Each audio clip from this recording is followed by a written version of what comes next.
two, three, one, two, three.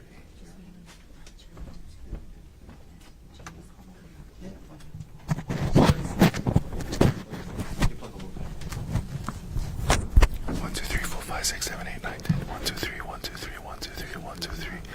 1, 2, 3, 1, 2, 3, 4, 5. 1, 2, 3. My heart is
This is Gerhardt Konig, 1CPC-25-373 for further jury trial.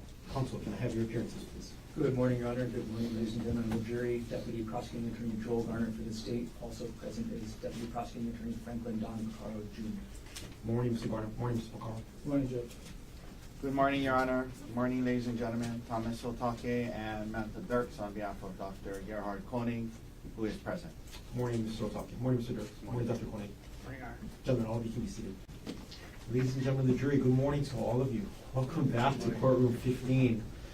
Second gold star for all of you. Getting through the second, if not even third storm already. So thank you very much for your perseverance. I hope all of you and your families weathered the storms well with minimal impact. It is good to see all of you back here. We will continue on with trial proceedings. The state will continue on with its presentation of its case in chief. We expect to be here, barring storms, for all day today, meaning we'll try to go up as far as we can up until 4 o'clock. We will have trial tomorrow, and Thursday is the holiday. Then we'll come back on Friday before we recess for the weekend. And again, I do anticipate full days for today, tomorrow, and Friday. Mr. Garner, are you ready to continue on with the state's case in chief? Yes, Your Honor. State's next witness. State's next witness is Ariel Konig.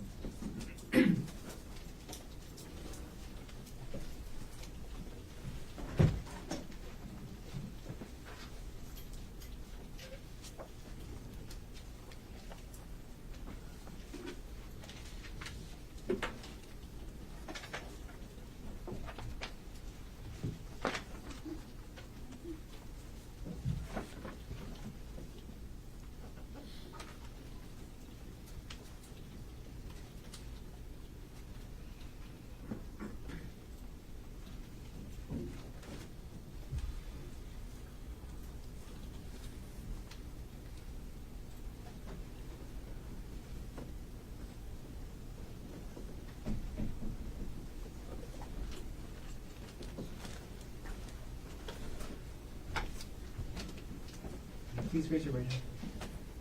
You do solemnly swear or affirm that the testimony about to give shall be the truth, the whole truth, and nothing but the truth? Yes, I do. Please have a seat. Mr. Garner, whenever you're ready. Okay. Good morning. Morning.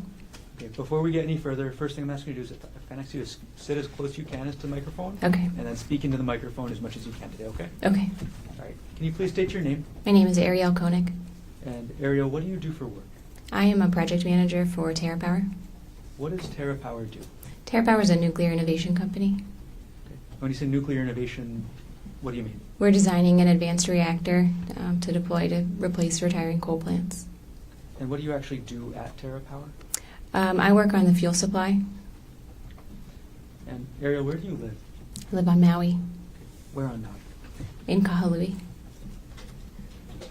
Is that at 19 Pu'u'ehu Place? That's correct. Who do you live with? I live with my children. Which children? I have 2 little kids and then my stepson. How long have you been living on Maui? Just over 3 years now. Ariel, are you currently married? Yes, I am. Who are you currently married to? Gerhardt Konig.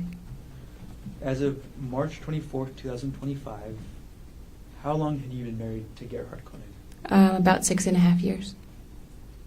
Okay, as of that date, 1 year ago today, how long had you been in a relationship with him? Would have been about 9 years then. When did you first meet Gerhardt Konig? We met in the spring of 2016. And you mentioned you have some children. Do you have any children with Gerhardt? Yes, I have 2 children with Gerhardt. How old are those children? They are 5 and 3. If you were to see Gerhardt again, would you recognize him? Yes.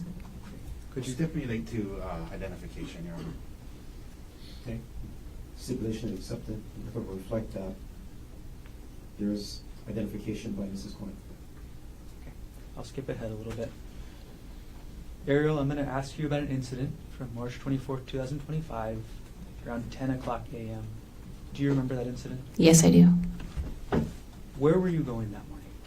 Gerhardt and I were going to a hike on the Polypuka Trail. Okay. And so, where is that hike again?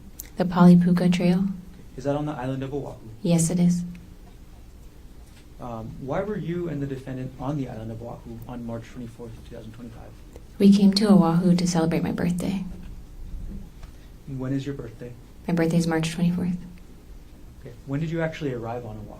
We got here March 23rd, the day before, And when were you scheduled to leave? on the 25th. And you said March 24th was your birthday. I'm going to approach now what's been marked as State's Exhibit 133, previously shown to defense counsel. 133. State 1, 2, 3. May I approach, Your Honor? Yes. Okay, Ariel, I've just handed you what's been marked as State's Exhibit 133. Do you recognize what I've just handed you? Yes, I do. Okay. What is this? This is a birthday card that Gerhardt gave me last year. And when did the defendant give you that birthday card? It was in the morning. We were at our hotel getting ready to leave for breakfast and then for the hike, and gave me a present and this card. Does this photograph fairly and accurately depict the birthday card the defendant gave you on March 24th, 2025? Yes, it does. Okay. At this point, the state will move State's Exhibit 133 into evidence. Mr. Otake. No objection. What has been marked for identification as State's Exhibit 133 is received into evidence. I'm going to publish now what's been marked as State's Exhibit 133.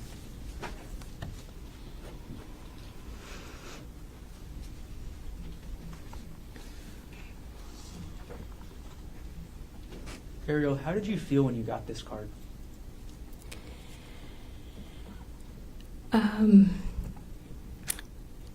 Hopeful. I was I teared up when I read it. I thought it was really sweet, and we were coming off of a hard season, so I felt hopeful that this was a turning point for us in our marriage, and that this was going to be a nice trip and kind of start of the next chapter for us. Okay. I'll come back to what you just mentioned there a little bit later. Sure. But could you walk us, and I'm going to take down State's Exhibit 133, and I'm going to retrieve it from you now. Could we have it read to the jury, at least publish it in a way where they can see it? They'll get it when they deliberate. Well, It's up to the state to publish the exhibit as they wish. Okay. I'm going to retrieve the exhibit from you, Ariel. I'm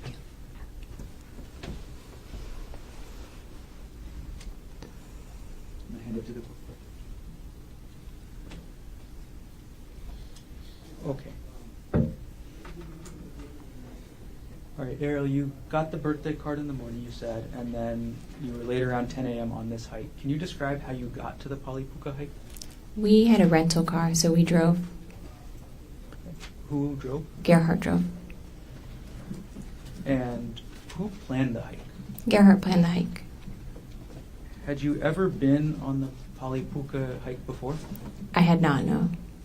Had you ever been to Oahu before? No, this is my first trip to Oahu. I had flown through, but not visited the city. Okay, so you'd stopped at the airport before, Yes. but never left? Yes. Okay. Can you describe the area around the trailhead of this hike, or the start of the hike? Sure. There's a parking lot when you first get there, and then the trailhead itself is kind of hidden. There's a sign that says the trail is closed here, and it's up. There's a lava rock wall, and it's above that wall, and then there's some porta potties off to the side. When you got to the trailhead, were there any other hikers around? Yes, when we first got there were two hikers walking around, looking on their phones, kind of looking like they were looking for the trailhead. When there's a sign that says the trail is closed, so it looked like they were trying to figure out where the trail actually was. And what did you and the defendant do when you saw those two would-be hikers? We saw them, and I was like, oh, they're looking for the trail too. We should tell them it's up here, because we had seen hikes like that before where you kind of go past the sign. And he said, no, it'll be nicer if it's just us. Let's just go to the lookout and give them time to find the hike. And so we went and parked and went over to the actual more visitor area at the Polipuka Trail. Okay. When you said the visitor area or the lookout, what area is that? There's like a big flat area, and there's plaques and things, and then there's a big view, so you can go and take pictures and read about the site. And how long did you and the defendant stay in that area? I'd say less than 10 minutes. Just Okay. took some pictures and looked around. And what were you looking out over at that area, or what were you looking at? It's just a big valley. Okay. And then after you were done at the Poly lookout area, looking at the area with the plaques and all that, where did you and the defendant go next? Then we went and started the trail. Did you hike the whole trail that morning? No. Can you describe what the start of the trail was like? Sure. And we just kind of quickly went behind the porta potties to get up there. And the start of the trail is pretty wooded and rocky. You mentioned you didn't hike the whole trail. At a certain point, did you decide to turn around? Yes, we were hiking, and there's kind of these like cliff faces that you walk past, and it's pretty narrow. And I was just feeling uneasy, and I wasn't enjoying myself. And we got to a part where you had to kind of scramble, use your arms and legs to get up. And it was kind of exposed. There weren't really a lot of trees, and I was just uneasy. And so I told Gerhardt, I'm not having fun. I don't want to keep going. I'm going to stop here. Ariel, can you explain to us what was making you uneasy? The cliffs were just feeling, it was windy, and the trail was narrow, and the cliffs were really steep. Do you know how tall the cliffs were? I don't, hundreds of feet, I would say. Okay. So you're feeling uneasy, and you just said you told the defendant you didn't want to continue. What happened after you told the defendant that? Well, I had hiked up part of that little scramble area, and I came back down because I was feeling it was like very exposed up there. And so I came back down, and I told him he could keep going if he wanted to, and I would wait there. And so he went on for a little while I just kind of hung out. And it was maybe, again, 5 or 10 minutes, and then he came back. Okay. So once the defendant got back, did he say anything? Yeah, he came back, and he was like, it's really beautiful. You should really come on it. It's too dangerous for me to be walking around by myself, but you've already done the hardest part by coming up this part. You should really come up and we could keep going. And I was just like, no, I'm not enjoying it. I don't feel good. I'm not doing it. All right. So after you told the defendant no again, what did he do? Then we started making our way back down the trail. And can you describe for us what you and the defendant were doing as you started to head back down the trail? Sure, we were just walking and talking, and I was like, oh, I'm not as much fun as I used to be since having kids, I guess, but yeah, I'm just not enjoying this today. And we were walking down, and there's this big tree, and I was like, oh, I'll climb the tree, you can take my picture up there. And so we did that. Okay. Who took the picture of who in the tree? Yeah, I climbed the tree. I gave Gerhardt my phone and my purse to hold, and I climbed the tree, and he took the picture on my phone. So after you take the picture in this tree, where did you go? And I just climbed back down, back to Gerhardt in the trail. Okay. Once you climbed down from the tree, who had your phone and your purse? Gerhardt still had my phone and purse. Okay. What was in your purse? Well, my phone had with it my ID and credit card, and then the purse had, sunglasses and chapstick, something like that.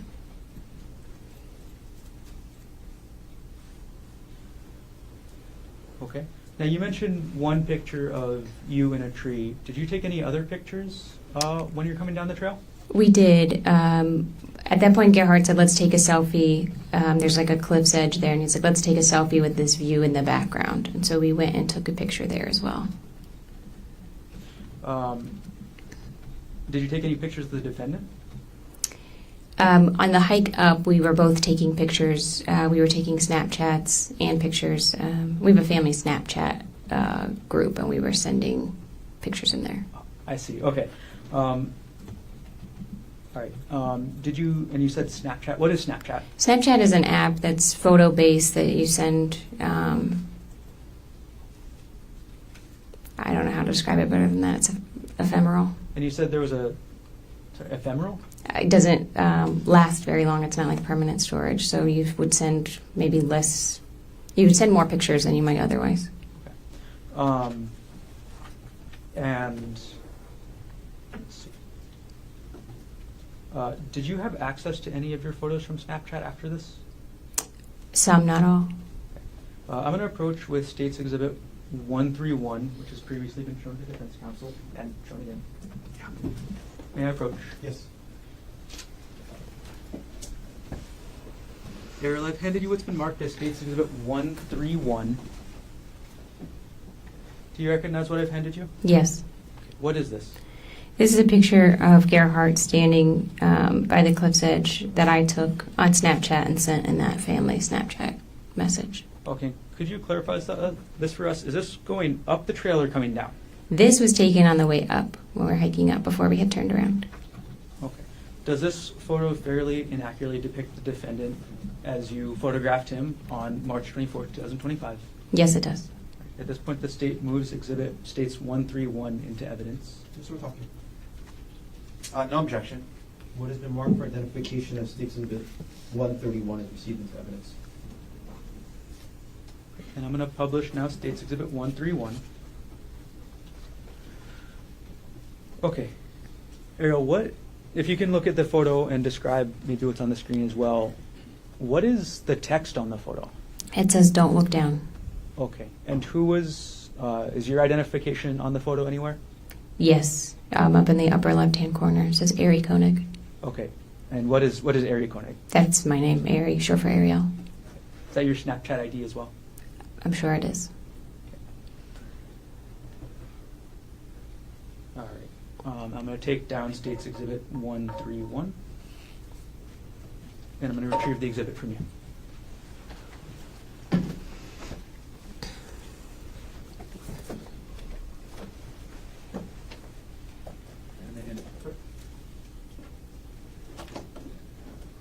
Ariel, why did you say don't look down there?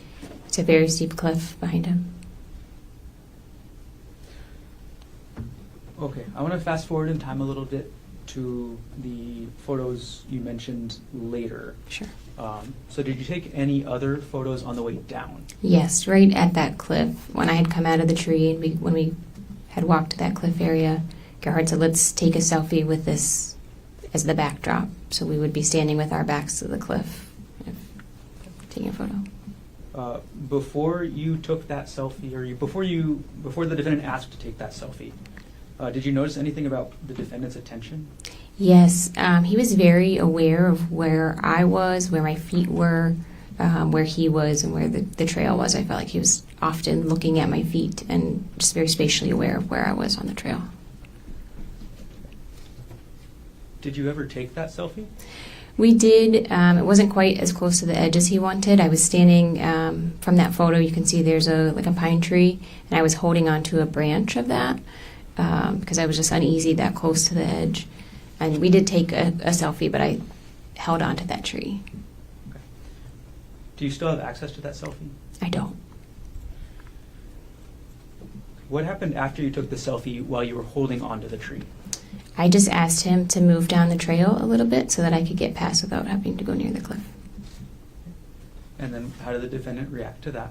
He was a little like, okay, and then he moved a few paces away.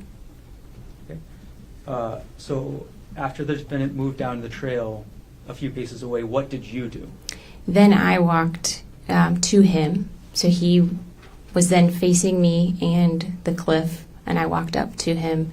And again, everything was normal. I walked up and just kind of like brushed my hands against his shoulders, like kind of like a little hug. Okay. As you had your hands against his shoulders, where was the defendant facing? He was facing the cliff, facing me. My back was to the cliff, and he's facing me at the cliff. And how far behind you was the cliff? Feet, 10 or less. Excuse me, I couldn't hear that.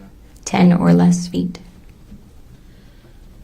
Right. So, okay, after this happens, after you get to where the defendant is on the trail, what happened next?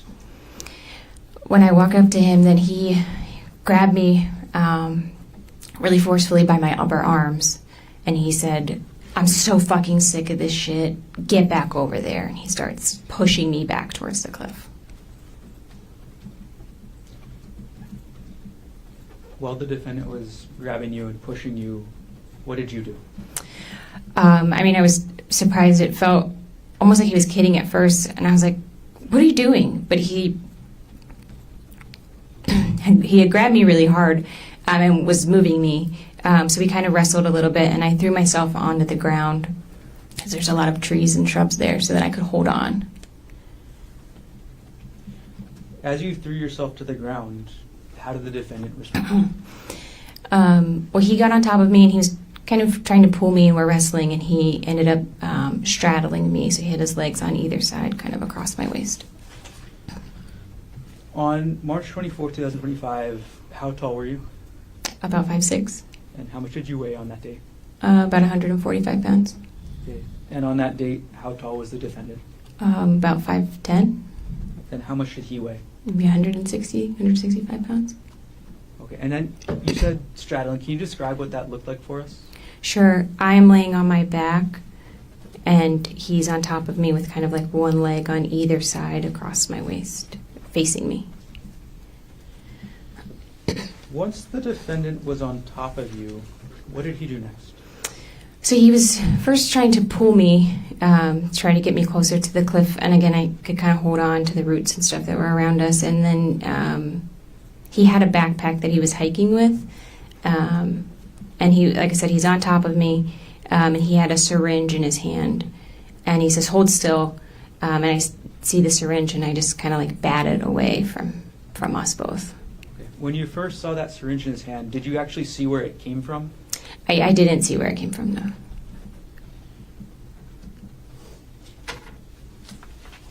All right. And you said you were able to bat it. Do you know where it went? It just fell on the ground sort of near us. It would have been to my left because I could still kind of see it in my periphery as I was trying to make sure it wasn't going to get grabbed again. And then could you describe what you remember about the syringe, what it looked like? Sure. It was a clear syringe with a blue piece, maybe blue plunger, I guess is what that's called. Once you were able to bat the syringe away onto the ground, what did the defendant do next? So he had taken his backpack off, and it was on the ground to his left, so kind of to the right side of my body here. And he was digging in that with his left hand, and then kind of holding me down with his right hand. And I'm screaming, and I'm saying, "What the fuck are you doing? Get off me." And he's saying, like, "Fuck you, you're done. I'm so sick of your shit, I'm so done with you." And I'm trying to kind of protect myself and get out of there. But also he's gripping his hand closed really hard. And there's a vial in his hand, so I was trying to pry his hand open so I could grab that vial out. Okay. Which hand did you see the vial in? The vial was in his right hand. Okay. And did you actually get to see the entire vial? No. Okay. What part of it did you see? I mean, I could see pieces of it because I'm trying to like pry his fingers off of it so that I can grab it and throw it. Were you able to open his hand that was holding the vial? Not enough to get the vial away. All right. You mentioned the defendant was saying some things. Can you tell us what you remember he said as he was on top of you? Yeah.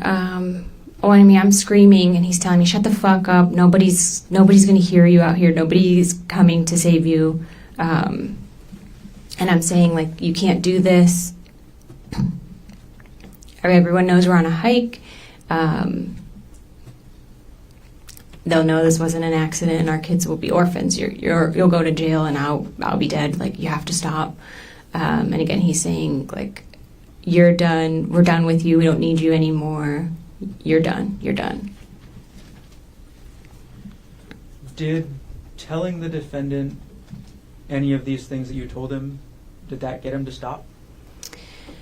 No, not really. And I had said, like, your mom just sent me a really beautiful text for my birthday. Like, your family will be upset if I die. You can't face our kids after this, you know. And he did seem at that point to, like, calm down a little bit. Like, it seemed like he took a deep breath and calmed down. And so I had this moment where I was like, okay, this is the break. Like, I can get out. And then he just starts hitting me with a rock. Okay. I'm going to backtrack for just a moment, Ariel. As the defendant was on top of you, as the defendant was saying things, and as you were saying things back, were you trying to defend yourself physically at all? Yes, and I'm screaming and trying to defend myself physically. So I think I bit his forearm at one point, trying to, that would have been his right forearm. And then I was also squeezing his testicles with so I had my right hand trying to squeeze his testicles to get him to get off of me. Okay. And was that, when you were doing those things, was that before or after he calmed down, as you just said? That was before he calmed down. Okay. So what happened, you said, after the defendant calmed down? Oh, well, it felt like he calmed down because it looked like he took a deep breath. And again, I was screaming, and so he's covering my mouth and stuff, and then we had this moment of, like, it seems like he takes a deep breath, and then he just starts hitting my face and my head with a rock. Did you see where the defendant got the rock from? I didn't see where he got it from, but, like, spatially, he was, like, reaching up around this area of my head. So my impression was that there was a rock on the ground near my head that he was able to grab. Were you just holding your hand around the left side of your head? Yes, sorry.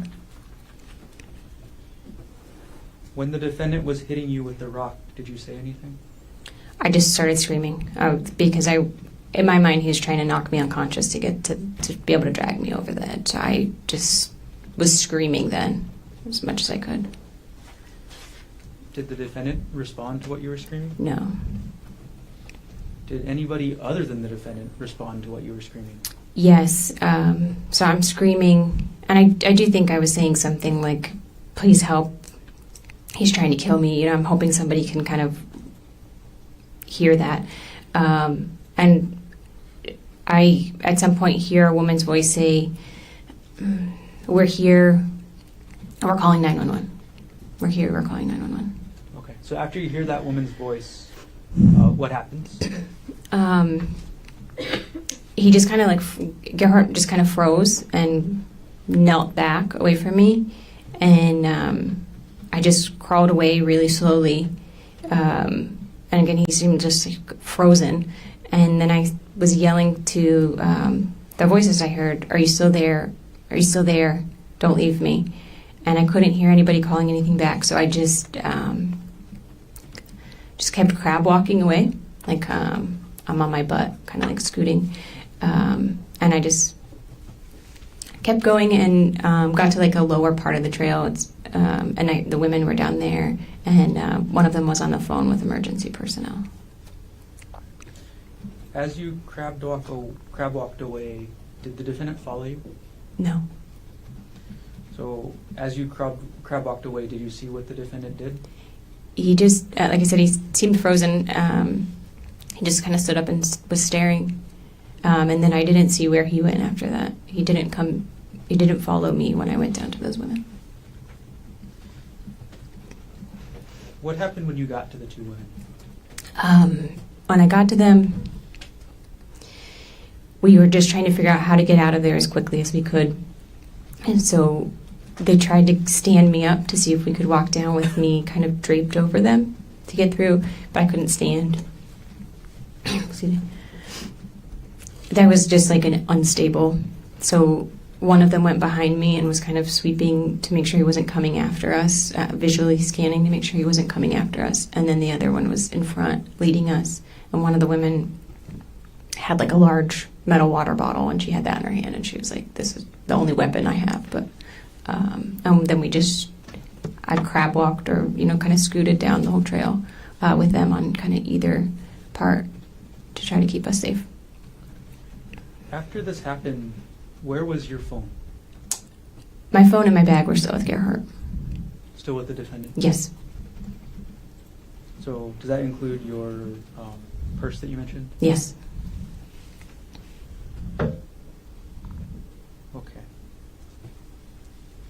Ariel, I'm going to take a step back. Okay. There's something you mentioned earlier about a hard season.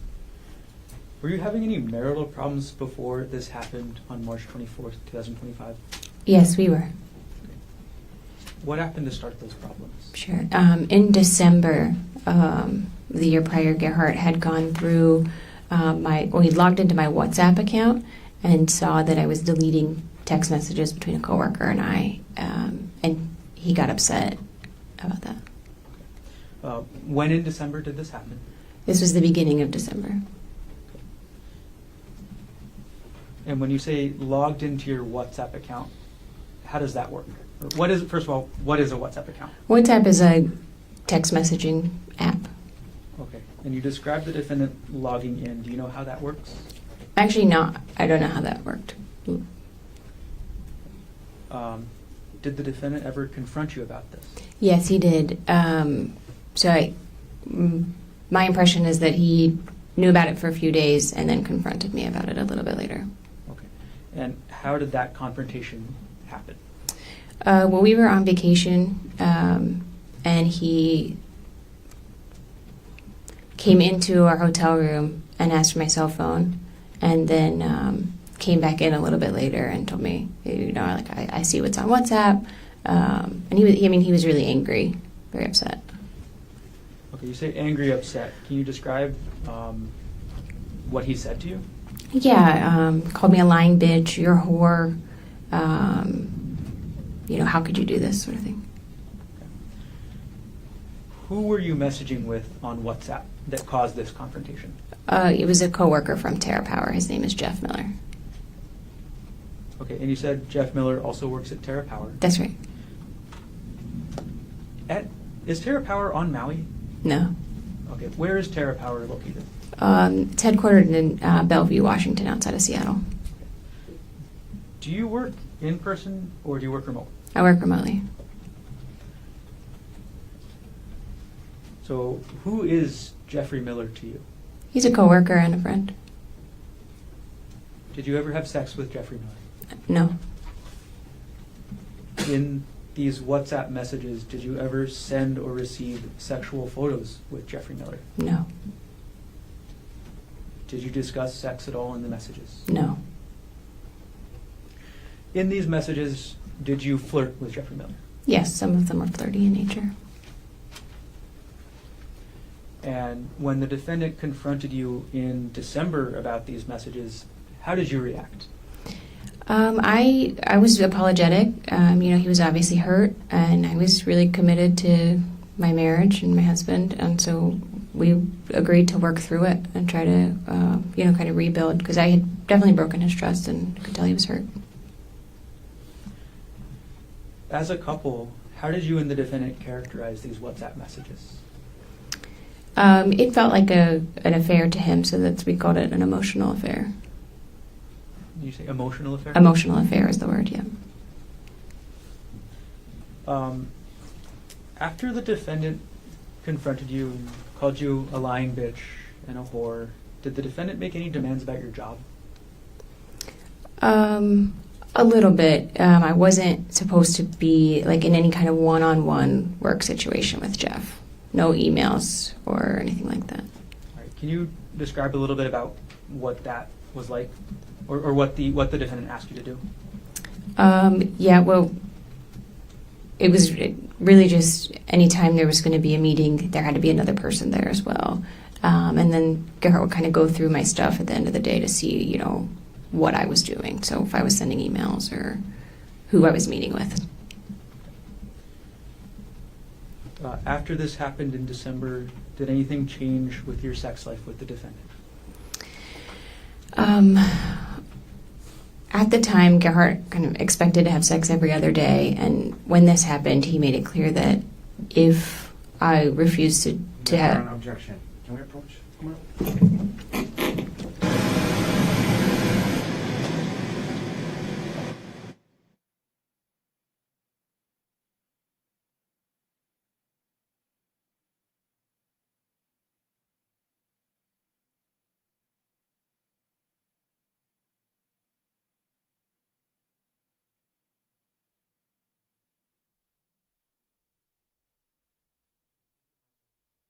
gentlemen, Ms. Gerhardt, Ms. Konig's last answer stricken from the record. Ariel, I'm going to rephrase the question. How often did the defendant demand to have sex in December after this emotional affair came out? Every other day. When did you actually last have sex with the defendant? December 24th that year. December 24th of 2024. That's right. So between December 24th, 2024 and March 24th, 2025, did you have sex with the defendant? No. In those months, December through March, did you and the defendant work on your relationship? We did a lot of work on our relationship. Yeah, we both were doing individual and couples therapy.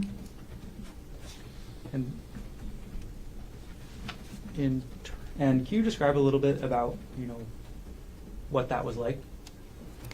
Yeah, I mean, we were trying to work on a lot of different things in our marriage, in addition to the deleted text messages, which again, I could tell Gerhardt was deeply hurt by.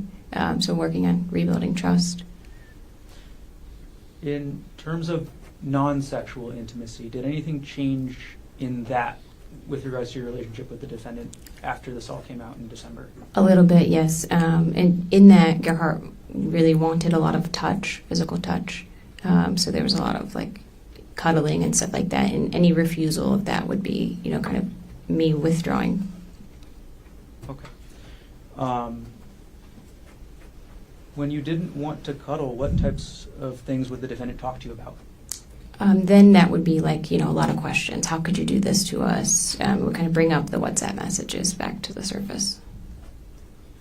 And then when were these, or how long was this issue ongoing, I guess? I mean, December was really hard. January, it seemed like things were getting a little bit easier. Things were getting a little bit better.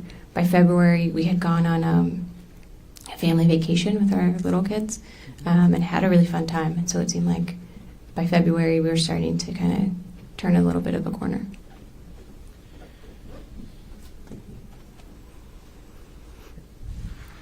And were you and the defendant still talking in January? Yes. Okay. I'm going to approach now with States Exhibit 130 and 117 for your decision with the defense. May I approach, Your Honor? You may.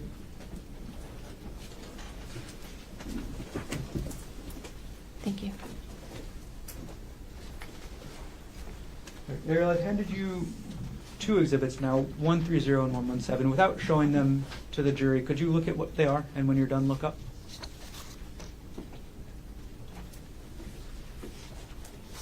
Okay, let's start with the one with the sticker on the back that says 130.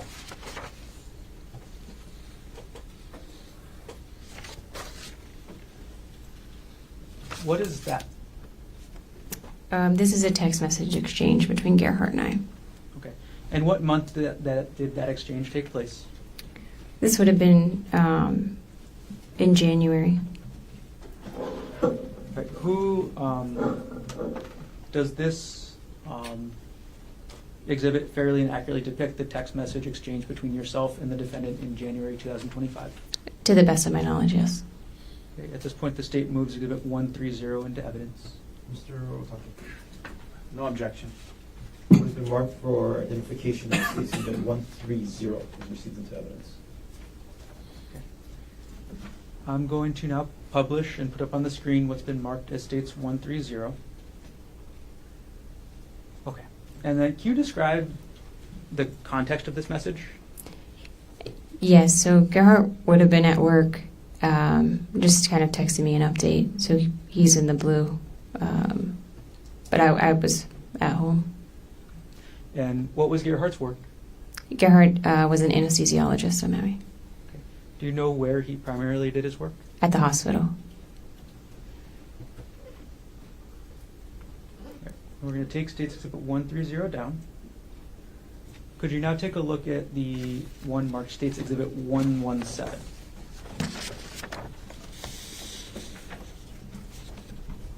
Okay, what is that? This is an email that Gerhardt sent me also in January. Okay. And what is the email about? It's about life insurance. And is this a true and accurate copy of the email the defendant sent you? And sorry, what date was the email sent?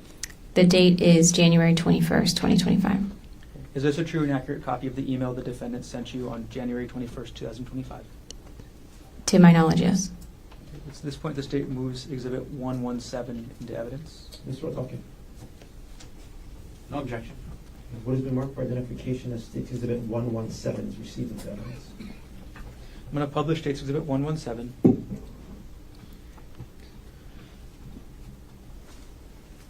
Ariel, what was the defendant asking you to do in this email?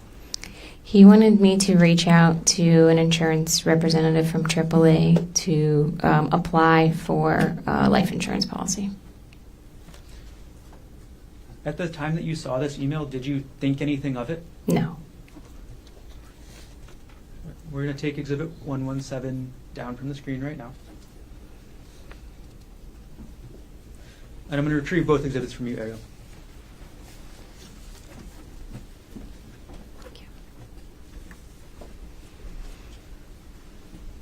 Hand it into court.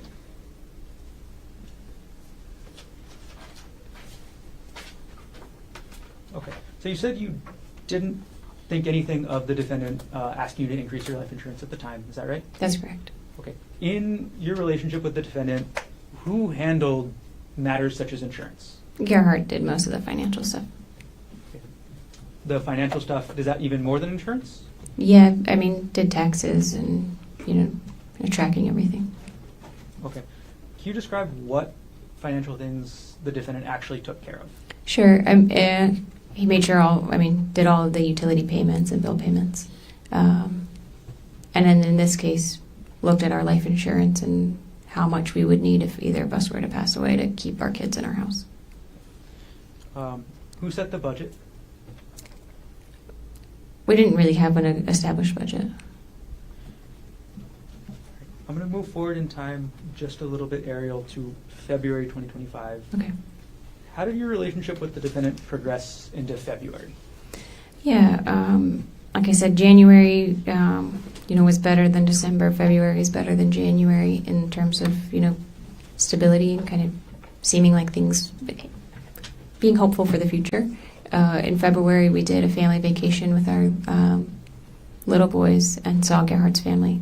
And we had a really fun time. So it felt like I said, just felt hopeful for the future. Were these WhatsApp messages an issue in your relationship at all in February? I not that I recall, and if so, it was a small thing, yeah. And how did your relationship progress into March 2025? Same, again, I would have said in early March. March was better than February. It seemed like we were both really trying. We certainly had things to work through, but it seemed like we were both putting in a lot of effort. And we had committed to kind of giving our kids 2 years of us like really working on things, and it felt like we were both really leaning into that. And this birthday trip in March, at the end of March, who planned that trip again? Gerhardt planned the trip. And how did the trip go before you took the hike on March 24th? The trip was going well. We came out the day before in the morning, and we went to a spa, and we did like a long couple spa thing, a couple hours long. Did a nice lunch. We walked around and shopped and had a nice dinner. It felt, normal. We were having fun together, relaxing. You mentioned the spa thing. Is that something that you and the defendant talked about before you did it? Yes. Okay. How far in advance did you know you guys were going to the spa? Weeks or less, 1 to 2 weeks, I would estimate. Did you and the defendant talk about the Polypuka hike specifically before you did it? No, not really. Maybe the night before. Did you research it together? I did not know. So did you look at any web pages about the hike before you went on it? No, I did not.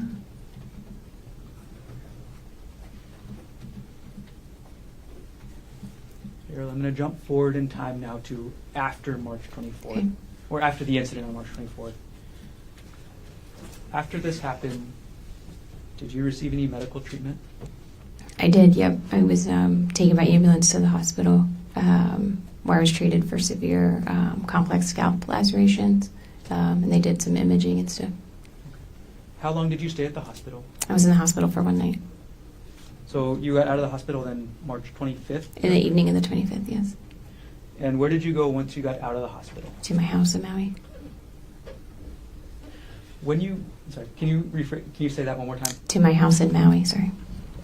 And is that the 19 Pu'uehu Place address that you mentioned? That's correct, yes. When you got back to Maui, did you find anything relevant in your house to what happened? Yes. A few days later, I found Gerhardt's work bag in our closet. Okay. And what did you find that was relevant about the work bag? I just unzipped it and I could see syringes and medication were in there. How did you react to finding the bag of medical supplies? I mean, I was surprised. I called an attorney and then got in touch with the police to have them come get it, just in case it was relevant. Did the police eventually come and collect the bag? They did, yes. 2 evidence specialists came to take it. And between the time that you saw the medical supplies in the defendant's work bag to the time that the police came to collect them from your house, did you tamper with, alter, substitute, or destroy any of the items in that bag? No. And could you describe the bag for us, just the physical bag? Sure, it's a black backpack, but it has like a one shoulder strap. It's not a full backpack. Other than the bag, did the police recover anything else from your house on Maui? They did. They also took his laptop computer. Where was the defendant's laptop before the police recovered it? It was on his desk at our house. Do you know the login information for that laptop? I do not know. Do you have like a computer account on that laptop? No. From the time that you got back to your house on Maui to the time that the police recovered that laptop, did you do anything at all with the laptop? No.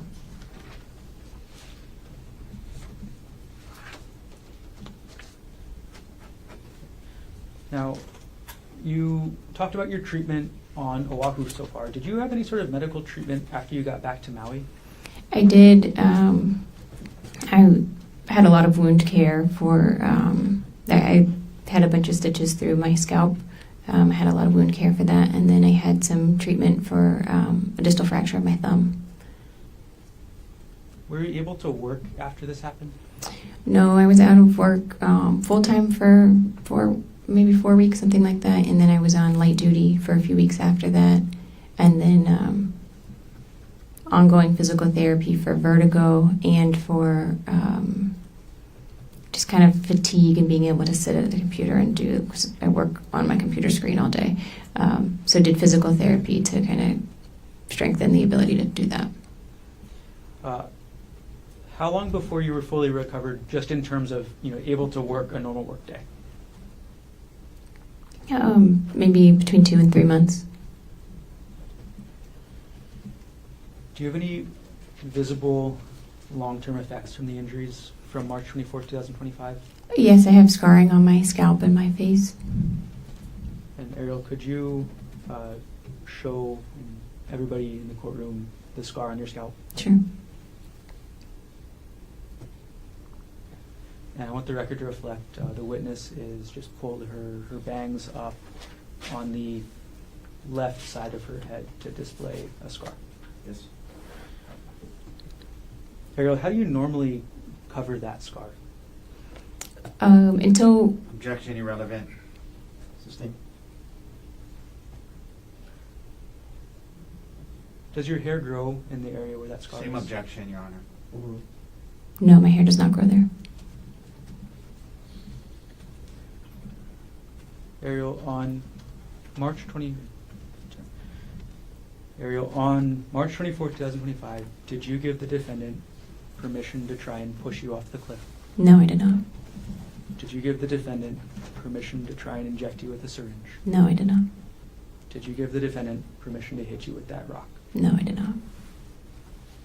Thank you. I have no further questions at this time. Keep going. Recess? We have a lot to set up. Maybe this might be a good time for a morning recess. I think so. Let's take our first morning recess, ladies and gentlemen. 10-minute recess. Ms. Alfred Fisher and Mr. Patrick Bernie will come get you at just past 10:15. Be your local temperature. All right.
can be seated.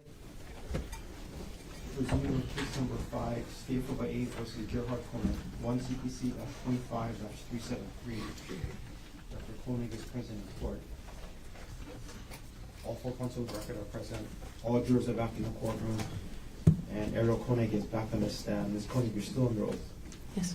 Mr. Otake, you may begin your cross-examination. Yes. Good morning, Ms. Konig. Good morning. My name is Tommy Otake. I'm Gerhardt's attorney. I have some questions for you this morning, ma'am. If I ask a question that you don't understand, please let me know and I'll try my best to clarify it, okay? Yes, sir. All right. Now, I want to begin a little bit with this issue of Mr. Jeffrey Miller. Mr. Miller was a co-worker of yours, yes? That's right. And was he a senior vice president at the company that you worked for? Not at the time, no. At the time, what was his position? And when at the time, I mean in November, December of 2024. What was his position at TerraPower at the time? A director, senior director, something like that. Senior director. Okay. Now, you understood Mr. Miller was also married, yes? Yes, You were married at the time, yes? that's right. You indicated under oath today that after the discovery of these communications with you and Mr. Miller, you and Gerhard would refer what had happened between the two of you, you would refer to it as an emotional affair, correct? That's right. All right.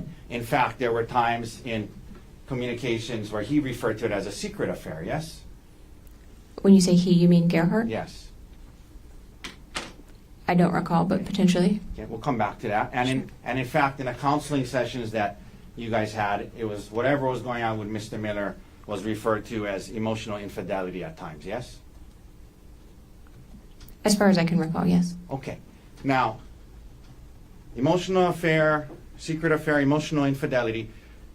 When you were interviewed by the detective in this case following this incident we're all talking about, you were asked by the detective about your relationship with Mr. Miller, yes? Yes, sir. And you understood that he was investigating this case and he expected you to be honest and truthful, correct? That's right. And he asked you whether or not you had an affair with Mr. Miller, and your response to the detective was no, that you didn't have an affair, correct? Based on, My question, ma'am, is was your answer to his question, when he asked you a very specific question, did you have an affair, your answer with Mr. Miller, your answer was no, correct? that's correct. You described it to the detective simply as some flirty text messages with a coworker, correct? That's what it was, sir. That's what it was, according to you, right? That's right.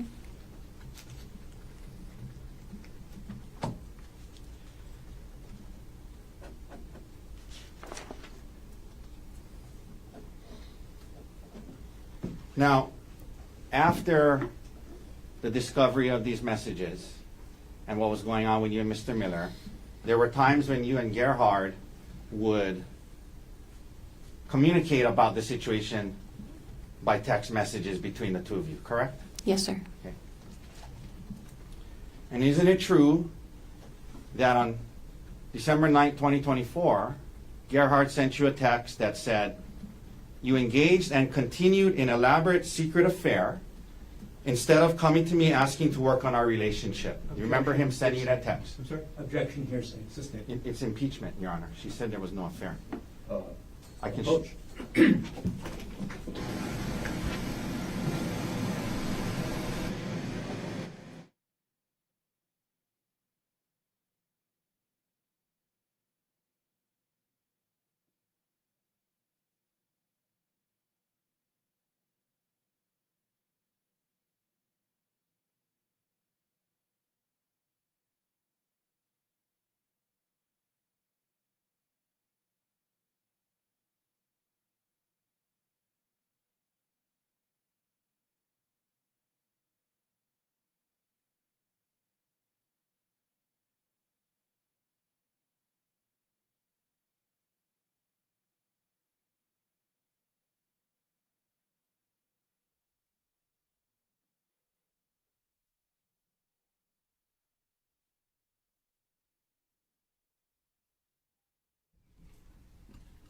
Thank you, Your Honor. Please.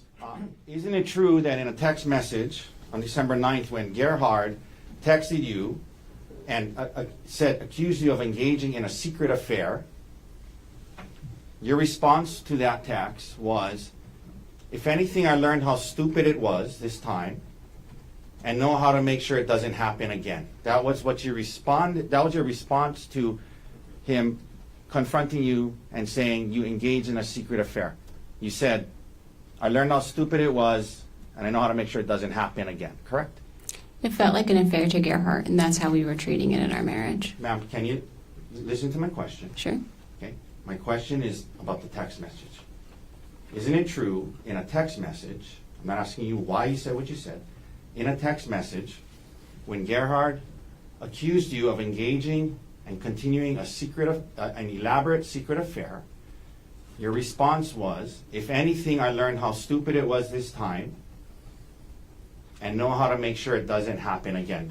My only question is, do you recall sending that response to him when he accused you of being in a secret affair? Yes.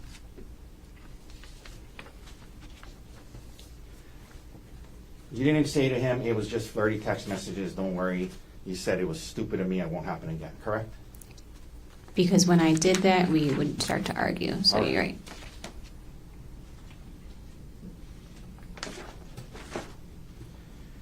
And when you said in your text message, I know how to make sure it doesn't happen again, that was in reference to the elaborate secret affair that he was referencing, yes? To breaking his trust, yes.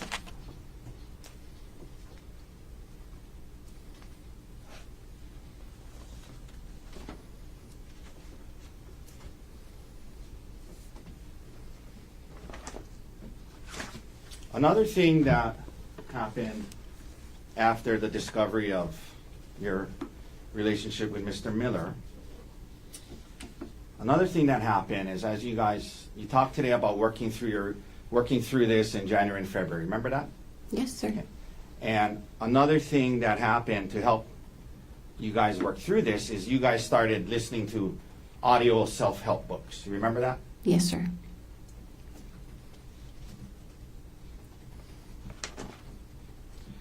One of the audio books that you purchased and listened to was entitled How to Help Your Spouse Heal from Your Affair. You remember purchasing and listening to that audio book? I do remember that, yes.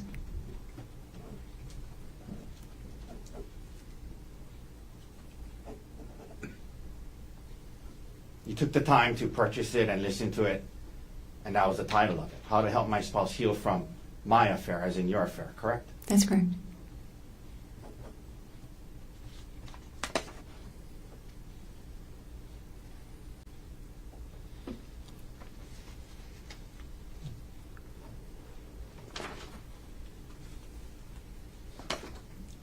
Leading up to December 2024, ma'am, prior to the discovery of your communications with Mr. Miller, you were trying to hide the extent of your relationship with Mr. Miller from your husband, correct?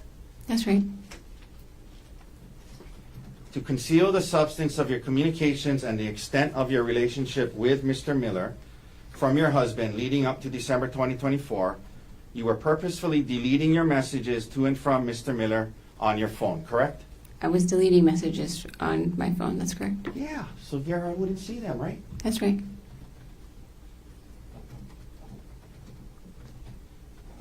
And by the way, you work with Mr. Miller, correct? That's right. You guys have work emails that you can email each other on, yes? Yes, sir. He had a work phone, yes? Yes, sir. Did you have a work phone? No. Okay, but you had text messaging on your phone. You could text him on his work phone about work things, yes? Through text messaging, yes? That's an option for sure, yes. Yeah, and emailing about work things on a work email, that was an option, right? Yes. But you chose to communicate with Mr. Miller, this other married man, on WhatsApp, correct? I use WhatsApp for work for other things too, yes. Ma'am, that wasn't my question. Yes, I talked to him on WhatsApp, sir.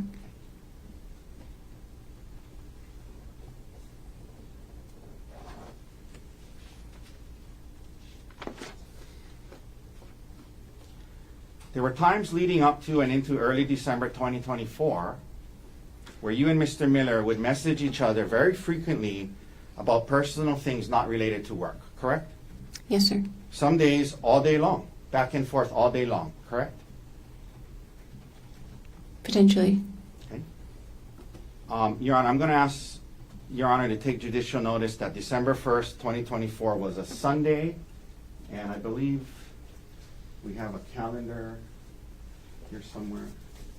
May I approach, Your Honor? This is from timeanddate.com. Or the witness? Excuse me? The bench or the witness? You want to? You, Your Honor? Yes. Ideally, to show you the calendar. Come on up. December 1st, 2024. Mr. Gardner, any objections? None at this time.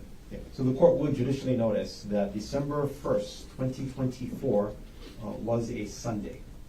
Okay. December 1st, 2024 was a Sunday, not a work day, correct? Sure. I'm going to show you now what's been marked as D123.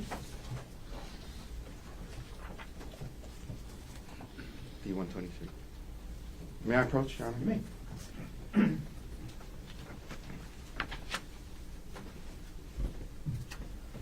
Ma'am, I'm going to hand this to you. I'm going to ask you to just thumb through it.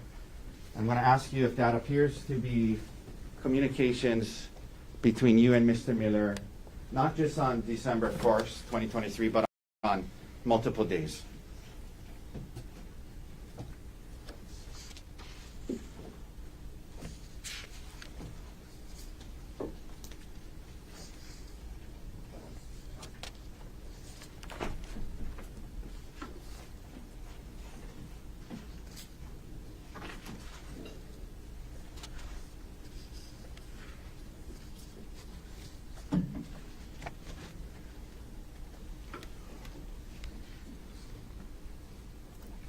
Will you please repeat your question? Just that appears to be messages between you and Mr. Miller back during that time period, yes? Yes, it does. All right. May I hand that back to you, Sure. please? Your Honor, move to admit Exhibit D123. Mr. Gardner, Can I put you on the exhibit? you may. Ms. Konig, I'm going to hand you back what's been marked as D123. Thank you. Take a look through, and are there any redactions to that exhibit? Yes, Did you place those redactions yourself? I did not. Do you know what has been redacted? I do not. We have a moment. That's how you guys gave it to us. Okay. No objection then. Are you aware that when the prosecutors pulled this from the computer, that's the redactions they provided to us with? I'm not aware of Well, hang that. on. Do you still want to proffer it or no? Yeah, I'd like to admit it into evidence. Do you have further foundation on that? Well, I mean, I think the question is No objection. no objection. No follow-up then, right? Not foundationally. Okay. Then what has been marked for identification as Exhibit D123 is received into evidence. Thank you. May I approach and retrieve it? Yes, you may. May we publish, Your Honor? Yes. Granted. And Mr. Dirks, if you can please go to 12:1. First of all, this goes on for pages and pages and pages, correct? Yes, it's over months.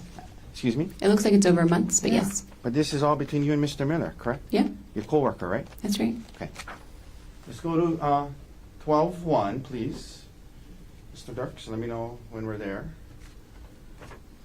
I think it's the bottom of 1908. Is that it? Yes. Okay. Can we blow up the bottom section, please? Okay. Is it possible to make it bigger? Or not really. Shucks. Okay. Ma'am, I'm going to read this to you, and can you see it on the screen there? May I have a copy? Oh, sure. That's probably a good idea. Thank you. Thanks. I'll turn to 1908.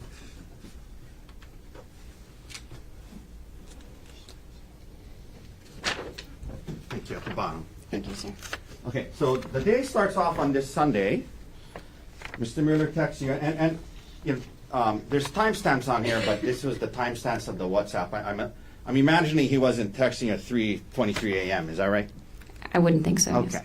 But in any event, he starts on this Sunday, and he starts off, he says, "Good morning. Sounds good.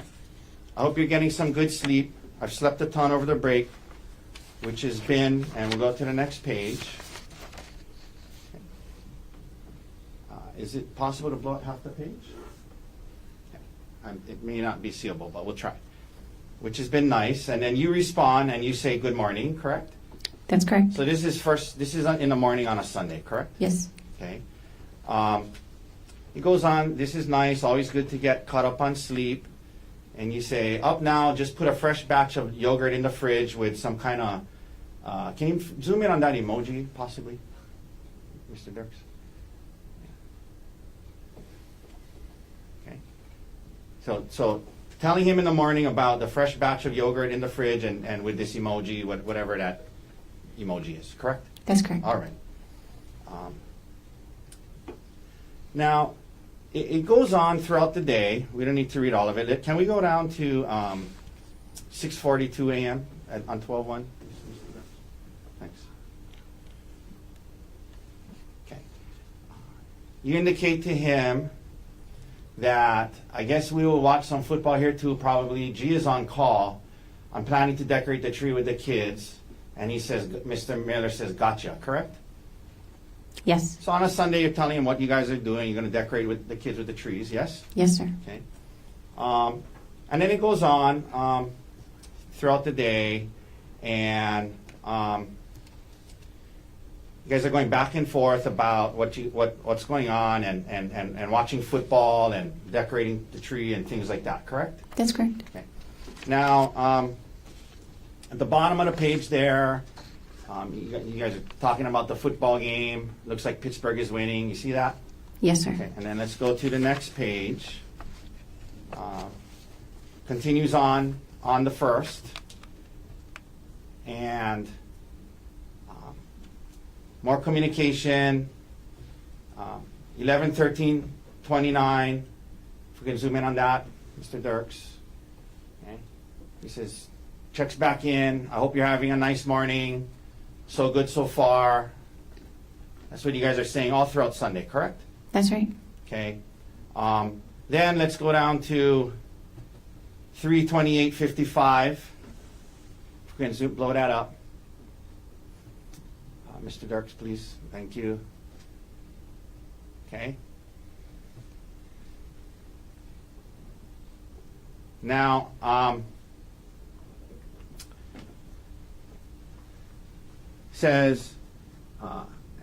he says, "I'm making sure Kay eats OFC, guessing that's what the lie was about." Mr. Miller says, "No, REK, not at all, just much easier to discuss." And then he says, "Plus, I'm looking forward to chatting at some point anyway." And can we blow up that emoji, please?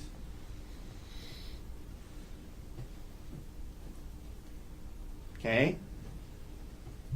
And then your response back, if we could blow that up, was now in the PM, "Good night, looking forward to it."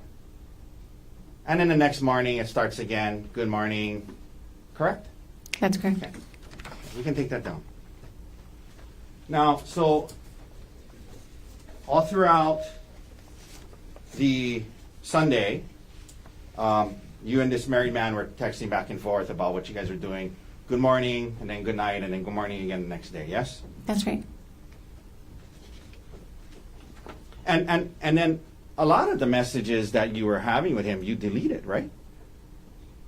I did delete a lot of messages. That's correct. Okay. So we can't see those messages, the ones you deleted, correct? That's correct.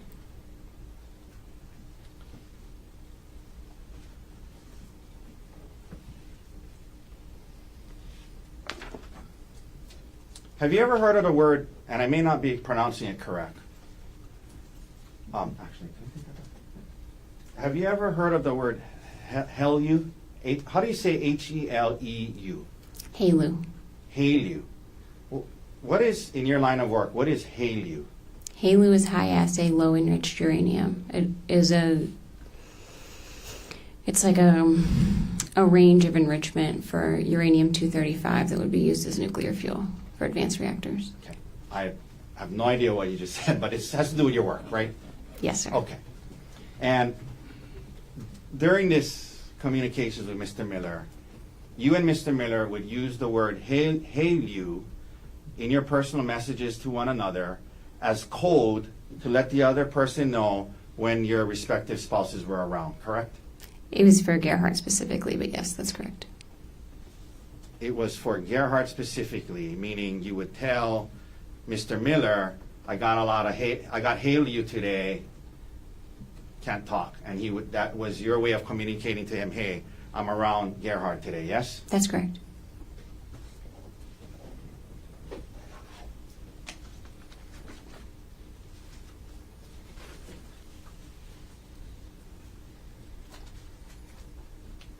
During this time period, leading up to December 2024, you and Mr. Miller would share photos of yourselves, both from the past and the present, and also during certain activities that you were engaged in, yes?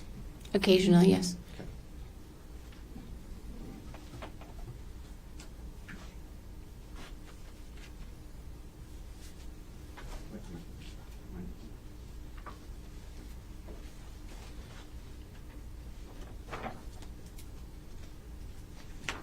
And, Your Honor, may I approach with D-124? Yes.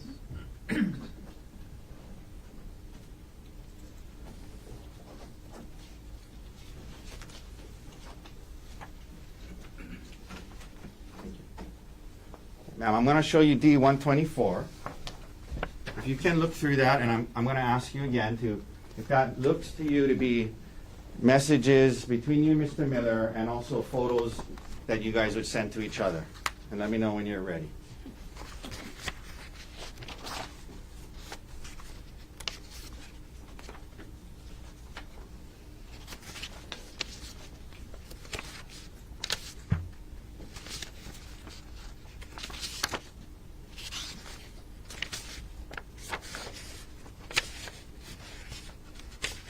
Yes, sir. Okay. And that appears to be fair and accurate depictions of messages you guys would send to each other, correct? That's correct. All right. Your Honor, move to admit D-124. No objection. Will be marked for identification as Exhibit D-124 is received into evidence. Could we please publish and start on page P2250? Okay. Let's blow up that picture at the top there, please. You want a copy? I'll give you. Yes, please, sir. Thank you. May I approach, Your Honor? Yes. Okay. Would you like this one? Oh, yeah, I'll take this back. Thank you. Okay, so this is a picture Mr. Miller sent to you. One of my two BFFs. This was in Vegas. And then you looks like you attached a heart emoji to it. Yes? That's a reaction, yes. Excuse me? It's like a reaction on the message. It's not attached. It's just like acknowledge. Got it. A heart emoji reaction. Correct. Got it. Let's go to the next page, please. We publish that. And let's blow up the one with the dog in it. Okay. So Mr. Miller sends you this with a picture of his dog, yes? It says my brother's family's dog, but yes, Wow. a dog. A picture of a dog, yeah. That's correct. Okay. It's his brother's dog, right? That's what he says, yes. It's not his dog. He's sending a picture of his brother's dog, right? According to the message, yes. And is he making a kissing face at you, or you don't know? I don't know what. Okay.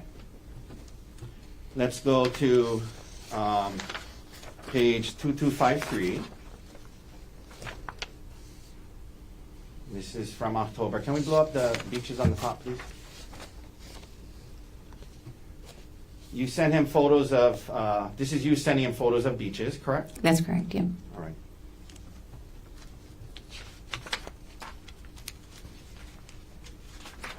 One second.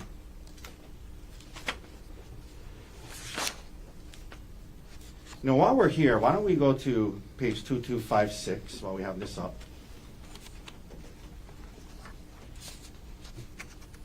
Can you blow up that thing on the top that says HMA VPN service, Mr. Dirks? Thank you. So, in November of 2024, Mr. Miller sent you a link to something called HMA VPN service, total online privacy with HMA, correct? That's correct. And that is a website, if you look further down, apparently HMA stands for Hide My Ass, correct? Correct. www.hidemyass.com, yes? That's correct. And you understood that a VPN is an app that allows you to hide your internet activity from others, correct? That's not my understanding of a VPN. This was sent to be able to watch football that was streamed locally. Okay. VPN service, total online privacy, hide my ass. And he sent you that so you could watch football? That's right. Okay. This wasn't for work purposes, was it? This is not for work purposes. You're correct. TerraPower wouldn't use something called www.hidemyass.com, would they? I would not expect them to use that. That's correct.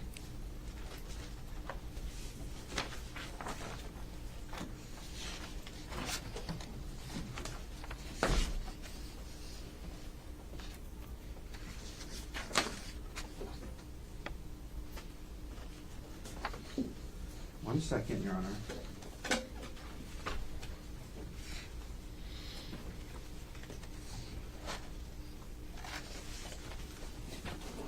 You also sent photos to Mr. Miller as well, and may I approach Your Honor with 183? Yes.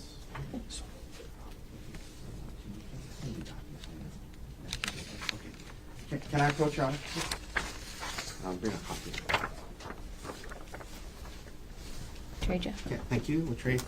If you can look through this, and aside from the text written on the bottom, do the messages appear to be messages that you and Mr. Miller were sending to each other back during this time period? Yes, they do. Okay. Your Honor, may we please admit Exhibit D-183? Mr. Varney? No objection. What is the mark for identification as Exhibit D-183 is received as evidence? If we can, Mr. Dirks, please publish the first page of this exhibit.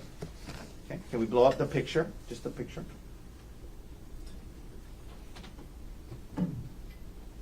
Well, actually, I take that back. Let's blow up the message to begin with. Okay, so you were on a trip. Who's the other lady in that photo, ma'am? That's my best friend, Gianna. Gianna, okay, we're gonna talk about her a little later, but you were on a trip with her, correct? Yes. And you're texting Mr. Miller while was it just a girls' trip? Was Gerhardt there? It was the first night of a trip, so it was just the girls the first night. Okay. And 9:47 p.m., you're texting Mr. Miller saying, we're still out, almost midnight, did an Irish car bomb, which was her first in my 1,000th, but first in many years, correct? That's correct. Okay. And that's a text you sent to Mr. Miller when you're on this trip, yes? Yes, sir. Okay. Can we blow up the photo? And then you sent him this photo of the two of you, yes? Yes, sir. And you didn't send these, you send this to him, not Gerhardt, correct? I don't recall what I sent to Gerhardt at the time. All right. Let's go to the next page, please. Okay, let's blow that up. And is that you in the photo? Yes, it is, sir. And you send that to Mr. Miller, yes? Correct. And what is it? What is pre-ICB? What is ICB? From context, I assume that's Irish car bomb. It's the Okay, name what- of the shot. What is Irish car bomb? It's a drink, a shot.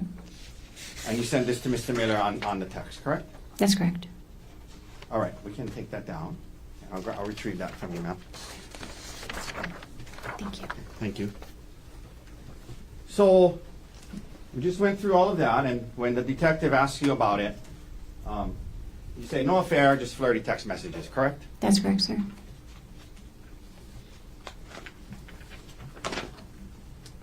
Okay, now, it's true, ma'am, that Gerhardt took it pretty hard when he found these messages, yes? He was upset, yes. Yeah, and he took, he confronted you when you were on a trip with your friends Gianna and Brian in San Luis Obispo, correct? That's correct, sir. And was that the trip that we were just talking about? Yes. So the day before Gerhardt gets there on this couple's trip, that night before, you're sending photos of yourself and your friend to Mr. Miller, correct? That's correct, sir. Okay.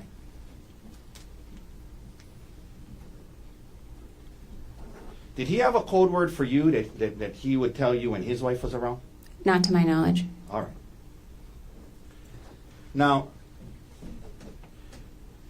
Gerhardt confronts you on this trip in San Luis Obispo, and he had actually told Gianna and Brian about it before he confronted you, correct? That's correct. And that upset you, correct? I mean, Yes. Yes, you didn't want them to know, right? Oh, I would have just preferred to be able to talk with him first.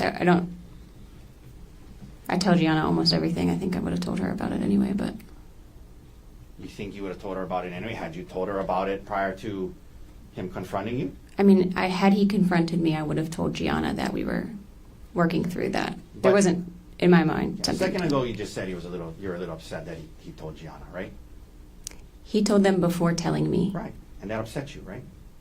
Yes, that felt unfair. Now,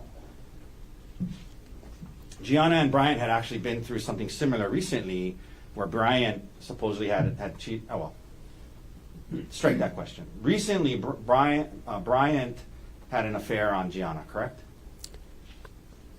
And they were working through that, yes, They were working through marital problems. involving him in infidelity, right? That's not my marriage. Doesn't feel like that should be my business. I'm not asking if it was your business. I'm asking if they had Gianna had shared that with you. You guys are best friends. You guys share everything. Sure. So is that what she shared? I was aware they were working through marital troubles, and fidelity specifically was an issue. And so it's true that you understood Gerhardt was turning to them for advice on to how to handle this, right? In some cases, yes, I understood that. After confronting you about it, as you indicated, you were immediately apologetic, yes? That's right, sir. And you wanted you were apologetic, and then you guys were going to try to work through this, correct? That's correct, sir.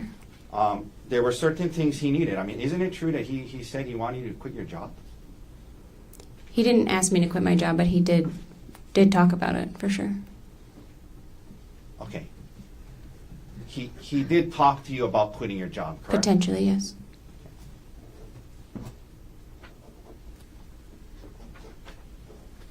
And he also demanded that you cease all contact with Mr. Miller in person, yes? Yes.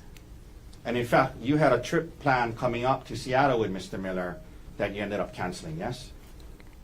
He would have been there. There were several people from Terra Power. Okay, let me rephrase that. You were going to go on a work trip at which Mr. Miller was going to be at, correct? Correct, sir. And in fact, on that trip, you had changed your hotel to be in the same hotel as Mr. Miller, correct? And several other Terra Power employees, yes, sir.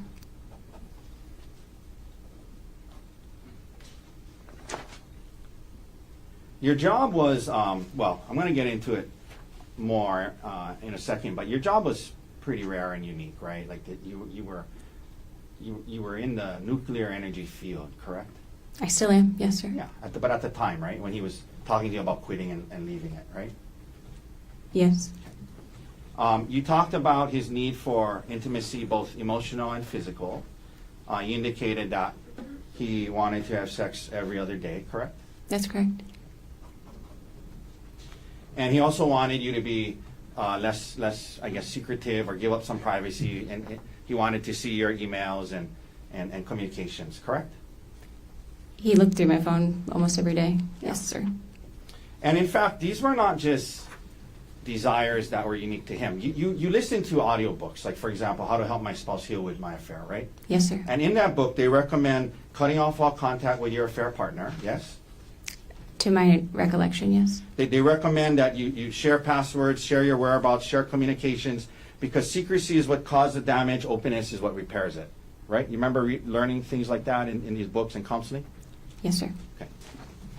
And that's what Gerhardt was asking for, right? He wanted to see what you were, just see what you were messaging with others, right? In some cases, yes, sir. Okay. Now, back to your career, ma'am. You mentioned him talking to you about quitting your job so that you wouldn't have contact with Mr. Miller anymore. You're a nuclear engineer, is that right? Yes, sir. You graduated from and got your degree in nuclear engineering in what year? 2011. And after 2011 till about 2022, you worked in this nuclear industry, yes? I've been in the nuclear industry my entire career, yes. I understand that. I understand. I'm just saying specifically for 11 years, from 2011 to 2022, you were in the nuclear industry, yes? Yes, I don't understand the 2022 distinction. I apologize. Well, I'm going to get to that. Didn't you quit your job in 2022? I left Westinghouse in 2022, yes, sir. Yeah. So that's the Okay. distinction I'm getting at. Sure. Okay? Thank you for clarifying. So, Appreciate it. so in 2011, you enter into this industry and you start working at a company called Westinghouse, correct? That's correct, sir. And you were into, is it called core design? Yes, sir. And what is core design? Core design is figuring out how to load nuclear fuel assemblies into a reactor core in a way that meets the safety requirements and optimizes fuel efficiency. Okay. And again, I'm not too sure what you said, but basically it's dealing with nuclear fuel, right? Yes, sir. All right. And you were helping to do that at Westinghouse, correct? That was one of the jobs I held at Westinghouse in that time. Yeah. And you were trying to move up the corporate ladder, right? You're trying to advance in the industry, yes? Yes, in general. Yeah. And like, so for example, in 2018, you entered a MBA executive program to try and get your MBA because you thought that might help you move up in this field, correct? It wasn't an executive MBA program. I was doing a part-time MBA after work. I am only making that distinction because there are two different programs. Okay, I thought that's what an executive MBA program is where you still work and do it at night. But maybe There we're are talking about separate this- ones. There are separate things. That's more focused and faster. Understood. So is more accurate to say you entered an MBA program that allowed you to work during the day and go to school at night. That's correct, sir. And the purpose was to try and get your degree advanced in the field, yes? It was to develop in the role I was in. I was doing a more business-facing position at the time, and it was thought the MBA would help me develop those skills a little bit more. Okay. And then after doing that, in 2022, you quit, right? I mean, I'm sorry, what's the wording you like to use? You left your job at Westinghouse. I correct? quit. I quit Westinghouse. Okay. That's In accurate. 2022, and part of that was, it was, you didn't feel it was the right fit, you're trying to move up, there wasn't opportunities, you thought it'd be best to just leave and focus on your kids, correct? No, sir, I wouldn't characterize it that way. Okay. But you end up leaving Westinghouse, yes? I did leave Westinghouse, but for different reasons. And when you left Westinghouse, there was it around shortly thereafter? Well, when you left Westinghouse, you didn't have another job lined up, correct? I was in the late stages of another job that fell through, yes. Okay, and then that job fell through, right? Correct, yes. And so when you left Westinghouse, it was after that this conversation, because at this time you guys were living in Pittsburgh, yes? That's correct, sir. And it was after that you guys decided maybe it would be best to move, yes? Yes, sir. And you guys even looked at moving to Australia, correct? That's correct, sir. And you knew that moving to Australia would make it hard for you to continue on in this nuclear energy field, yes? I don't think the potential move to Australia was driving career decisions necessarily, but that would have been a complicating factor for sure. Yeah, moving to Australia would have been a complicating factor, and you guys were considering it, right? That's right. But they do have like uranium trading and things. And then you guys end up settling on Maui, correct? That's correct. On Hawaii at the time, yeah. Hawaii and then Maui, yes? Correct, sir. And part of that, well, the timing of that, you mentioned your stepson Emil, that's Gerhardt's son, yes? He's my stepson, Gerhardt's son from a previous marriage, yes. Yeah, your stepson, his biological son, yes? That's correct, sir. And the timing of that, the reason you guys could move sooner than you had planned is because Emil was willing to move to Hawaii with his dad and you, correct? Just to clarify, our original plan was to stay in Pittsburgh until Emil graduated high school. Right. And then he said he would be willing to move depending on where we went. And so we were able to move to Hawaii sooner. I Right. just want to make sure we're saying the same thing. Yeah, we are. Great. We are. So in other words, Emil wanted to come with his dad and you, right? Yes, he wanted to come with us.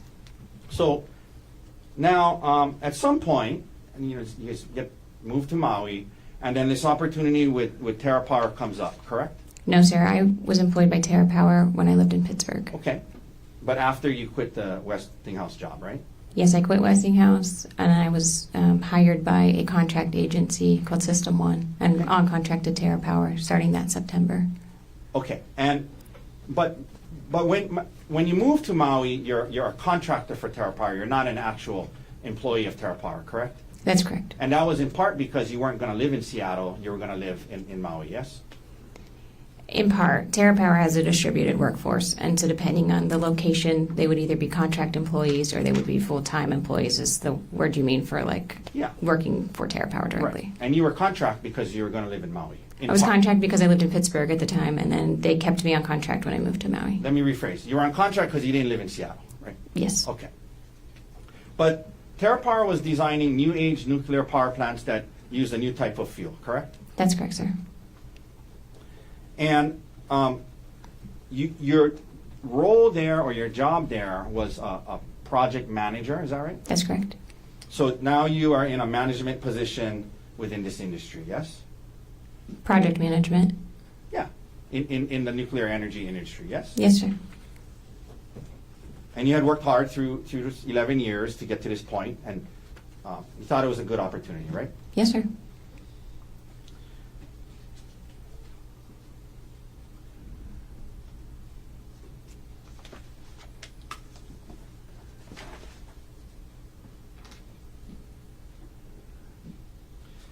Now, we just talked about Gerhardt, when he found out about this, talking to you about leaving so you wouldn't be around Mr. Miller, correct?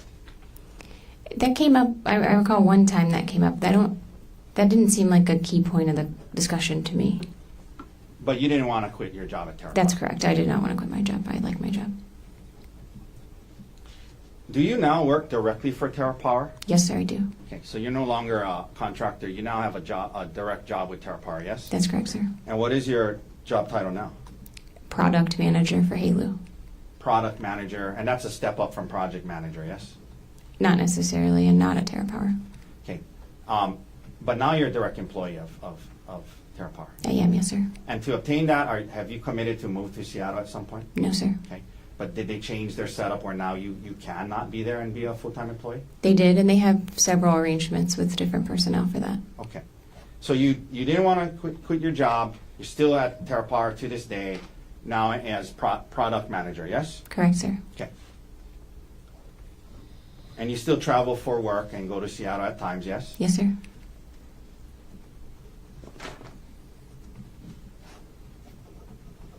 Now, at some point you mentioned engaging in counseling, yes? After the discovery of this communications with Ms. Gerhardt's discovery of your communications with Mr. Miller, right? You guys started couples counseling, yes? Yes, sir. And as you indicated, the counseling wasn't just about the affair, it became about the relationship, and you mentioned, his need for intimacy, and it was about the relationship, not just the issues with Mr. Miller, correct? That's correct, sir. And you mentioned January into February, you felt you guys are making some progress, correct? Yes, sir, that's correct. But the issue with Mr. Miller would still come up from time to time, yes?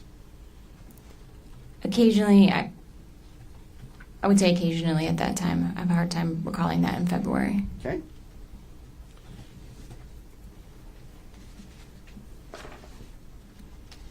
And this issue of the discovery of these things, prior to December, generally you describe your marriage as a good marriage, right? Yes, sir. So now we're heading into March and going through counseling, trying to work through it, and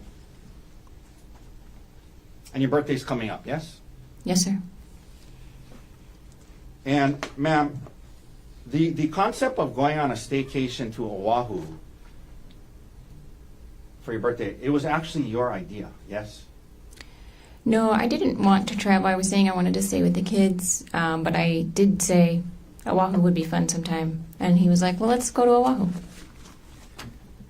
Okay, so you remember being interviewed by the detective in this case after the incident? Yes, sir. Do you remember being asked by the detective who planned this trip? And do you remember your response was, he planned the trip. He was kind of asking what I wanted to do for my birthday. And I said, Like, sometime I want to go to Oahu, it doesn't need to be now. Remember saying that to the detective. That sounds accurate, yes, sir. So at least that's what my question was. The concept of going to Oahu was something that you brought up, right? And you said, it doesn't need to be now, but I've always wanted to go there on a staycation.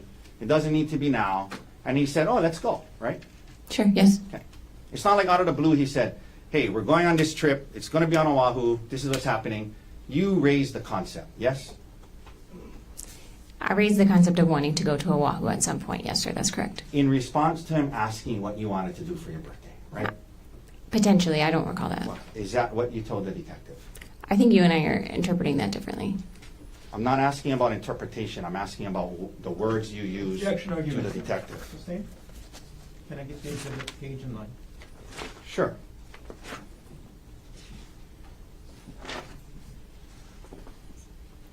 This is exhibit 107, page 5, lines 13 through 15, D107. Ma'am, when the detective asked you who planned this trip, your response was he planned the trip. He was kind of asking what I wanted to do for my birthday, and I said,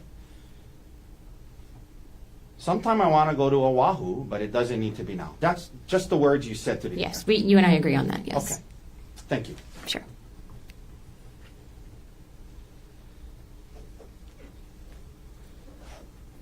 Now, you mentioned the hike, and I think you said that you only learned about the hike the night before once you were already on the trip. Is that right? About which specific hike we went on. Okay, but you knew you were going to go on a hike, right? We didn't have, aside from having planned to do the spa and shop around, a hike was kind of up in the air. I don't know that we had, before leaving Maui, definitively settled on going on a hike, sir. Yeah, but the concept of going on a hike came up. That's why you brought stuff, shoes and clothes to go hiking, right? Yes, like I said.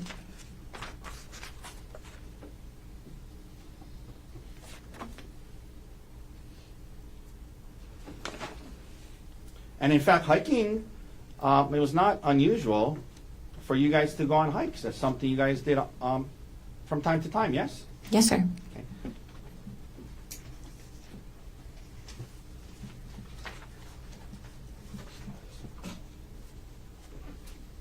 Okay, may I approach with exhibits D158, D160, and D154? Yes. Okay, ma'am, I'm gonna approach. I'm gonna ask you to, I'm gonna hand you D158. Can you, what is that a photo of? That's a photo of you and Gerhardt on a hike, correct? That's correct, sir. Okay. Is that a fair and accurate depiction of you and Gerhardt on this hike? Yes, sir. And this was on apparently June 2023 in Wailuku, well, at least the top it says Wailuku, right? That's what it says at the top. Yes, sir. Okay, Your Honor, may we admit D158? Mr. Barnes? No objection. And what has been marked for identification? This is with D160. This is, well, it's just one page. And is that a photo of you guys on a hike as well?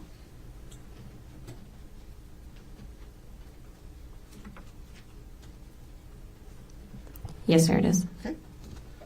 May we admit D160? Mr. Barnes? Can I set date for that first? The date says, at least on the top, it says September 11, 2023, yes? Yes, it does. No objection. And then lastly, Then what has been marked for identification as exhibit D160 is received into evidence. and then lastly, thank you, Your Honor. Lastly, this is D154. Is that a fair and accurate depiction of a photo of you on a hike as well? Yes, sir, it is. All right, okay, thank you. May we admit D154, please? Mr. Barnes? No objection. What has been marked for identification as exhibit D154 is also received into evidence. So again, before we publish these, it wasn't unusual for you guys to go on hikes. That's something you guys did together, right? That's correct, yes. Okay. Can we publish 158, please? Okay. And up on the screen there, can we blow that up a little, Mr. Dirks? Okay. That's you and Gerhardt on a hike, yes? Yes, sir. Okay. Can we publish 160, please? Okay. Another picture of the two of you on a hike, correct? I'm not sure that Gerhardt is Oh, well, in you're- that photo. I'm in there. Okay. It's dark. Okay. Do you think maybe Gerhardt took the photo? Okay. And then let's go to page 154. That's also a hike you would have done with Gerhardt, yes? Yes, sir. All right. Okay, we can take those down.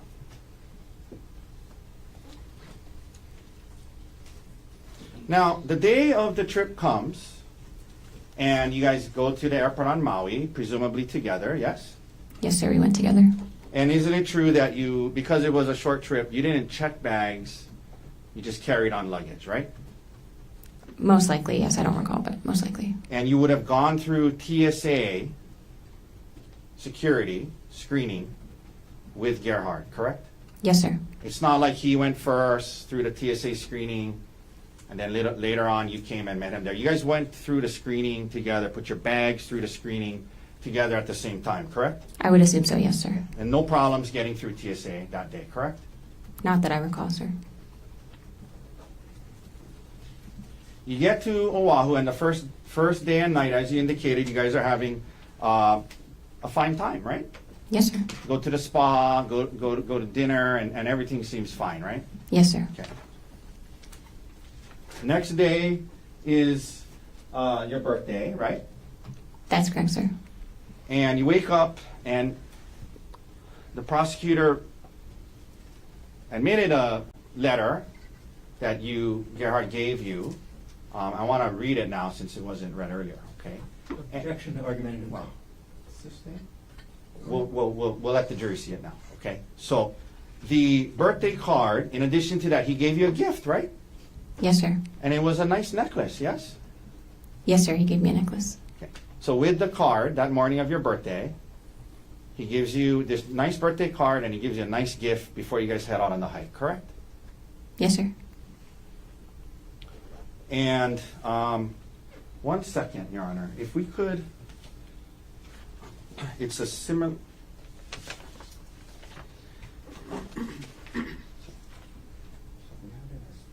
We have it as P-127, but I think this is the one you admitted. Do you have a problem if we admit this?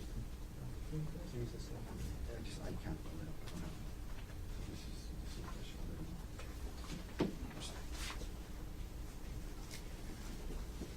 Yeah, is it in there? Okay. May I retrieve the exhibit? Yes. With the card? I don't know what number it is, sorry. Oh, thank you. Okay, thanks. Okay.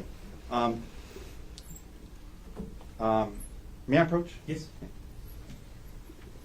I'm approaching with S-133 already in evidence. Ma'am, can you please read that out loud to the jury? This is the letter that Gerhardt wrote to you on the morning of this hike. Well, let me rephrase that.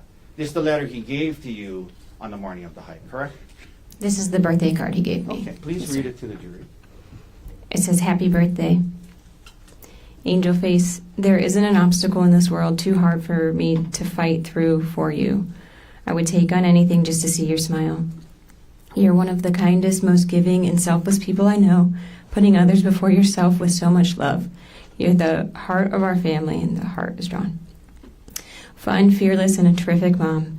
The kids and I hit the jackpot with you. Love always, G." Okay, may I approach? Okay, so that's the card he gave you the morning of the hike, right? That's right. Okay.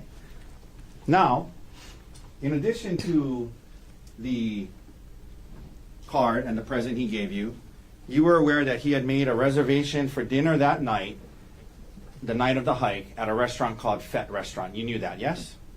I knew we had dinner reservations. That was the extent of it. Okay. So you knew that the night you're supposed to go on a hike in a day, and you knew that he had made reservations for dinner somewhere that night, correct? Yes, sir. But you didn't know it was at Fett? Correct. Okay.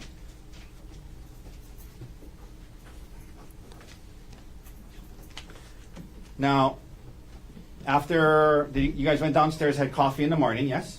We had coffee and breakfast in the morning. And then you head to the hike, correct? We went and got a coffee on the way out to at a different place. Okay. And then you had drive to the hike in your rent-a-car, correct? That's correct, sir. Now, this topic of life insurance came up, and the prosecutor showed you one email, but during this time period, You mentioned Gerhardt was the one that kind of managed the insurance, finances, taxes, things like that, correct? Gerhardt managed our finances, that's correct.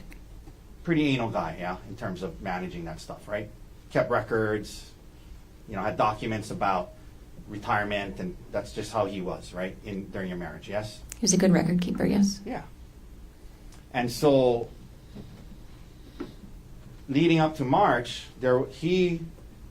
as part of you guys working through this issue, right? It's part of we're gonna be together.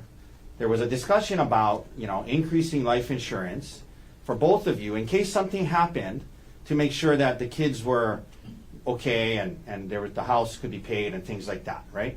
That's correct, yes. And in fact, he suggested that he would increase his life insurance to over $1 million, 1.5 million, correct? I don't remember the amount of his, but the rationale is correct. We looked at how much money we would need to keep our kids in our home, and based on our pay disparity, he would need a higher life insurance policy than I would need. Yeah, and so you remember telling the detective that yours was closer to 100 and his was closer to $1 million? Yes. Okay. So the effort to do this, he made it a point to make his way more than yours, correct? Again, based on that rationale, yes, sir.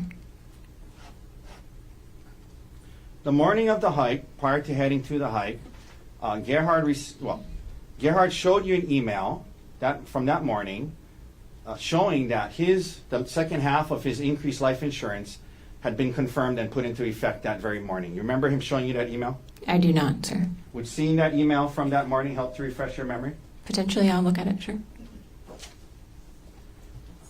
May I approach? I'm not going to admit it.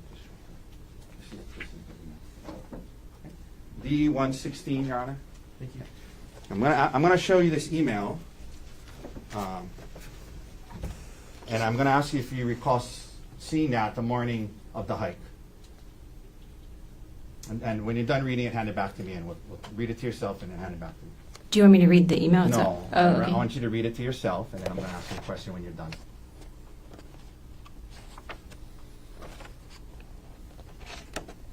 Okay. So do you recall Gerhardt showing you this email about increased life insurance on the morning of the hike? I'm sorry, I don't recall that. Okay. You arrive at the Poly Lookout parking lot at mid-morning, maybe around 10 a.m., yes? Yes, a little earlier. And when you got there, it was a busy parking lot. There was the Poly Lookout there. There was a lot of cars, tour buses, and people in the parking lot, yes? It wasn't that busy when we first got there. There were definitely other people there. Now, like tour buses? I don't remember tour buses when we got there, but I can't say for sure, sir. But there was a lot of people there, right? Yes. Yep. You mentioned going to the lookout first and then going to start the hike, correct? That's correct, sir. Not too far into the hike, Gerhardt leaves you on the trail and he heads up further on the trail on his own, correct? That's correct, sir. And you mentioned today that was because you weren't feeling good about the heights and the cliffs and the heights. You didn't feel good. You didn't want to go on, yes? Yes, sir. You guys have been on hikes and activities involving heights before, yes? Yes, sir.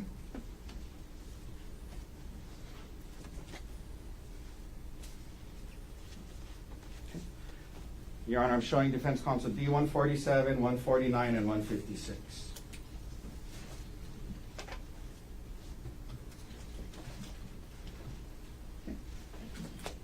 May I approach? Yes. Ma'am, you take a look at D-147. That's a photo of you and a friend going ziplining, correct? That's correct. Is that Gianna? Yes, it is, sir. Is that a fair and accurate depiction of you and your best friend, Gianna? Yes, it is. And Your Honor, move to admit D-147. Sorry. Mr. Warner. No objection. You want to mark for identification as Exhibit D-147 is received into evidence? I'll trade with you. Can you give me that one back, please? Sure, sir. D-149, is that a picture of you on a zip line? Yes, sir, it is. Is that a fair and accurate depiction of you on a zip line? Yes, sir. Your Honor, move to admit D-149. Mr. Garner. No objection. And Lastly, what D- has been marked for identification as Exhibit D-149 is received into evidence. And lastly, D-156. Ma'am, is that a photo of you on a hike? Yes, sir, it is. Move to admit D-156. Mr. Garner. No objection. And what has been marked for identification as D-156 is received into evidence. Let's start, please, with publishing D-147. We're just talking about that day not feeling good about the heights and whatnot. This is a picture of you and Gianna going ziplining, yes? Yes, sir. This is before this incident, correct? Yes, sir. Okay, let's go to D-149, please. That's a picture of you on the zip line, yes? Yes, sir. Okay. Let's go to 156. That's a picture of you on a hike from 2023, correct? Yes, it is, sir. Okay. So you were willing to stand there and take a picture that day, correct? Yes, I was. All right, you can take that down. So on this day, you're saying not feeling good about the heights, and that's what caused Gerhardt to go off on his own because you were going to stay back, correct? That's why I stopped hiking. Yes, sir. But you do acknowledge that he left you on this trail not very far in from the parking lot, correct? Yes, sir.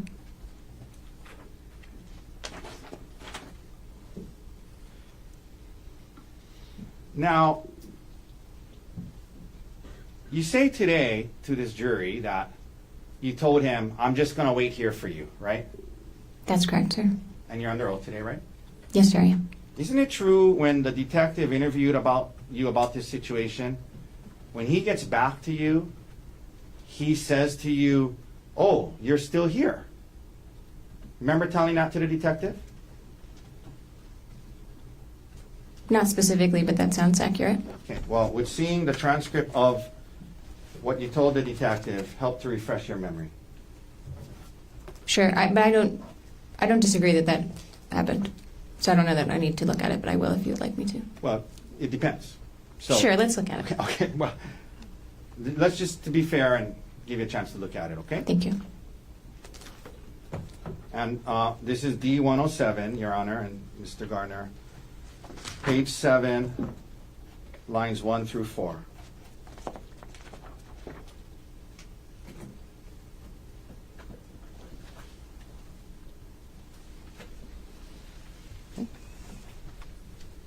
If you can just read, sorry, line 1. Read it to yourself, not out loud. Sure. Read it till line 4, and let me know when you're done.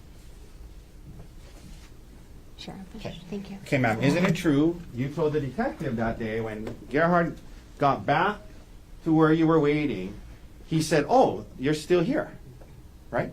Yes, sir, that's true. As in, he thought you were going back to the car, right? That was not the implication, sir.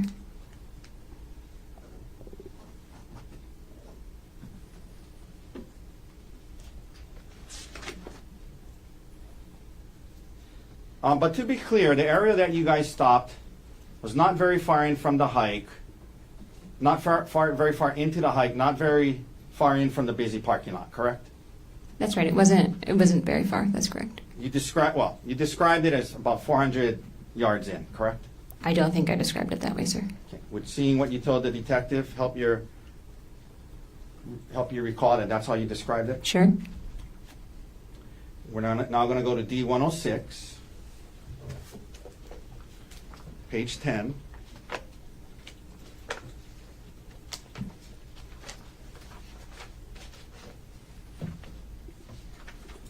One second.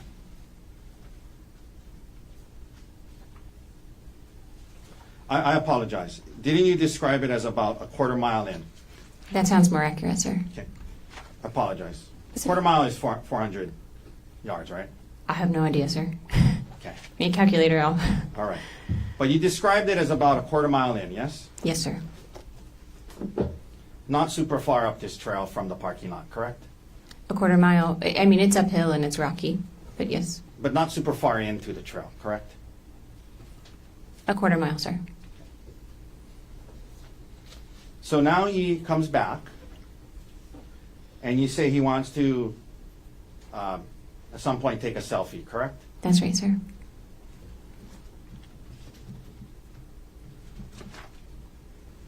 And you don't want to take a selfie where he wants you to take a selfie, correct? I didn't want to get too close to the edge of the cliff, sir. Yeah. And you indicate that at some point in the process of that, he says, "Get back over here. I'm sick of this shit." And he tries to throw you off the cliff in response to that. Yes? That was after the selfie, but shortly thereafter, yes. Okay.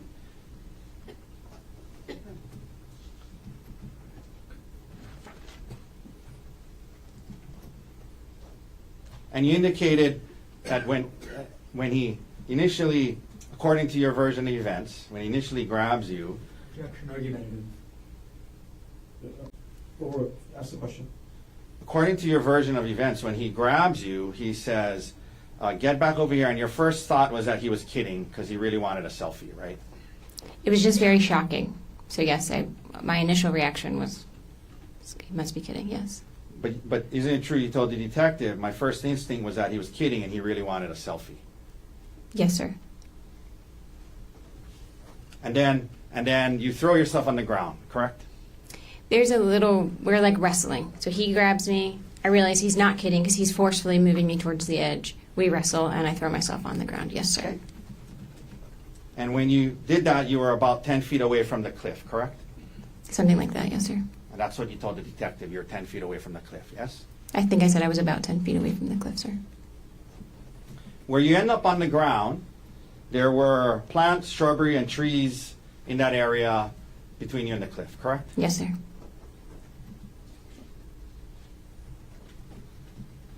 You mentioned now that there's kind of a scuffle or fight going on where you're, I think you said you bit him, you're grabbing his testicles, and there's a scuffle going on, correct? Prior to that, he's trying to pull me and drag me, and then he gets on top of me, and then yes, we're kind of There's a scuffle going on. scuffling. Yeah. And you're biting him, you're grabbing his testicles, yes? Yes, sir. Now, you said that at some point he has a syringe, correct? Yes, sir. And according to you, you did not see where he grabbed that from. Is that right? That's right, sir. 1 second, Your Honor. 1 second, ma'am.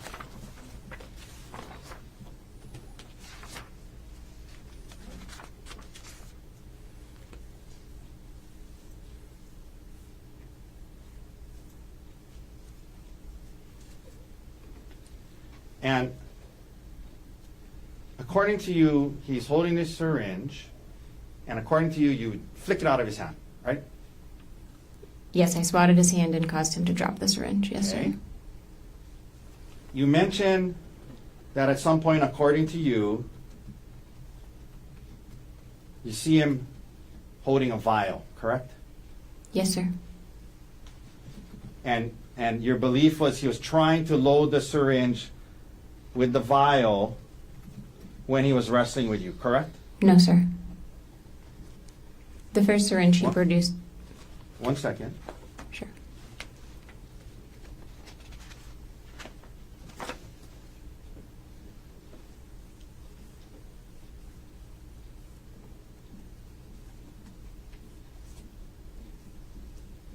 Okay. So you knocked the first syringe. He's getting the second syringe. But you think the vial is because he wants to load the syringe, right? That's right, sir. Right. According to you, this is happening while you're on top. He's on top of you.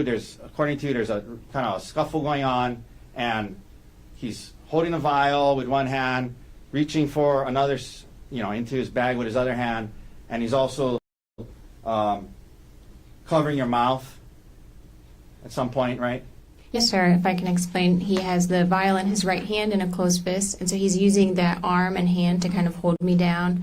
And then when I'm trying to talk to him too, and when I start screaming, he gives up his search for the syringe with his left hand, and will hold his hand over my mouth while I scream, and then resume looking in Okay. his bag. So holding the syringe in one hand, No, sir. That's a vial in his hand. I'm holding the vial with one hand, holding you down with that same hand, according to you, reaching for another thing, then covering your mouth. That's what's going on, according to you, yes? When he's sitting on top of me, so his Right. weight is on me too, sir, yes. And then you guys are having a conversation as well. You discussed that, yes? I don't know that I would call that a conversation, but yes, we were. Now,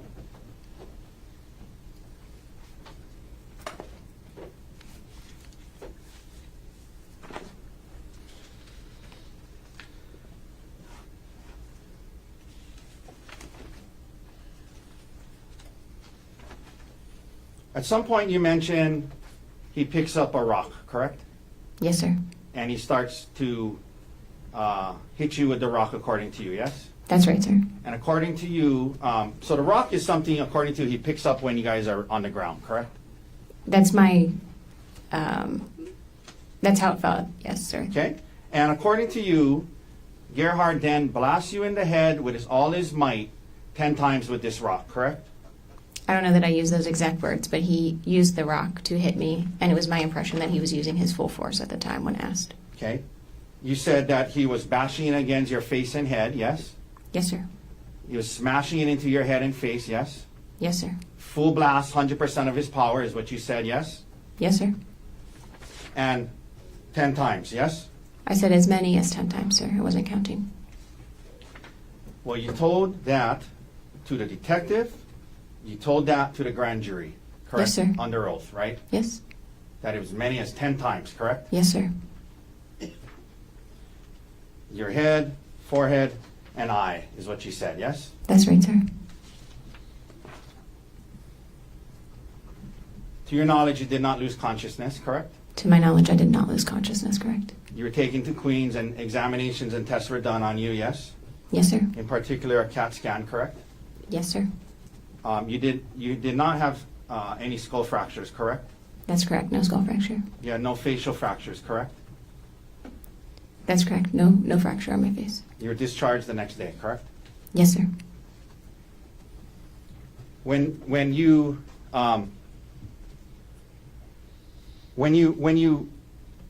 started to head towards where the witnesses were, Gerhardt didn't come after you, correct? That's correct, sir. And they help you down the mountain, and towards the bottom, you actually stand up and walk for the bottom part to get to the wall with their assistance, right? I didn't really walk there. I was holding on to both. That was more carried than walking. But yes, I was Well- upright. Okay, you were more carried than walking. Is that your testimony? Yes, sir. But you were standing on your 2 feet walking, correct? I was upright. Okay. You were standing on your 2 feet and moving, correct? Downwards, right? With their support. Sure. You were coherent and able to answer questions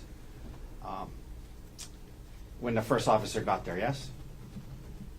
I don't know if I spoke to an officer. I recall talking to an EMT at the bottom. Okay. When you mentioned when the witnesses got there and you're crawling away, you said Gerhardt was standing there staring, right? Yes, sir. He was sort of frozen. Yeah. So he saw you, conscious and alive, crawling away, talking and yelling to the witnesses. He saw that, right? Yes, sir.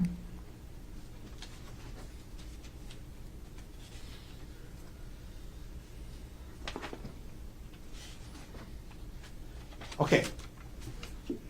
You go back to Maui. 3 days later, you say that this work bag of his gets turned into the police, correct? The evidence specialist picked it up on that Friday. Okay. And you said today that you're at home and you see his work bag and you open it and you say under oath today to this jury, the words you used was, I was surprised I was surprised to see the syringes and vials, right? That's what you said today, right? Yes, sir.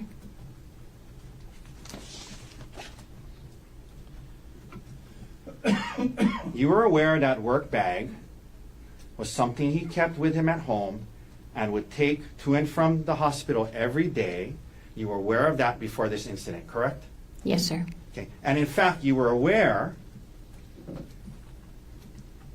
that he would bring syringes and vial, lidocaine and other stuff and have it at home in case of emergencies, right? Yes, sir. Okay.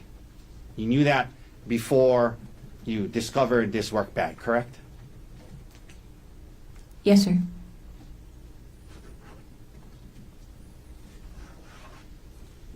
The detective asked you, have you ever seen him bring home any type of medications or syringes for work prior to this? And you said, yeah. You told the detective you knew about it, right? He had brought things home from work before. The surprise was that the bag was full and seemed to have a lot of stuff in it. I didn't realize the volume or the regularity with which that occurred. The detective asked you about the work bag, and you said it was something he would take to and from work every day, right? Yes, sir. The first call you make upon this discovery is not to the police, not to the prosecutors, but to your attorney, correct? That's correct, sir. This is 3 days later, right? The 27th of March, 2025, correct? That's correct, on a Thursday. By then you had an attorney, yes? Yes, sir.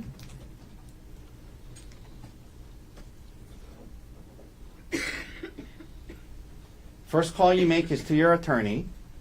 He says, we're going to introduce this into the case, and he calls the police, correct? I'm not sure. He says it's relevant. We need to have the police come get it. It's probably relevant.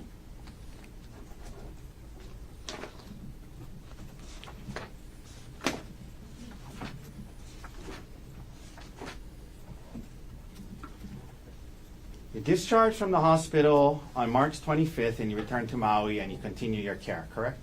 That's right, sir. And we mentioned by the March 27th you had an attorney, yes? Yes, sir.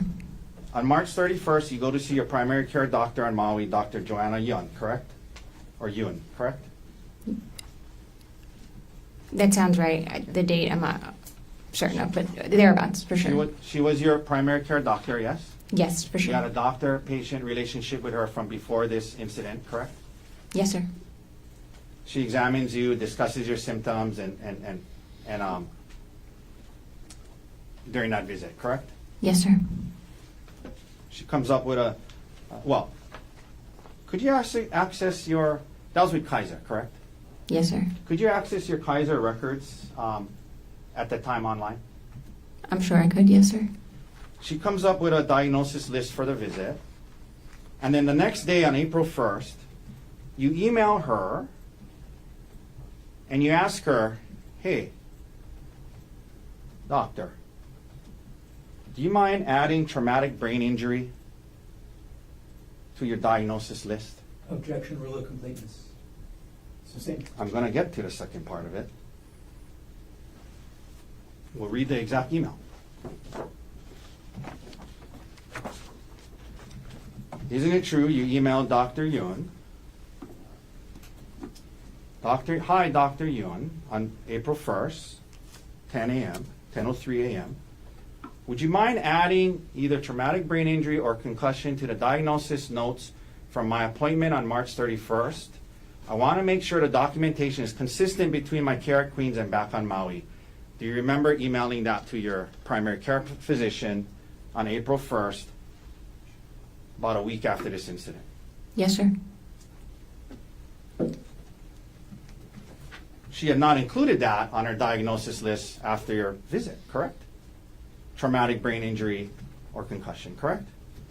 Correct. That's the I'm purpose sorry, of the I apologize. She had not added traumatic brain injury to her diagnosis list, correct?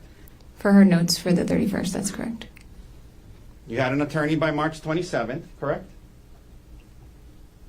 Yes, sir. April 1st, you emailing your doctor saying, can you please add traumatic brain injury to my diagnosis, correct? Objection, rule of completeness. Cross. Sustained.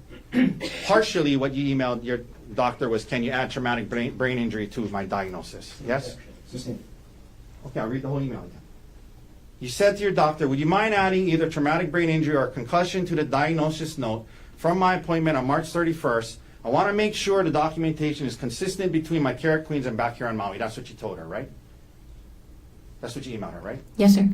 Are you aware that nowhere in your Queens records does it ever say traumatic brain injury?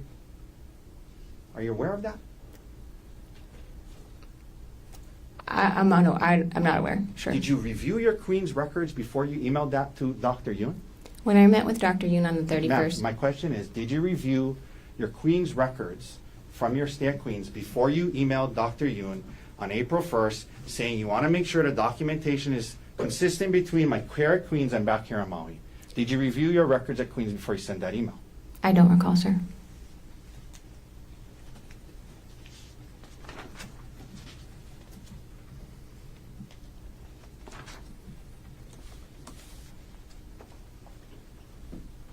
Ma'am, following the incident, prior to the incident, you and Gerhardt had joint bank accounts together, correct?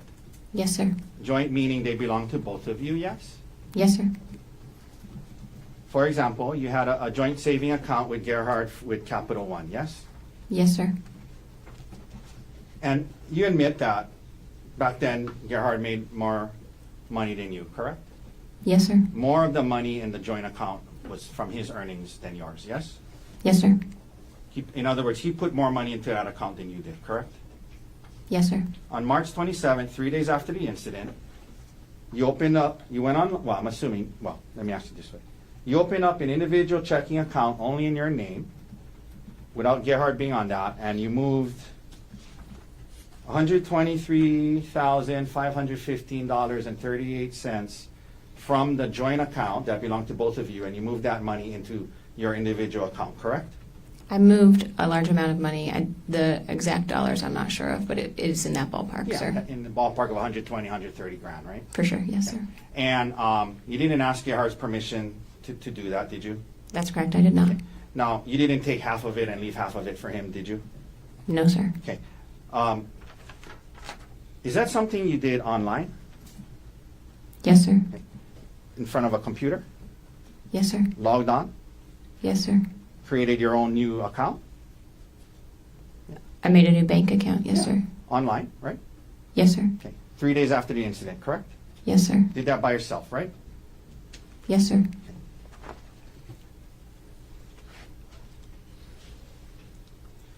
On March 27th, when you did move that money, you had not yet filed for divorce, is that right? That's correct. You were planning to do so, correct? Yes, sir. And you were aware, weren't you, when you did this, move the money, that once you filed for divorce, there would be a automatic restraining order that prevented you from moving money like that. I was not aware of that at this time. So you moved the money without his permission before filing for divorce, and you talked to your attorney about that as well, correct? I talked to my attorney about whether or not I was allowed to move money from a joint bank account. Okay. Yes, sir. Now, and he told you you can as long as you don't file for divorce yet, right? He did not say that, sir. Later on, when you were asked about this, you indicated to the prosecutors that you did it because, in part, there was a need to pay back your parents $85,000 from a loan that they had given you and Gerhardt, correct?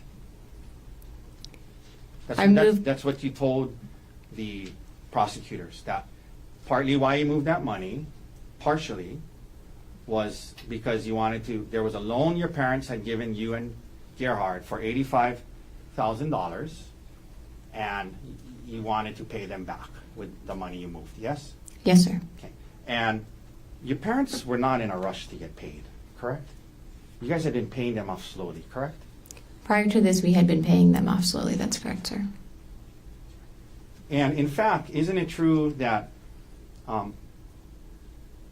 later on when you filed for divorce and you and your divorce attorney tried to get access to Gerhardt's retirement accounts, one of the things that was stated in that proceeding was that you had been making ends meet by seeking the financial support of your family, meaning your parents. You remember asserting that to the family court in your divorce case? Yes, sir, I remember that. Okay.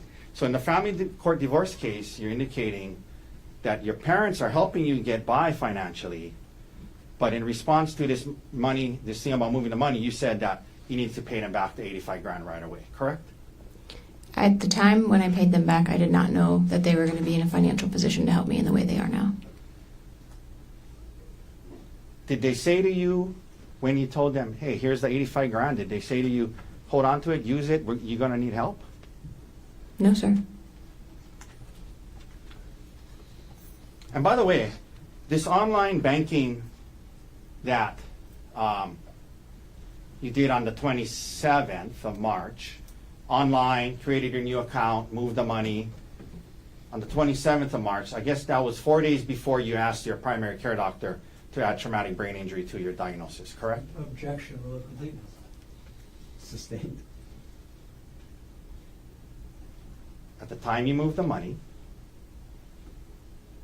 on March 27th, that was 4 days before, sat down at a computer, logged onto it, opened up your online banking, created a new account, moved the money from the joint to that one, new one. That was 4 days before you emailed your primary care doctor asking her to add traumatic brain injury and concussion to your diagnosis list, correct? I'm not sure of the exact date of the bank account, but yes, in general, that's correct. You eventually do get a divorce attorney named Brianne Wong Leong, yes? That's correct, sir.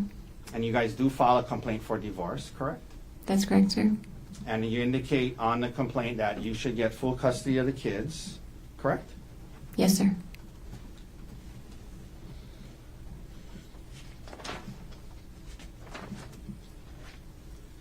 Emil, his son, your stepson, continues to live with you to this day, yes? That's correct, sir. While the case was pending,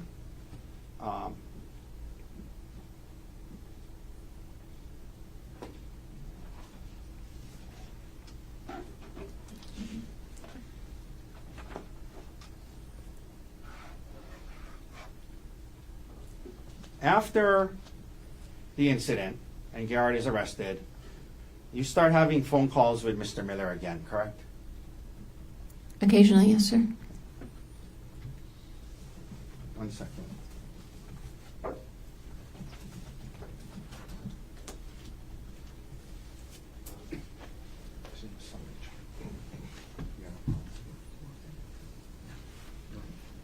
Your Honor, at this time, we'd like to admit D-184. It's a summary chart from the phone records of Ms. Konig in this case, D-184. I believe the prosecutor had a chance to examine it for accuracy. Mr. Gardner, with respect to the proffer, No objection. was a mark for identification as Exhibit D-184 is received into evidence? May I approach? Yes. I'm approaching you with what's called D-184. I'll represent to you that from your phone records in this case, a summary chart was made that summarizes what was in your phone records. And if you could please turn to what is the third page.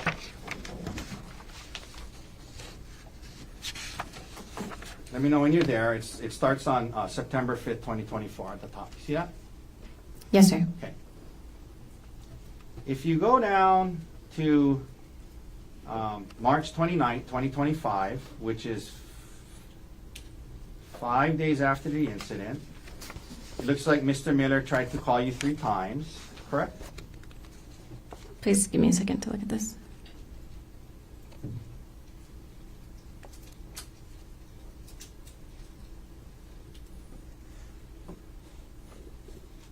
Some of them don't look different. I'm not sure what the Oh, I columns are. apologize. You know what? You might be right. He attempts to, it's repetitive, but he tries to call you on the March 29th, 2025, yes?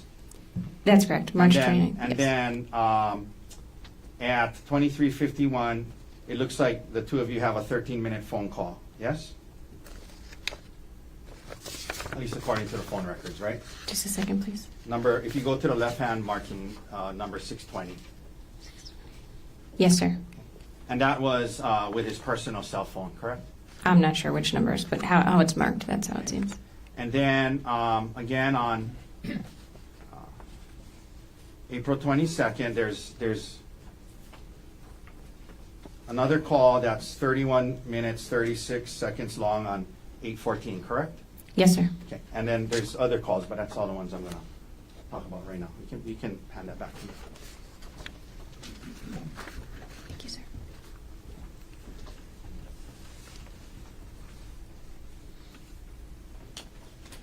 Now, Ms. Konig, in the divorce case, you and your attorney are raising the allegations of attempted murder in this case to get the upper hand in that case, correct?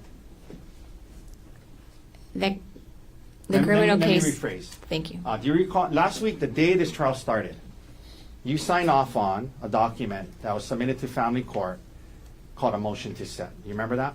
Yes, sir. I remember signing the And- motion to set. And in that motion, well, you signed it and adopted it as true. Remember that? Yes, sir. And that motion details the allegations in this case and then states that you should get full custody of the kids, correct? Yes, sir. That the father should not have any contact with the kids due to a finding of family violence, yes? Consistent with previous ruling, yes. That you should keep your retirement and get half of his, right? Yes, sir. That you should keep the house, right? Yes, sir.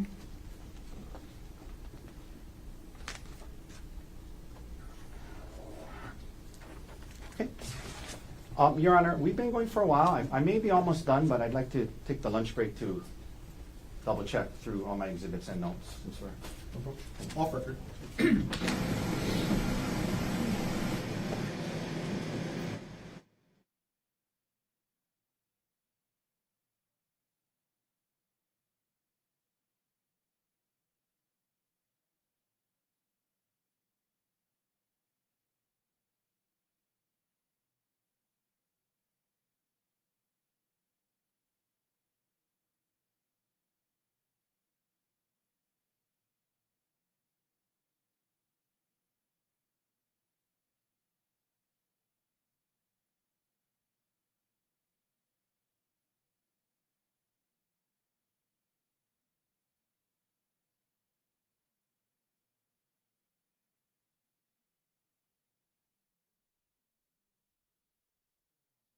So, ladies and gentlemen, we've been going for a long stretch this time. I'm going to call it early lunch break. So we'll take our lunch break now, but I'll have you come back early as well. Instead of 1:30, I'm going to have you come back at 1 o'clock. Still an hour lunch. Try to recapture our time. Leave your notebooks on a chair. Don't talk to anybody about this case. Keep an open mind. Do not try to learn about this case outside of the courtroom. All of you have a good lunch. See you at 1 o'clock. All rise.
Versus Gerhardt Konig, 1 CPC-25-373. Dr. Konig is present in court with all 4 counsel of record. All jurors are back in the courtroom. Ms. Ariel Konig is on the stand. Ms. Konig, you're still under oath. Ladies and gentlemen, thank you very much for your patience. Mr. Otake, whenever you're ready, you may resume your cross-examination. Thank you. Good afternoon, Ms. Konig. I know it's been a long morning. I only have 2 quick follow-ups that I forgot to ask you about earlier.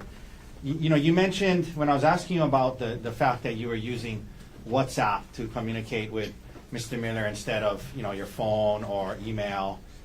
Text messages on your phone or email. I think you indicated, well, you would use WhatsApp to talk to other people at work from time to time too, correct? Yes, sir. Okay. But isn't it true that TerraPower, which is a nuclear engineering, it's a nuclear energy company, correct? Yes, sir. The sanctioned software for company communications was Microsoft Teams, correct? They provide Microsoft Teams for us, yes. Right, and that's how they wanted you to message each other because it's a secure communication network, right? Not exclusively. We're instructed to use encrypted messaging when we talk about work. You were instructed to use encrypted messaging, right? Yes, sir, which iMessage counts, and so does WhatsApp. Now, in August of 2024, you went on a trip to South Africa with Mr. Miller, correct? And another TerraPower employee, yes, sir. I didn't ask that. I asked if Mr. Miller went on that trip with you, yes or no? Yes, he did, sir. And in fact, not only did he go on that trip with you, he advocated for you to be able to go on that trip with him, yes? He helped set the group of people going, yes, sir. And he specifically got you to be able to go on that trip with him, yes? I don't know the answer to that, sir. Do you recall messaging him on WhatsApp on October 30th and saying, I know I said it earlier, but I sincerely appreciate you getting me on this trip. Do you remember messaging that to Mr. Miller in August after this trip? Yes, sir. No further questions. Thank you, Ms. Konig. Thank you. Mr. Gardner, any redirect? Yes, sir. Could I have just a moment to get this out? Yes, take your time.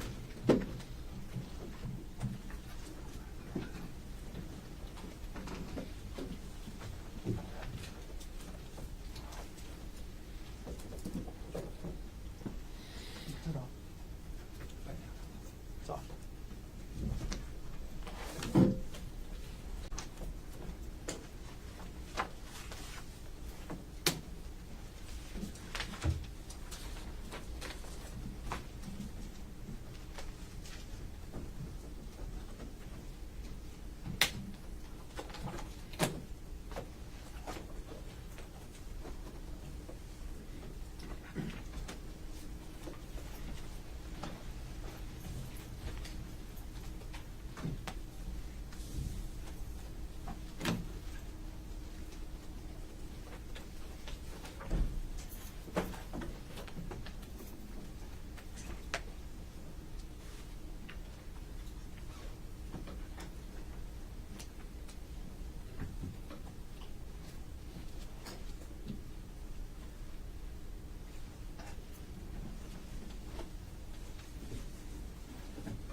Okay.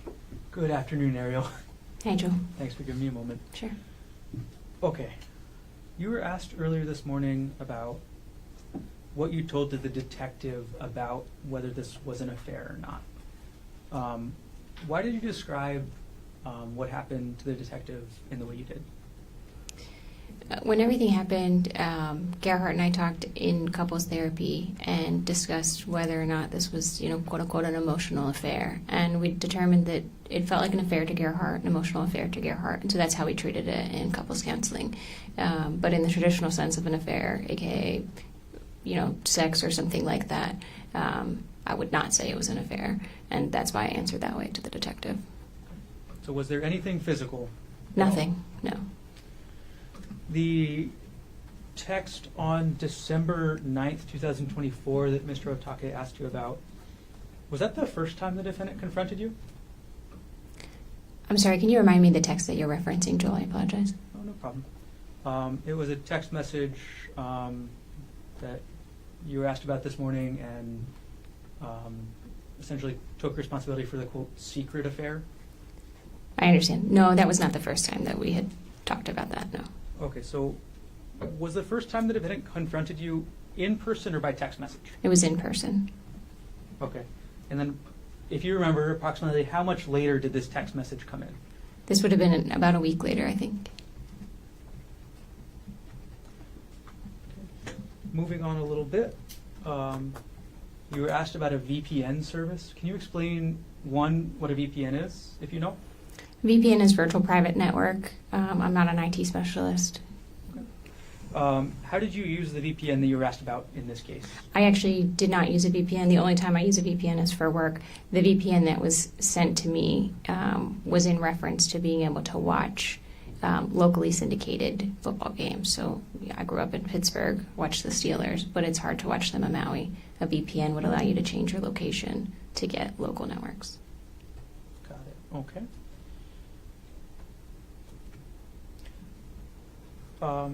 Going back to this confrontation about this quote, emotional affair, who did the defendant tell first? He told Bryant and Gianna we were out having a drink, and I went to the restroom, and he told them. He basically said Aries having an affair. How did you feel about that? It just felt, like I said, unfair because I would have liked to talk to Gerhardt about it first.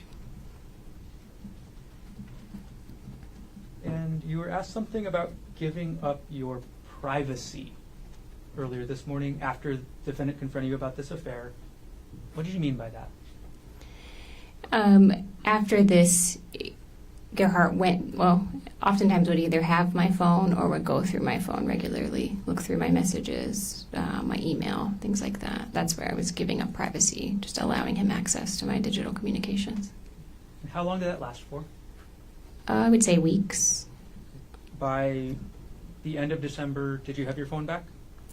Yes, and honestly, it was just the beginning of December where I didn't have my phone most of the time. By the end of December, I had my phone. It would just be that he would go through it. Okay. And how long did the defendant keep going through your phone after this came out? I don't recall. I think maybe periodically, still in January, potentially.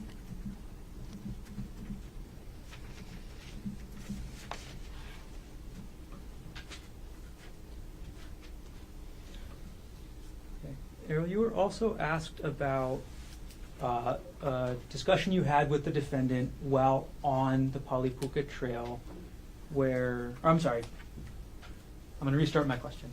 You asked about a discussion you had with the defendant about the planning of the trip to Oahu for your birthday.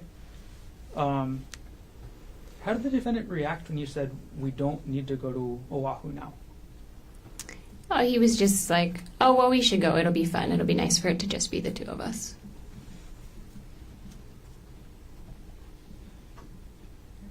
Just a couple more things to follow up on. You were asked this morning on cross-examination about, and you said something to the effect of wanting to keep the kids in the house. Could you explain that for us? Yes, just after everything happened, wanting to be able to provide the same life that they were having, right? You know, they already went through a traumatic situation, so just making sure that they could continue to live in that home for as long as possible. That's Okay. what I was referencing. And this is hypothetical with regards to the life insurance, right? I'm sorry, yes, this was the planning around life insurance and kind of the methodology that went into coming up with the life insurance amounts was making sure that should either of us not be earning money, we could still afford to keep the house that we have on Maui and keep our kids there. How important was it to you to keep your children at that house on Maui? Objection irrelevant, beyond the scope. Overruled. Very important. That was the basis for us really working on our marriage and, for a lot of the things, trying to keep the kids stable.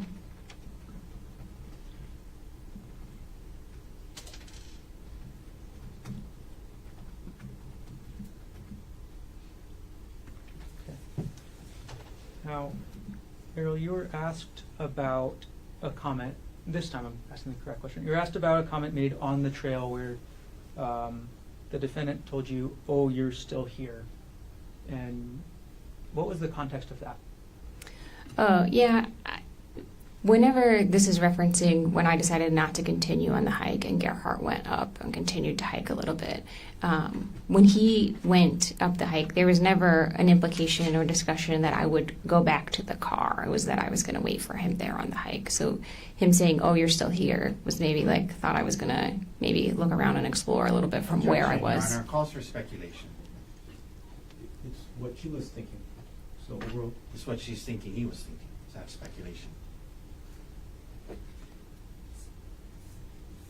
overall. I'll keep us going forward as well. Okay, you were asked on cross-examination about the number of times that the defendant struck you with a rock. Do you know the exact number? No, sir.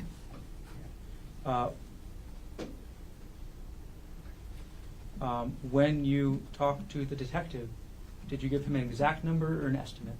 An estimate, sir. And what was the exact words that you were asked about and used? As many as 10 times. I said he hit me as many as 10 times. And you were asked this morning about being hit in your head. So let's go over. Where were you hit? Or where did the defendant hit you with the rock? I was struck on my right eye. I had a laceration down to the skull above my eyebrow here. And then all over my head, I had a large laceration that went back here and down here. So I was hit kind of all in this area. Were any of your other body parts hit? Yes, my left hand was hit where I was... Objection. Oh, beyond the scope. Overall.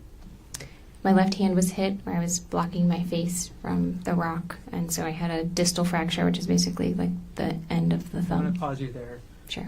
Okay. Okay. So, and again, can you demonstrate where your left hand was when the defendant struck your left hand? It was in front of my face.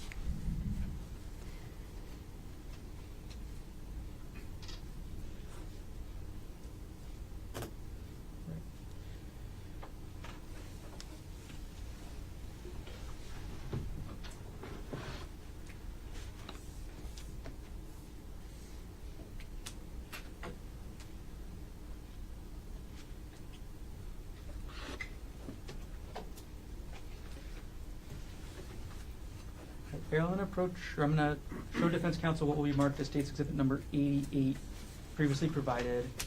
I'm going to ask to approach.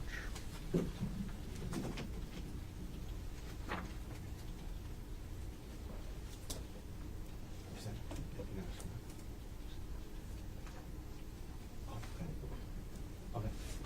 May I approach? Yes. Sorry, what number is that? State's 88.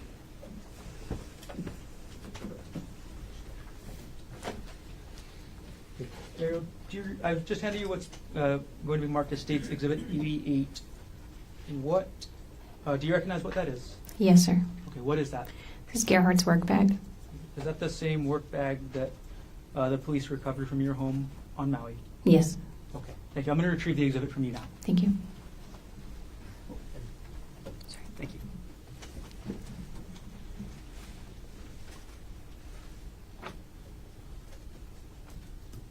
All right, my next section of questions has quite a few follow-ups, Ariel. The bank accounts. Okay, you were asked about withdrawing money from a bank account. Approximately how much money did you withdraw? It's about $123,000, I believe. And why did you withdraw that money? Withdrew it so that I could continue to pay bills to keep my kids in their house, as we talked about previously. And how did you withdraw that money, like the mechanics of how? As discussed before, I created a bank account online and moved the money. Okay. Did you log in through the defendant's account to do so? No, sir. Whose account did you log into to move that money? My account. And what type of account was it again, joint or separate? The account I logged into was a joint account. I moved it to a separate account.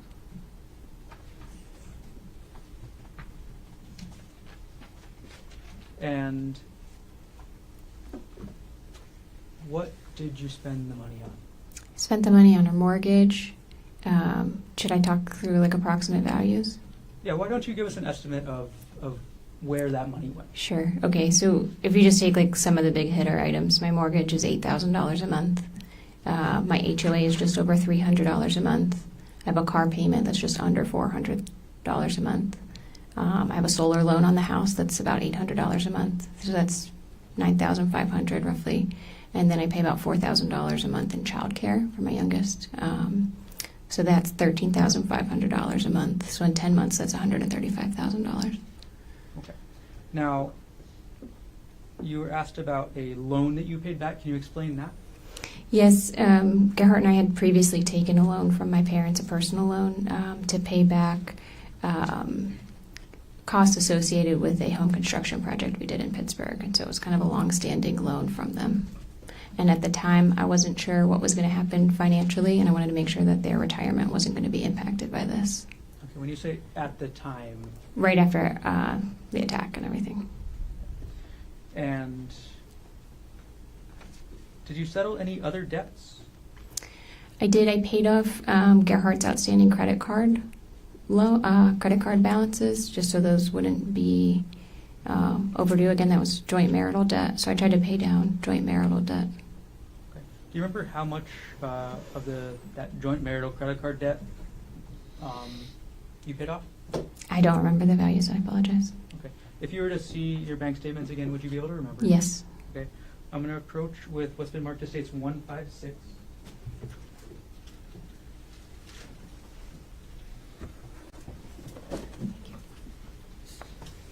Okay, Errol, could you take a look through State Exhibit 156 to refresh your memory on how much of the defendant's credit card debt you paid off?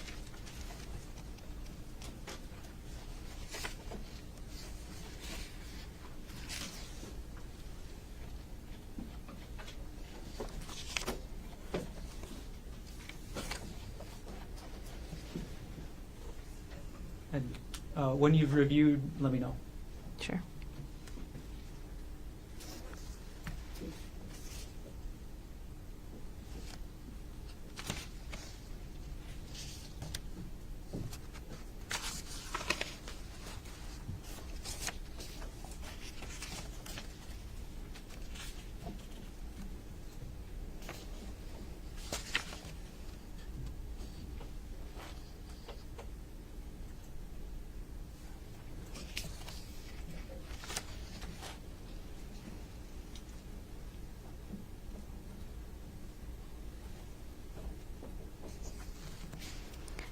There's one for. I'm sorry.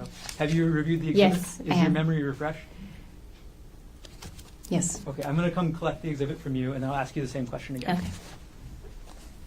Okay. I'm collecting State's Exhibit 156. Okay, Errol, how much of the defendant's credit card debt did you pay off? There's approximately $5,000, and just for the sake of completeness, at least I think one of those credit cards I was an authorized user on, so I don't want us to mischaracterize it and say it was his. Okay, is that why you considered it joint marital? Yes. Got it. Okay. Last section of questions, the divorce, Ariel. You were asked about a motion to set trial for divorce. Is that right? Yes, sir. And you were asked about your request for full custody of the children. Yes. Why did you request full custody of the children? They're in my care now, and we had a hearing last year sometime, and a judge ruled that I should have sole temporary custody. The temporary. Sure. And on that motion, and you testified this morning, you actually reviewed the motion to set you were asked about? Yes, sir. Okay. In the section on page 11 of 28, or bait stamp 758, did that state, upon conclusion of the criminal trial against father, this matter may be readdressed when discussing physical custody of the children? Yes, sir. Okay, so do you intend to have physical custody of the children forever? I intend to work through the courts to determine that. And with regards to your request for the house and the retirement accounts, why did you request those? The house also comes with the mortgage against it, so I basically requested that I have kind of the current state of things in Maui. So it's a house with a mortgage and a solar loan. Again, to try to keep my children in a stable environment. That's the house that they're used to living in, and the school district that they're used to, and the neighborhood they're used to. And then the split of the retirement account was again based on discussions with my divorce attorney and what would be reasonable in lieu of any kind of child support. I'm sorry? I thought we were getting to hearsay, but that's fine. Okay.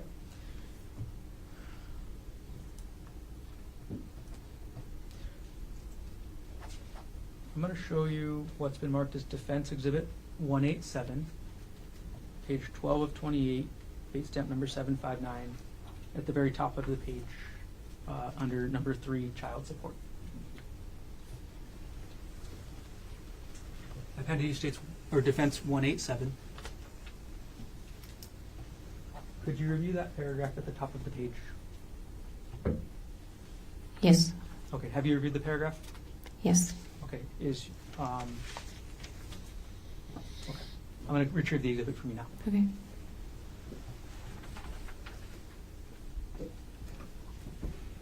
Ariel, why did you request the house and the defendant's, part of the defendant's retirement accounts?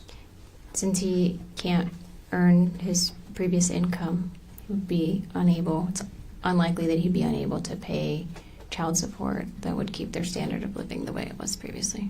Okay. Understood.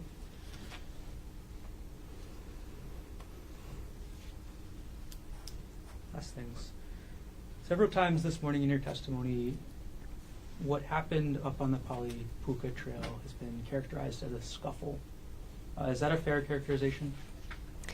I consider scuffle to be like a back and forth, like a wrestling thing. So it depends on the context. I mean, I would call it an attack versus a scuffle. When you were fighting back on March 24, 2025, what were you fighting for? My life and the ability to see my kids again. Thank you. No further questions.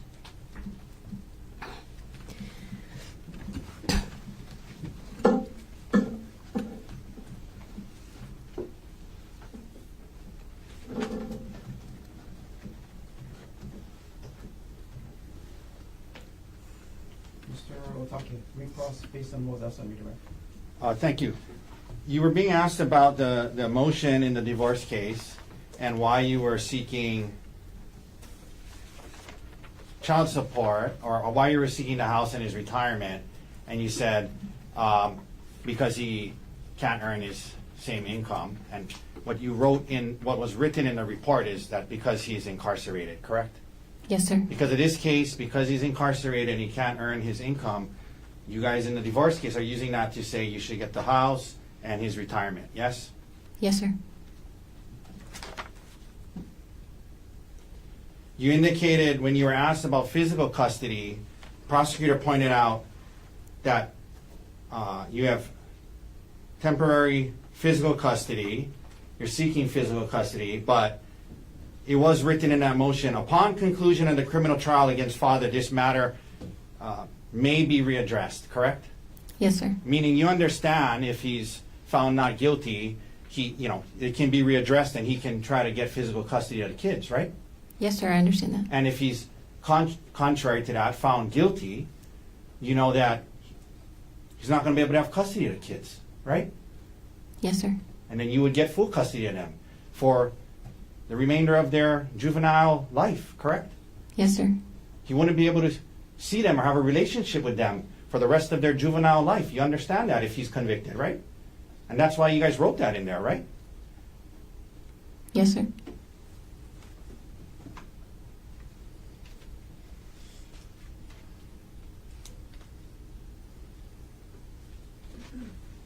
Because of him being incarcerated. You wouldn't be able to see them, or you wouldn't be able to have custody of them till they're adults. Cumulative. Sustained.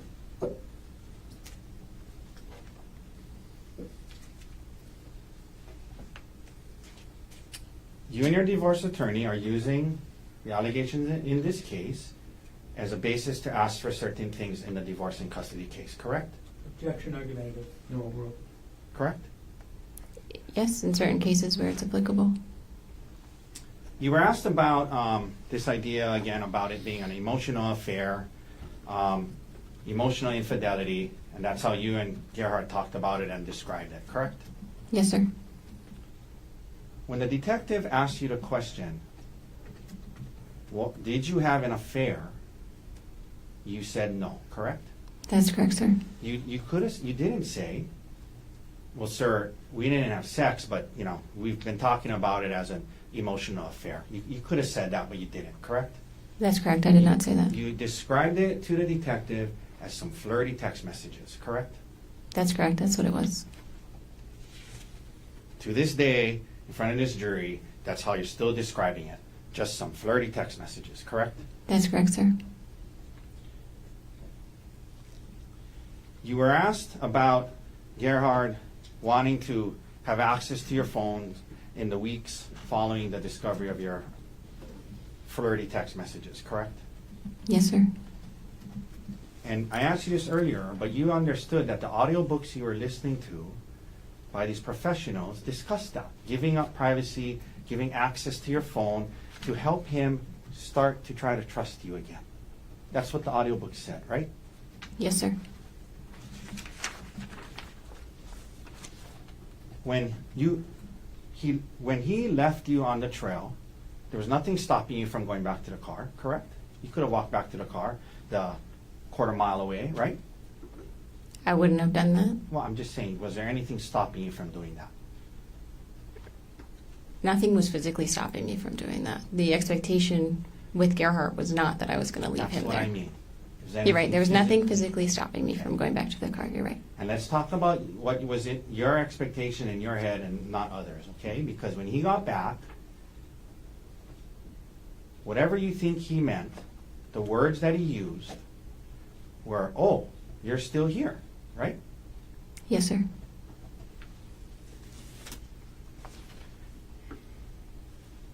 Let me, so you were asked about the number of times you're hit with a rock, and you told the grand jury as many as 10 times, yes? Yes, sir. You told the detective as many as 10 times, yes? Yes, sir. But today you're saying you don't know how many times you were hit, correct? I said as many as 10 times. I'm asking you to, that's what you said to the grand jury, and that's what you said to the detective. Today on redirect, when you were asked about that, your words were, I don't know how many times I was hit, correct? Objection misstates the testimony. No overruled. That's what you just said. I don't know how many times I was hit, right? I don't know an exact number of times that I was hit. The credit card that you were paying off, at least some of that was a joint credit card that you were on as well, correct? As stated, yes.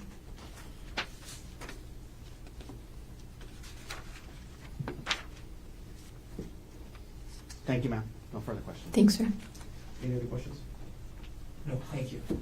Ms. Konig, thank you very much for being here. You can sit down. Again, watch that first time. Thank you, Your Honor.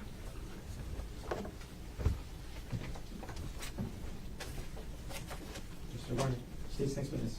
Could I confirm court stop for just a moment? Yes, of course.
Sorry, Your Honor. Thank you for the moment. The state's next witness will be Dr. Evan Grosjean.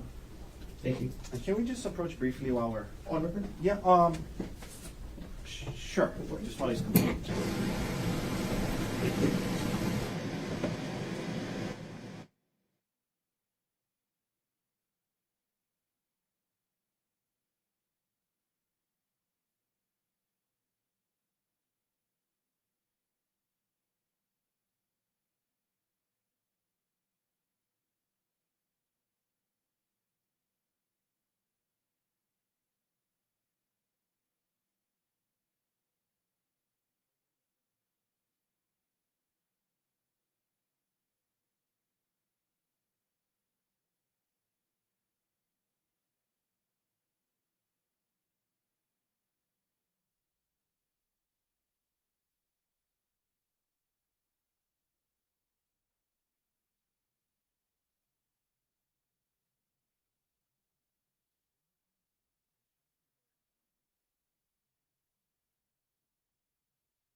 Medicine in the state of Hawaii. Yes, Are you board certified in any specialties? I am board certified in emergency medicine. Okay.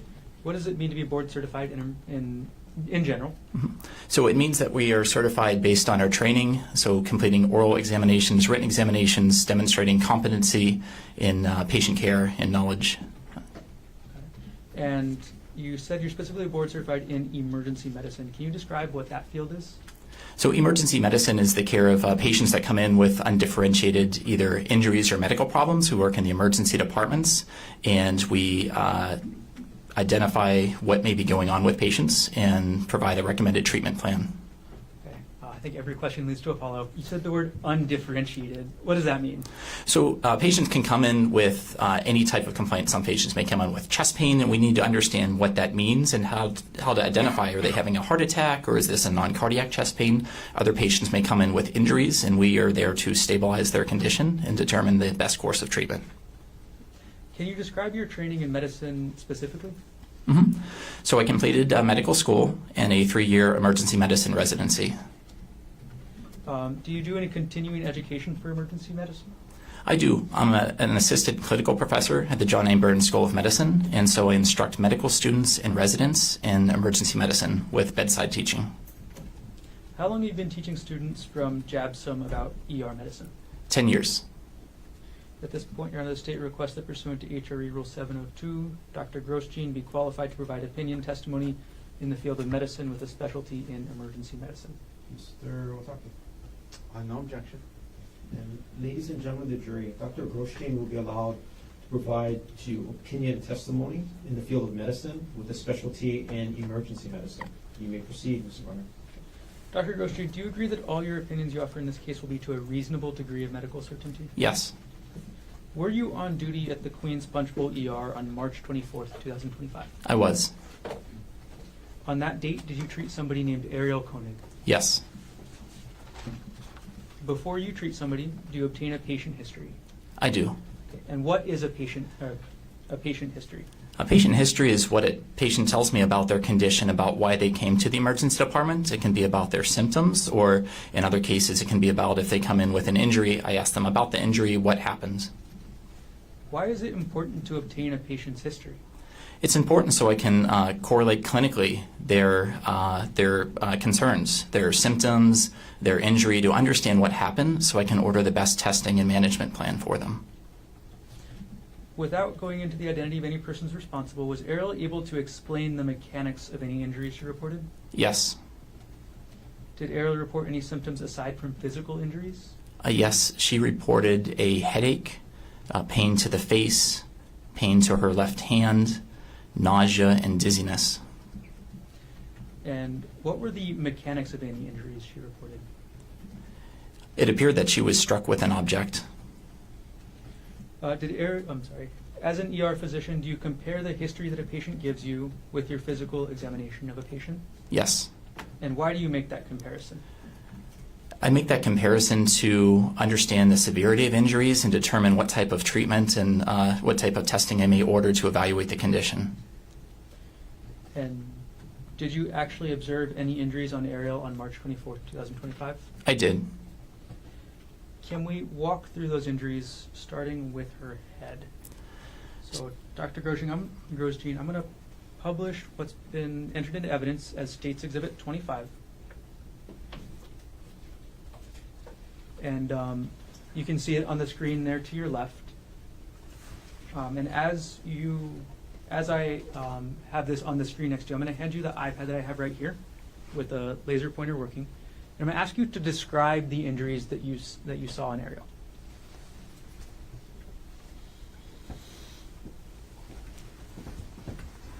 Okay, so Dr. Grosjean, can you, first of all, walk us through any injuries you observed to Ariel's head?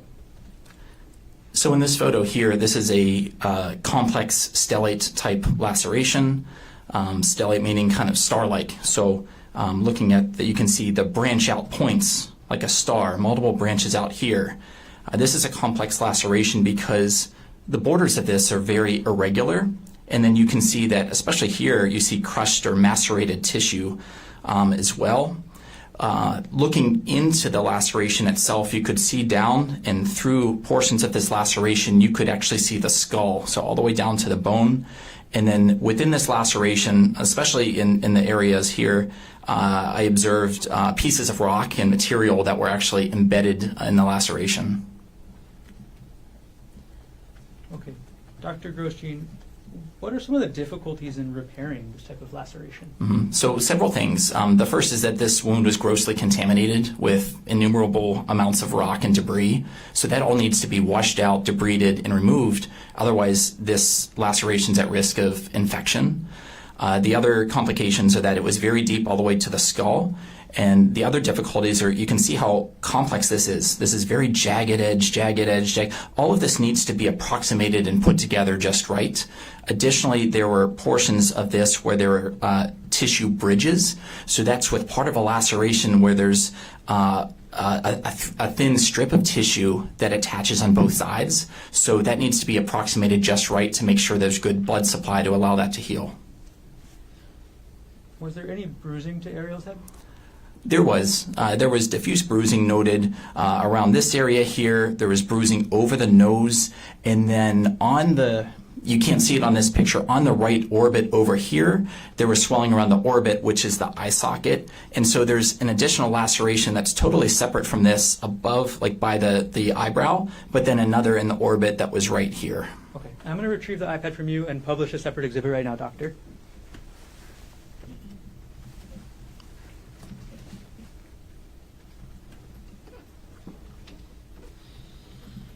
Okay, now I'm publishing State's Exhibit 22. Dr. Grosjean, is this what you were describing with regards to the right side of Ariel's face? Yes, the laceration above the right eyebrow underneath, and then there's bruising around the right orbit and along the forehead and over the nose. Were there any injuries to Ariel's extremities? There was. She had a lot of bruising to the left thumb and the second finger. There was pain with range of motion of the left thumb. And on the thumb itself, there's what's called a subungual hematoma, which is if you get a large bruise that's under the nail itself. And there was also a small open wound just at the nail bed, which is on the bottom. So that constellation of symptoms, I was concerned that there could be an underlying fracture of the thumb. Okay, I'm going to publish State's Exhibit 28. Okay, and I'm going to hand you the iPad again, and if you could point out the injuries that you were just describing to us.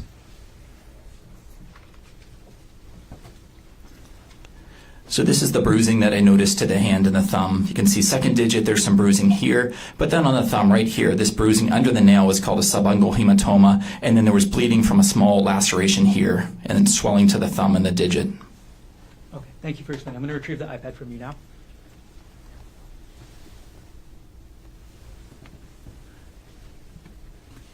I'm going to take State's Exhibit 28 off of the screen.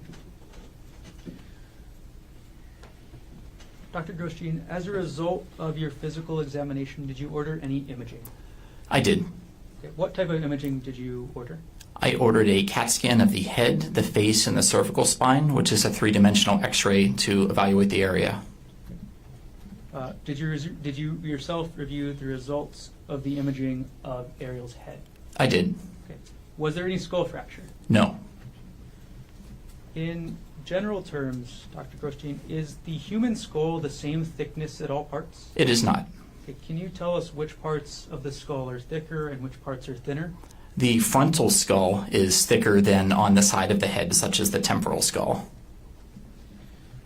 For the part of the skull where you showed us where Ariel had these lacerations, is that the frontal skull or the temporal skull? This was along the frontal skull, So again, is that the thicker part or the thinner part? the thicker part. Now, Dr. Grosjean, were you able to determine an exact number of times Ariel may have been struck? Not an exact number. Okay, do you have an opinion as to whether it was one time? More than one time. More than two? Multiple times. As a result of your physical examination, did you consult with any other departments or teams? I did. I discussed management with the trauma surgeon. Why did you consult with the trauma surgeon? I consulted the trauma surgeon because the patient had multiple traumatic injuries, and from my experience in emergency medicine, this is a very highly complex laceration and needed a specialist to manage, especially being managed in the operating room. Okay. And when you say traumatic injuries, in the medical context, what does that mean? It means multiple injuries, so trauma, any head injury, lacerations, broken bones, the trauma surgeons can help manage. And sorry, maybe I asked a bad question, doctor. Is trauma, in the medical sense, related to the impact? Yes. Okay, sorry. Could you explain that maybe more clearly than I just asked you? So if a trauma is any force that's subjected on the body, if a patient has subjective or significant force that the body is subjected to, there's at risk of injuries, and this patient was at high risk of injuries. Yeah. After you completed your physical examination of Ariel, were you able to compare her injuries with the verbal history she gave you? I did. Was Ariel's verbal history consistent with the injuries you observed? It was. Did everything you testified to occur in the city and county of Honolulu, state of Hawaii? Yes. Thank you. I have no further questions at this time.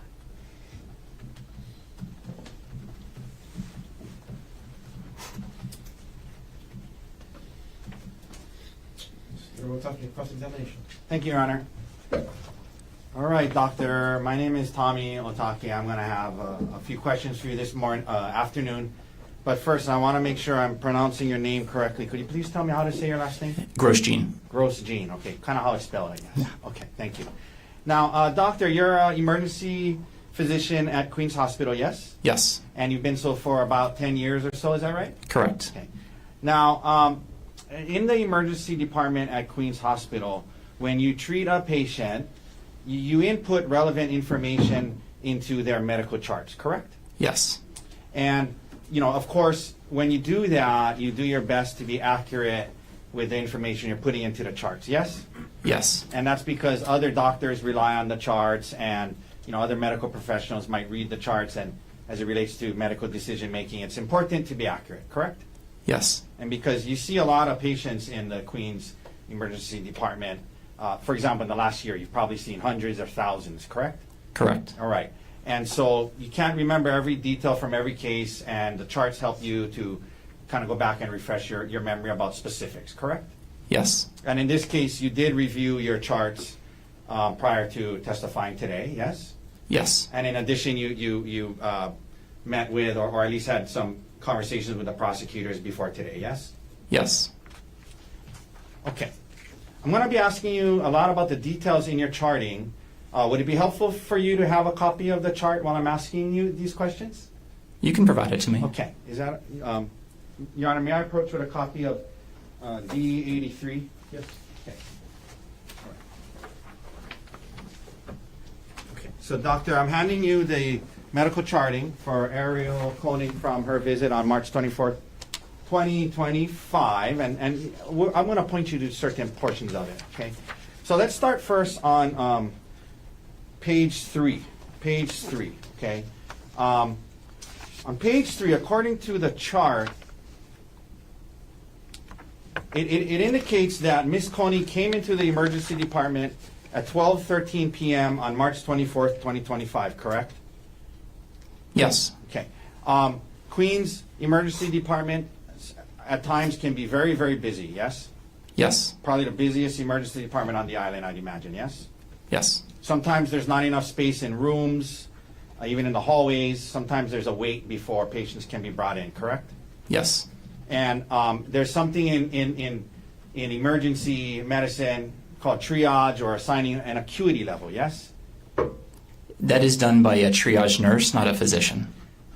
I understand that, but in emergency medicine, there's triage and acuity, right? Triage, yes. Okay. And part of triage, or the way it works, is if there's a busy emergency department, patients who are triaged, who are much more serious, life-threatening types of injuries, they're seen first, right? Typically speaking. We try to do that.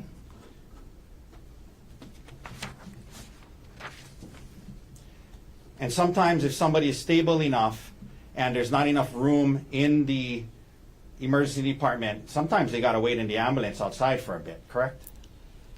It's not my decision to do that. Okay. Doctor, I'm going to ask you to listen to the question. I'm not asking you if that was your decision.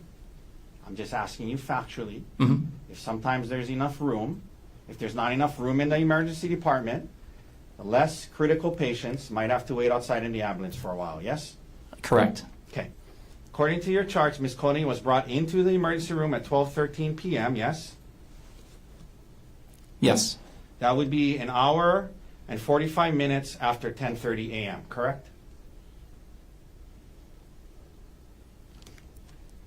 Roughly. Roughly, right? Say that again. 12:13 Mm-hmm.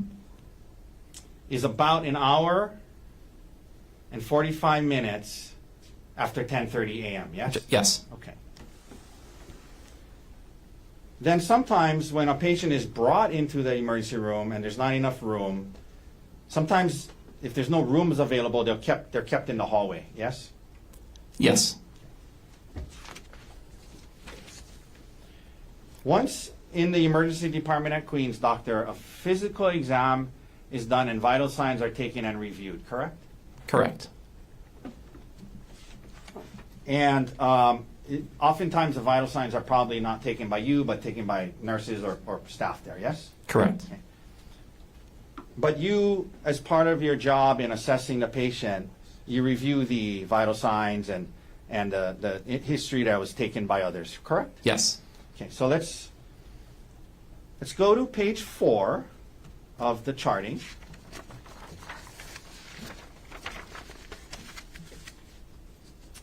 Under, you see where it says review of symptoms. Review of symptoms, Mhm. or systems, sorry. Review Yes. of systems, apologize. That's something you would have reviewed, right? As part of your treatment, yes? Correct. So this goes through some of this. Constitutional, it says she was awake and alert with distress, yes? Yes. So she was awake and alert, correct? Correct. One thing that in the emergency room that is examined in cases of head injuries is the patient's eyes and pupils, correct? Yes. You shine a light into the eyes and you see how the eyes react, correct? Correct. And in this case, her pupils were equally round and reactive to light, yes? Yes. This meant that her pupils were functioning normally, indicating that the brain, brainstem, and optic nerves were likely intact and functioning properly, correct? Those specific portions of the brain that you mentioned, yes. Right. Normal pupils in this context is a positive sign that a doctor looks for when assessing the neurological status of a patient with reported head trauma, correct? It is one of the signs, correct. And in this case, it was normal, yes? Yes. For your patient, Ms. Konig, yes? Yes.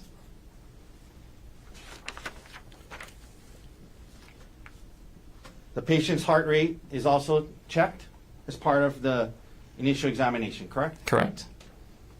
And in this case, Ms. Konig had a normal heart rate and a normal heart rhythm, yes? Yes. You also checked her breathing and pulmonary issues, correct? Yes. And again, in this case, Ms. Konig, her pulmonary effect was normal and there was no respiratory distress, correct? Incorrect. The respiratory rate on arrival, she had what's called tachypnea and breathing rapidly. So that rate is 23, which is not normal for an adult.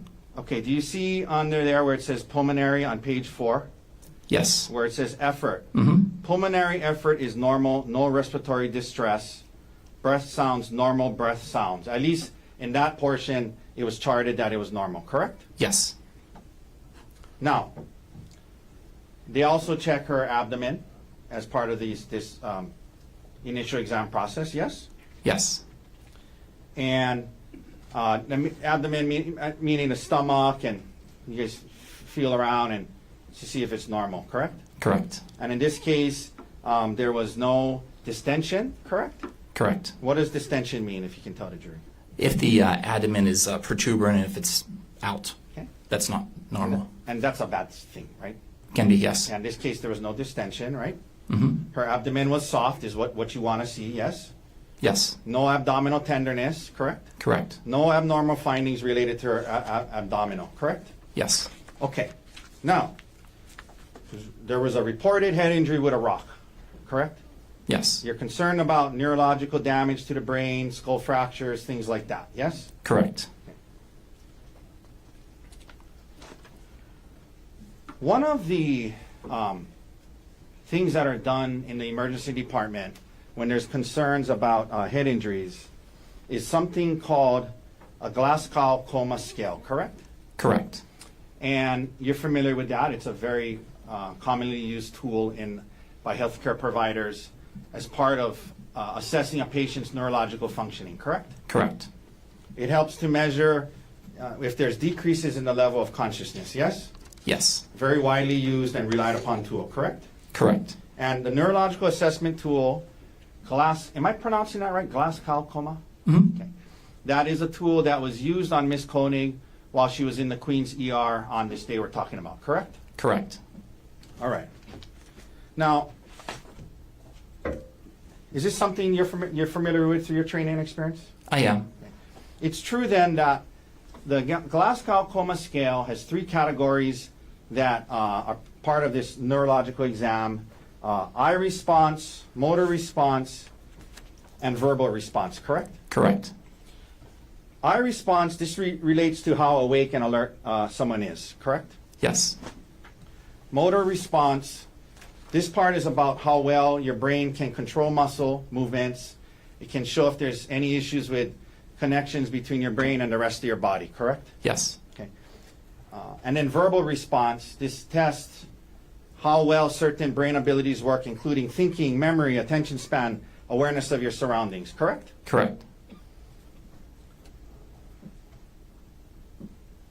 To get the score of a Glasgow Coma Scale, providers do these different tests, different scores from each 3 categories, and they add it all up, and that's your Glasgow Coma score, correct? Yes. The highest possible Glasgow Coma score is 15, yes? Yes. Meaning that's the best, meaning that you want to see on this on the Glasgow Coma score, right? 15 is better than 3. 3 is the lowest, right? Yes. And so you want 15. It means you're fully awake, responsive, not having problems with thinking ability or memory, correct? Correct.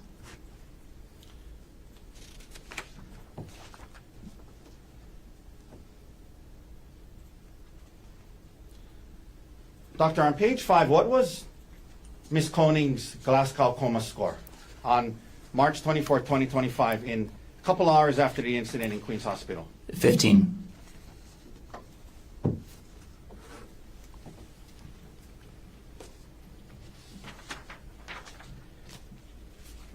Nevertheless, you're concerned about skull fractures, so you order a CAT scan of the head, face, and spine, correct? Correct. Because a CAT scan is a very reliable imaging tool. Well, it's an imaging tool that is used to see into the body to see if there's fractures, injuries, brain bleeds, things like that, yes? Yes. You thought it was prudent to order one, correct? Absolutely. Mhm. All right. And you reviewed the results of these imaging tests and factored that into your medical decision making, yes? I did. The CAT scan of the head, you're looking for any skull fractures or hematoma, given the report that she was hit multiple times in the head with a rock, yes? Yes. And doctor, the CAT scan to the head indicated that there were no skull fractures, correct? Correct. And no hemorrhaging was found either, yes? I mean, No. correct? No internal hemorrhage, yes. Yeah, that's what I mean. No brain bleeds were found, correct? Correct. You also do a CAT scan of Ms. Konig's face, and the results of that, as well, there were no mandible fractures, yes? Correct. Well, what is a mandible? That is the jawbone. Okay. I guarantee I'm going to pronounce some medical words wrong, but ossicles, is that a word? I can't even pronounce it close enough for you to recognize it. Ossicles? It is a word, yes. Okay. How do you say it? So ossicles. Okay. What is that? So it depends where you're looking. There are ossicles in different locations. Okay. Well, So- after the CAT scan of the face said ossicles are normally aligned. It said it was normal. Okay. Okay. So, Mhm. so what is that? So the facial bones were aligned. There was no facial bone that was out of place. Okay. No skull base fractures, correct? Correct. No zygomatic arch or pterygoid plate fractures, right? Yes. And what is a zygomatic arch or pterygoid plate fracture? So they're the pterygoid plate. They're parts of the face and the Okay. skull. So zygomatic arch kind of goes over here, and then the pterygoid plate's nearby. And the CAT scan to the face showed no fractures to that area, correct? Yes. No maxillary sinus fractures. What is the maxillary sinus, doctor? Maxillary sinus is, again, one of the bone structures of the face, so that would be right here. Okay. No fractures to that area, yes? Yes. Now, I wanted to ask you about this. The orbits are intact and the globes are normal. That's what the CAT scan said, right? Yes. You were asked earlier about the thickness of skull in different areas. Remember that? Yes. By the prosecutor? Hmm. And you said certain parts are thicker than others, right? Yes. And you have the skull and different parts of the skull. But isn't it true, doctor, that the orbital bones, it's a thin, fragile bone? So these are facial bones, not the skull bone. So these are facial bones here, and so over the sinus, it is thinner than the frontal Yeah, no, skull. I understand Mhm. that. I'm not saying you misled anyone. I'm just clarifying. You're talking about the skull. I'm talking about the orbital bones, right? Mhm. Isn't it true, doctor, that the orbital bones around the eye is a very thin, fragile bone in a person's body? On the inferior portions and the medial portions, which are here and here. They are thin and fragile, yes? They are one of the thinner portions of the face, of the bones, yes. And in the ER department, you often see people with orbital bone fractures because they are thin, fragile bones that can be broken by getting hit in the face with a baseball, for example. You've seen that in your time, I'd imagine, yes? Yes.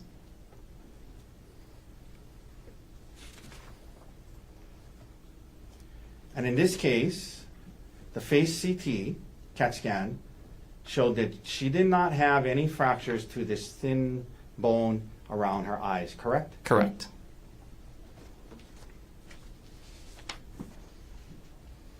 The CAT scan of her cervical spine, likewise, doctor, no fractures of her cervical spine was found, correct? Correct. Okay. I want to ask you now a little bit about this laceration on her head, and you refer to it as a stellate laceration, is that right? Yes. And am I pronouncing that right, stellate? You are. Stellate laceration is a star-shaped complex skin tear featuring multiple arms, often caused by blunt force trauma, correct? Correct. So in other words, it's different from like a cut or laceration caused by like a sharp edge of a knife or something like that, correct? Correct. In those lacerations with a knife or sharp object, the laceration is more defined, it's more linear, yes? Yes. Okay. But stellate lacerations caused by, and when we say blunt force trauma, we just mean getting hit with something hard, correct? Correct. Okay. Stellate lacerations caused by getting hit with something hard, the skin breaks apart differently than it does from a cut with a knife, yes? Yes. And often there are multiple jagged edges to the laceration that extend outward from an impact point, correct? Yes. There's a central impact, point of impact, and multiple edges branching out from there, which is what you saw in this case, yes? Yes. So to the untrained eye, it can look like multiple separate lacerations, but for those who understand stellate lacerations, there's an impact point and it branches out from there, correct? Yes.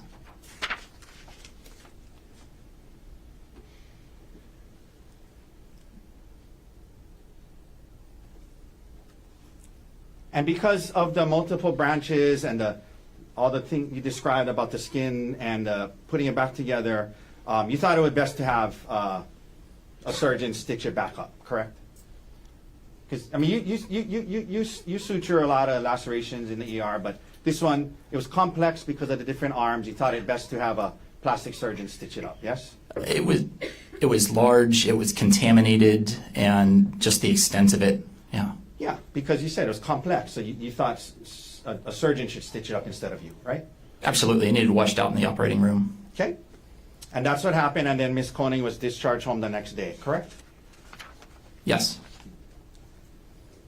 Now, you said today that, well, first of all, you're not you're a board-certified emergency medicine physician, correct? Correct. You're not a forensic pathologist, MD, who specializes in analyzing manner and means of injuries or death, correct? Correct. That being said, you were asked by the prosecutors back in December about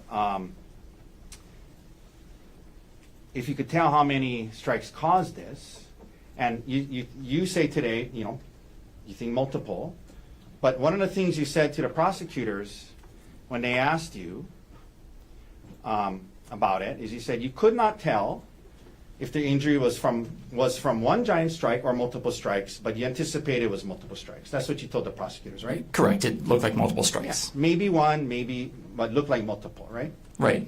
But you told them you couldn't tell if it was maybe from one giant strike, correct? That's what you told the investigator from the prosecutors, right? On the area on the face, yes. Yeah. There would have to be 2 strikes if we get here and here. Right. So I at understand minimum. that. I'm talking Mhm. about they're asking about the laceration on the head. Yes. And to that one, you said you couldn't tell if it was from one giant strike or multiple strikes, right? Right.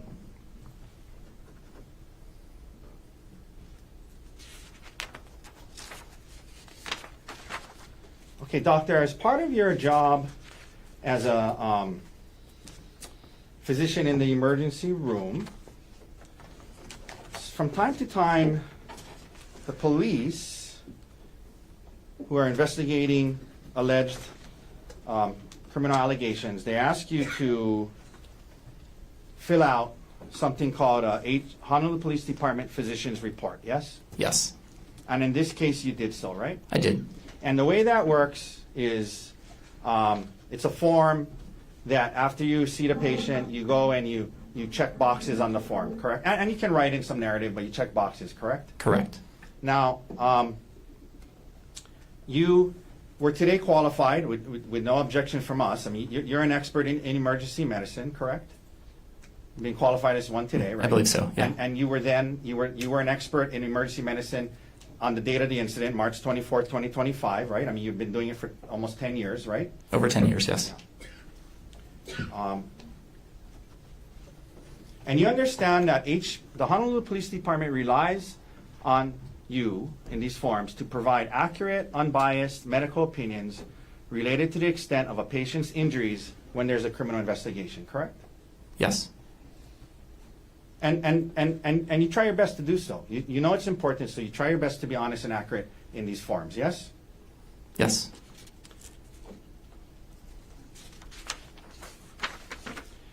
And isn't it true, doctor, that as it related to Ms. Konig, when you're filling out the Honolulu Police Department physician forms, one of the questions when you were asked under what's entitled substantial bodily injury, did the injury cause a major avulsion, laceration, or penetration of the skin? And you said yes because of the laceration, correct? Correct. Okay. You were also asked, did the injury cause a bone fracture? And at that point, you said unknown, testing was pending, right? Right. We were waiting for the X-ray result. Correct. Then you were asked, did the injury cause a serious concussion? And your answer to that was no, correct? Correct. You were then asked, did the injury cause a tearing, rupture, or corrosive damage to the esophagus, viscera, or other internal injuries? And again, your answer to that was no, correct? Correct. Then under the subsection serious bodily injury, you were asked, as in, being the expert in doing emergency medicine all these years, did the injury create a substantial risk of death? And you checked off the box no, correct? Correct.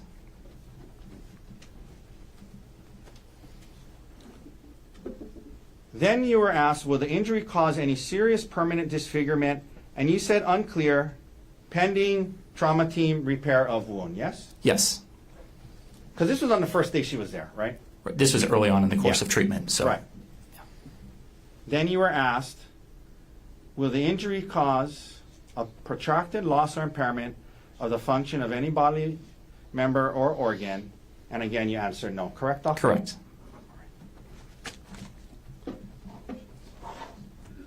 One second.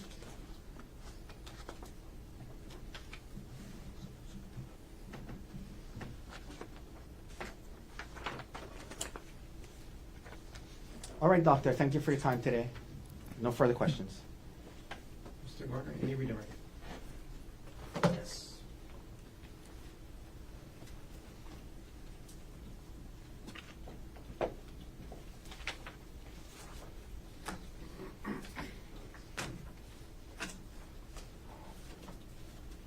Okay, Dr. Gostin. Now, you were saying something about technepia earlier, and you're interrupted. What was that? Tachypnea, so rapid breathing. Okay. And how is that relevant to this, your Ms. Konig? So initially when she came in and she was evaluated by the triage nurse, she was breathing very quickly. And you were walked through essentially everything that was okay with Ms. Konig by Mr. Otake. What was concerning about her? The concerning thing was the amount of pain that she was having at the large Beyond laceration. the scope. Beyond the scope. You can answer. So I was concerned with the injury. When we see a wound like this, we are concerned about underlying bleeding or skull fracture. Sure, come on up.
Dr. Grosjean,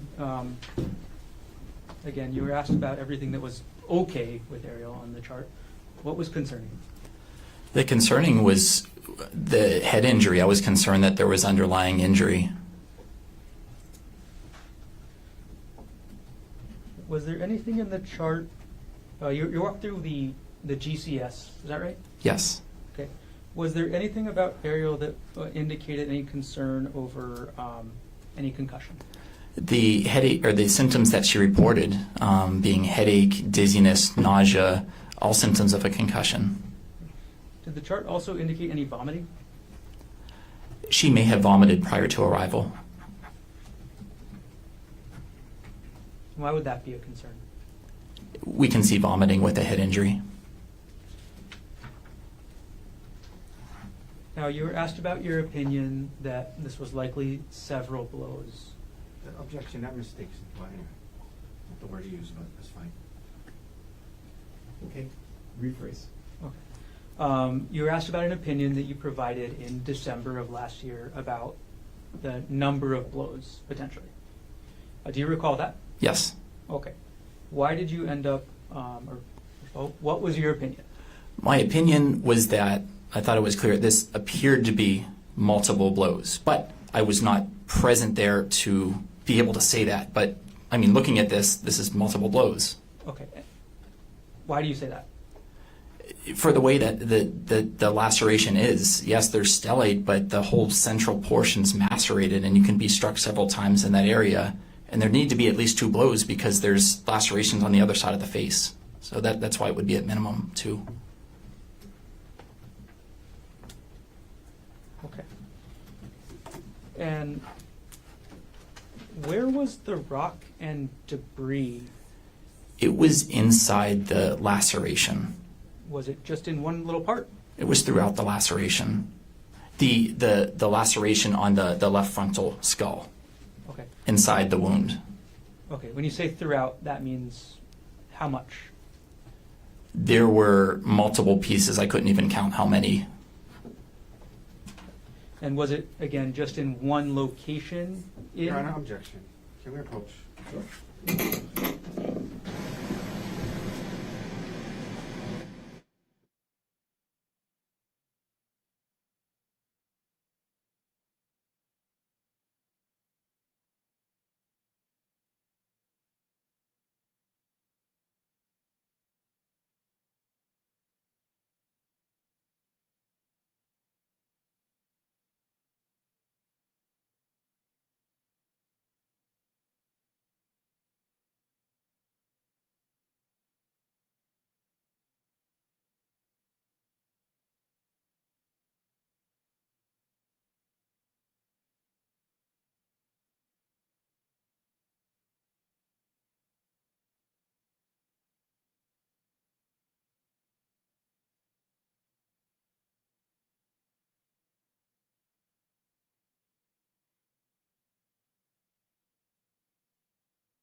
Dr. Grosjean, I'm going to put State's Exhibit 25 up on the screen one more time. And if you could describe for us where in this laceration or how many different areas you observed rocks and debris. Yes. Okay, and I'm going to hand you the iPad with the laser pointer again.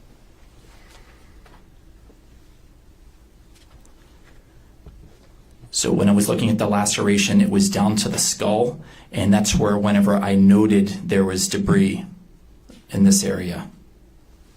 Okay, thank you. I'm going to retrieve the iPad and take the exhibit down.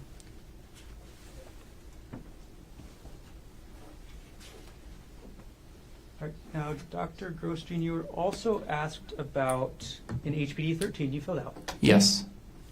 And you were specifically asked about whether or not the injuries caused a substantial risk of death. Is that right? Correct. Okay. And you noted that the injuries did not cause a substantial risk of death. Is that right? Correct. And that was a medical opinion you gave when you filled out that form, right? Yes. Is that, and again, what was the mechanism of the injury that you determined here? The mechanism was blunt force trauma to the head. Was this opinion that the injuries Your Honor, that can we Ariel approach? suffered? Can we approach? Yeah, come on.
Dr. Grosjean, one last question.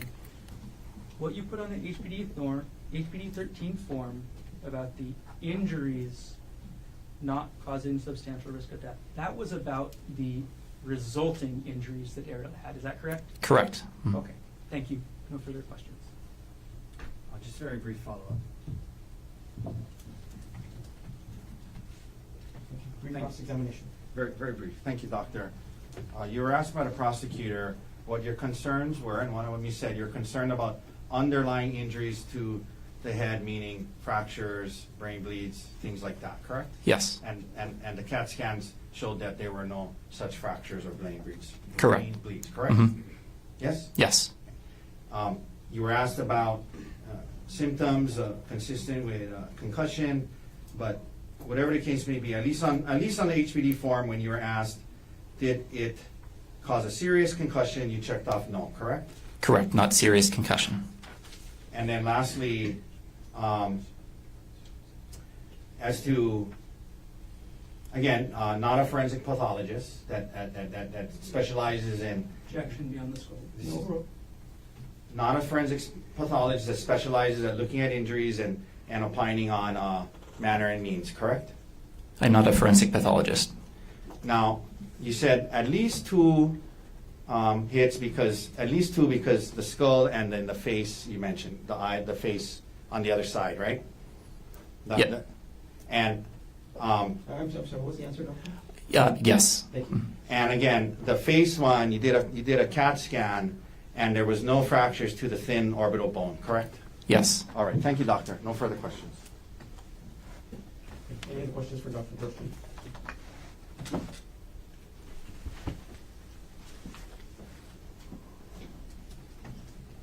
Dr. Grosjean, you said at least 2 impacts? It appeared to be. Okay. When you say at least 2, do you have an upper limit? I don't. Multiple. No further questions. Anything else you want to ask Mr. Otake? No, thank you, Your Honor. Thank you, Okay. Doctor. Ladies and gentlemen, let's take our afternoon recess, 10-minute recess. Ms. Al official will collect you just after 2:45. Leave your notebooks on the chair. All rise. Oh, careful.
1 CPC-25-37.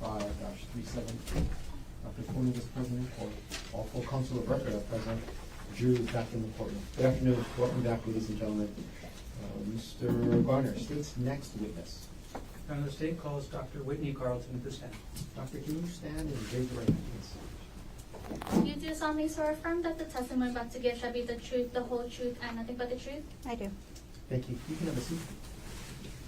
Hi, good afternoon. Hi. Could you, as you testify today, keep your face as close to the microphone as possible, maybe pull it close to you as well? Right. And starting off, can you please state your name? Whitney Carlton.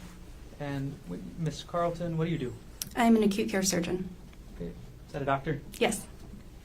And where do you practice? I practice at Queens Medical Center.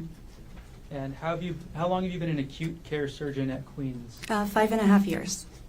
Are you licensed to practice medicine in the state of Hawaii? Yes. Are you board certified in any specialties? I'm board certified in general surgery and surgical critical care. What does it mean to be board certified in general? It means that the physician has voluntarily completed a rigorous set of standards set forth by the board. Generally means you've done training in residency, passed a number of comprehensive exams, and have a commitment to continuing education. And what does a board certification in general surgery mean? It means that you've completed all of those requirements with a specialty in general surgery. Maybe I should clarify this. What is general surgery? General surgery is a practice focused on surgery of the entire body, but focused mostly on the chest and the abdomen. And you mentioned a second board certification in, what was it? Surgical critical care. What is surgical critical care? It is an additional year of training that focuses on patients that are critically injured or critically ill, and it allows us to practice in the ICU. Can you describe your training in medicine generally? I graduated from the University of Maryland School of Medicine, and then I completed a general surgery residency. And then I came to Hawaii to complete advanced training in surgical critical care. And I'm currently assistant clinical professor of surgery at the Johnny Burns School of Medicine here in Hawaii. And I'm an active acute care surgeon at Queens. How long have you been teaching students from JABSOM? 6.5 years. Do you have any scientific publications? I have a few. Just approximate how many? Maybe 2 or 3, and as well as a couple of book chapters that are in press. At this point, Your Honor, the state would ask that pursuant to Rule 702, Dr. Carlton be qualified to provide opinion testimony in the field of medicine with a in surgery and surgical critical care. No objection to the doctor's qualifications. Thank you. Ladies and gentlemen of the jury, Dr. Carlton will be allowed to provide to you opinion testimony in the field of medicine with a specialty in general surgery and surgical critical care. You can proceed. Dr. Carlton, do you agree that all your opinions that you offer today in this case will be to a reasonable degree of medical certainty? Yes. Were you on duty at Queens Punch Bowl on March 24th, 2025? Yes, I was. On that date, were you part of something called the trauma team? Yes. Okay. What is the trauma team? The trauma team is basically all of the hospital personnel that respond to trauma activations or consults in which patients have some kind of accident or trauma that require immediate evaluation. I am the attending trauma surgeon when I'm on call for surgery or trauma surgery, so we lead the trauma team. And saying the word trauma a lot, in the medical field, in your specialty, what does trauma mean? Trauma is just any accident or mechanism of injury that a patient could come in with injuries. So also bodily impact? Yes. Right. What type of cases do you get called in to help with as part of the trauma team?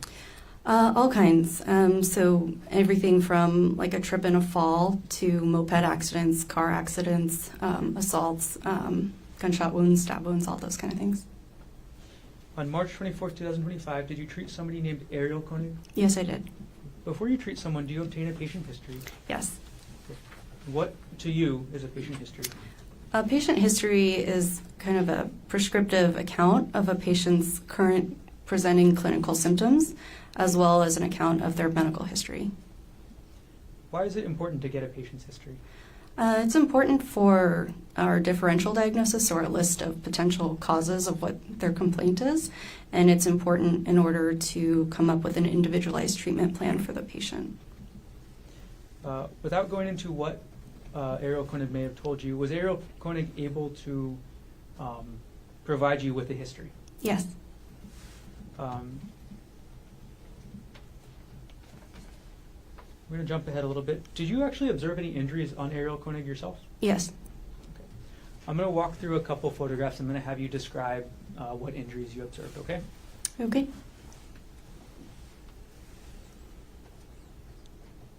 Okay, publishing States Exhibit number 22. It's on the screen next to you, Doctor. What injuries did you observe from this view, the front of Ariel's face? So she had ecchymosis or bruising around the eyes, and then also had a small laceration around the right eyebrow. Okay. Now publishing States Exhibit 25. What injuries are we seeing on Ms. Konig in this photo? So this is a photo of what I would call a large, complex stellate laceration of the scalp that extends onto the face, meaning it's kind of star-shaped with a lot of jagged edges. Large and complex, meaning it goes through a number of layers on the scalp. As a surgeon, what are the difficulties in repairing this? Or are there any difficulties in repairing this kind of laceration? There can be. Okay, and what are those difficulties? So in this case, and in general, I would be very concerned about the potential healing of the jagged edges. Creating those kind of skin bridges or skin strips decreases the blood supply. And so even when you suture it back together, it can have a high chance of necrosis or dying, creating a larger wound. And then there was also a really high risk of infection, just given how big the wound was and the stated mechanism. And what was the stated mechanism? Ariel said she was hit with a rock. I'm going to take the States Exhibit 25 off the screen now. Were there any injuries to Ariel's extremities? Yes, she had bruising of the left hand that turned out to be a distal phalangeal tuft fracture. Okay. I'll jump back to that in just a moment after I ask a couple of questions. Was any imaging done to Ariel? Yes. Right. And did you review that imaging yourself? Yes, I did. Okay. And what type of imaging was it? So we obtained a CT scan of the head, the face, and the cervical spine, and we also did an x-ray of the left hand. And did you review the results of all this imaging yourself? Yes, I did. Okay. Was there any skull fracture? No. Any face fracture? No.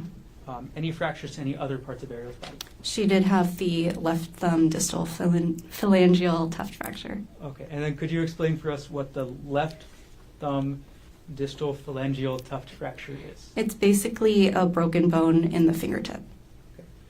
When you say a broken bone, was there any displacement? It was mildly displaced. And what does that mean? So bones are basically in a straight line, and so when you fracture it, you end up with at least two pieces. The alignment or the displacement is how much in a line that bone stays, or if it's displaced and out of line. And what does mildly displaced mean then with regards to the injury you observed on Ariel? It means that the bone was a little bit out of line. As a result of your examination, did you recommend any sort of treatment for Ariel? Yes, I did. And what did you recommend as the treatment?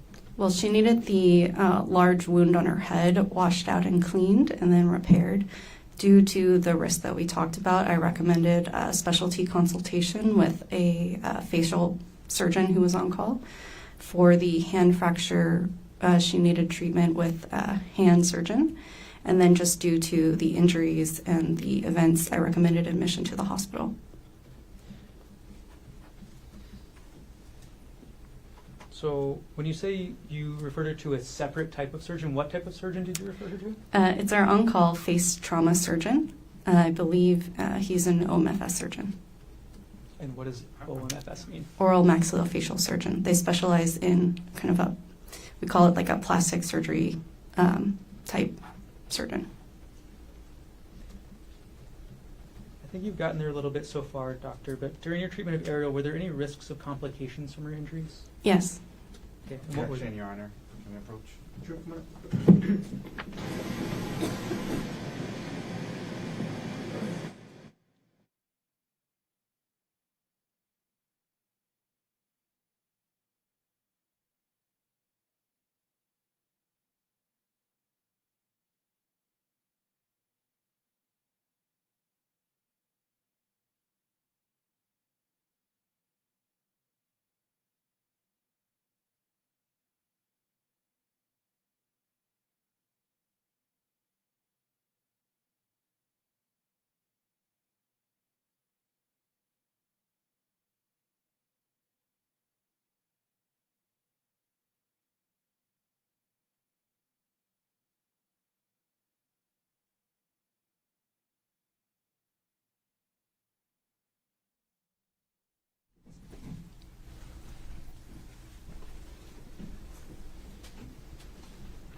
Okay. Dr. Carlton, did you put in your report that your encounter with Ariel Konig required a moderate level of medical decision-making? I believe that was in the progress note, yes. Okay. What does that mean? That is essentially for billing practices, meaning the type of encounter required that type of billing. And under that subsection, there was a sentence that said, this includes the moderate risk of complication and/or morbidity/mortality of patient management. Yes. Can you explain what that sentence meant? That means for any kind of physician in a similar position who encountered a similar patient, what kind of risks there would be. In this case, moderate. Okay. So moderate risks of morbidity/mortality. Yes, treatment and morbidity and mortality. One more question. Going backwards a little bit, Dr. Carlton.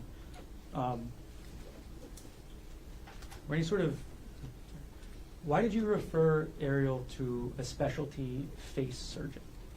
Just due to the complexity of the laceration and my concerns about infection and potential wound healing, I thought it would be better for the wound and for her to have the specialty surgeon on board in case of complications from the fixation.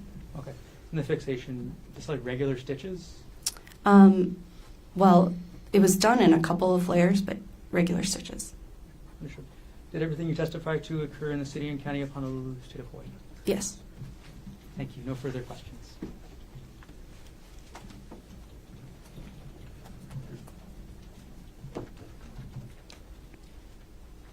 Cross-examination. Thank you. Good afternoon, doctor. Hi. Just a very few questions. You said you went to medical school and then did your residency and then got board certified, correct? Yes, and board certified in general surgery. Okay.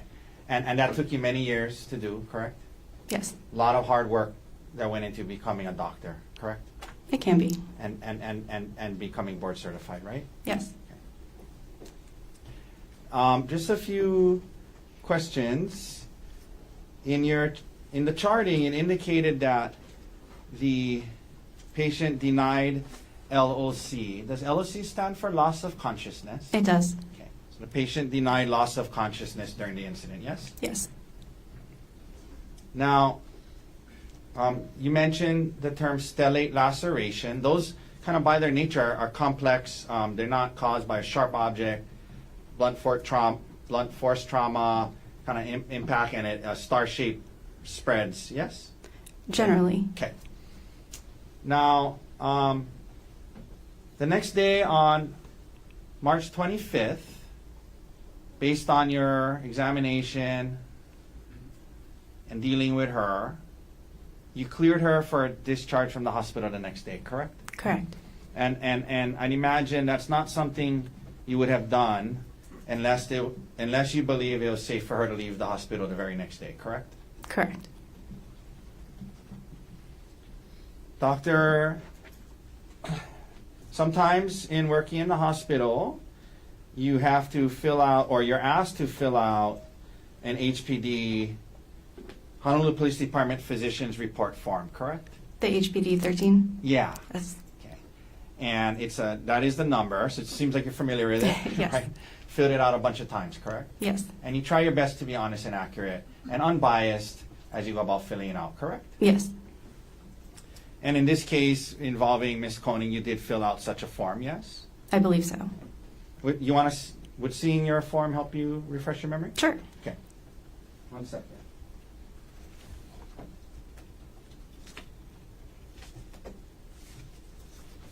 Your Honor, may I approach with D81? Yes. Doctor, do me a favor, just look through that, read it to yourself, and let me know when you're done. I just have a couple questions, and then I'll be done.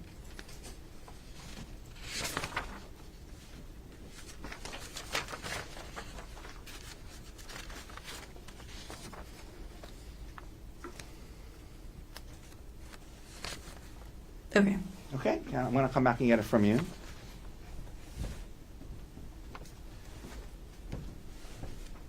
Doctor, that is your signature on the second page, correct? Correct. In response to the question, did the injury cause a major avulsion, laceration, or penetration of the skin under substantial body injury? You checked yes, and that's because of the laceration on her scalp, correct? Correct. Okay. Did the injury cause a serious concussion? You checked no to that, correct? Correct. Did the injury cause a tearing, rupture, or corrosive damage of the esophagus, viscera, or other internal organs? You checked no to that, correct? Correct. What is a viscera? Viscera is an organ. Okay. Under the sub-serious bodily injury portion, did the injury create a substantial risk of death? You checked the box no, correct? Correct. Will the injury cause any serious permanent disfigurement? You checked the box no, correct? Correct. Will the injury cause a protracted loss or impairment of the function of any bodily member or organ? You checked the box no, correct? Correct. Okay. Thank you for your time, doctor. No further questions. Mr. Garner, any redirect? Yes, please. Dr. Carlton, on that HPD 13, you were just asked about, you checked a box that said the injuries did not cause a substantial risk of death. Is that right? Correct. Okay. That comment or that opinion that you gave was about the resulting injuries that Ariel had. Is that right?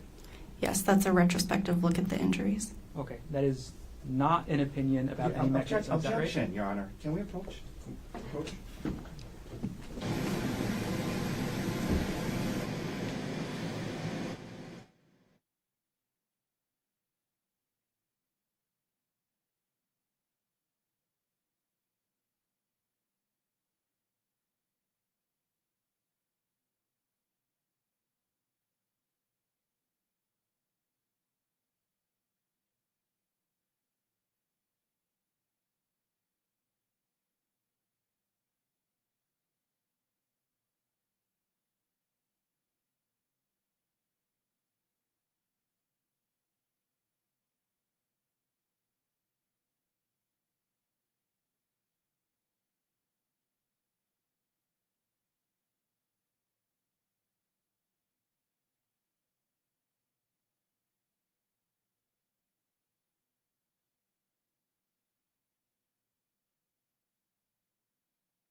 Carlton, isn't it true that you are not providing any opinion today about the mechanism of the injury?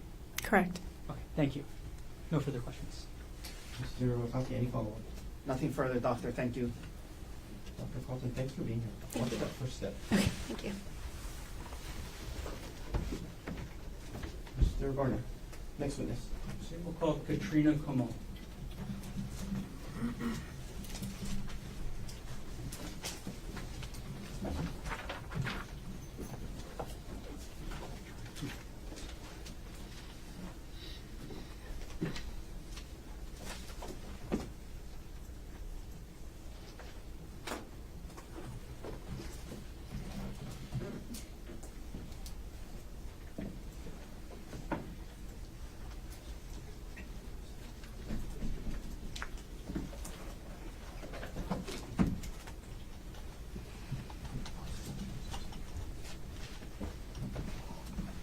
Raise your right hand.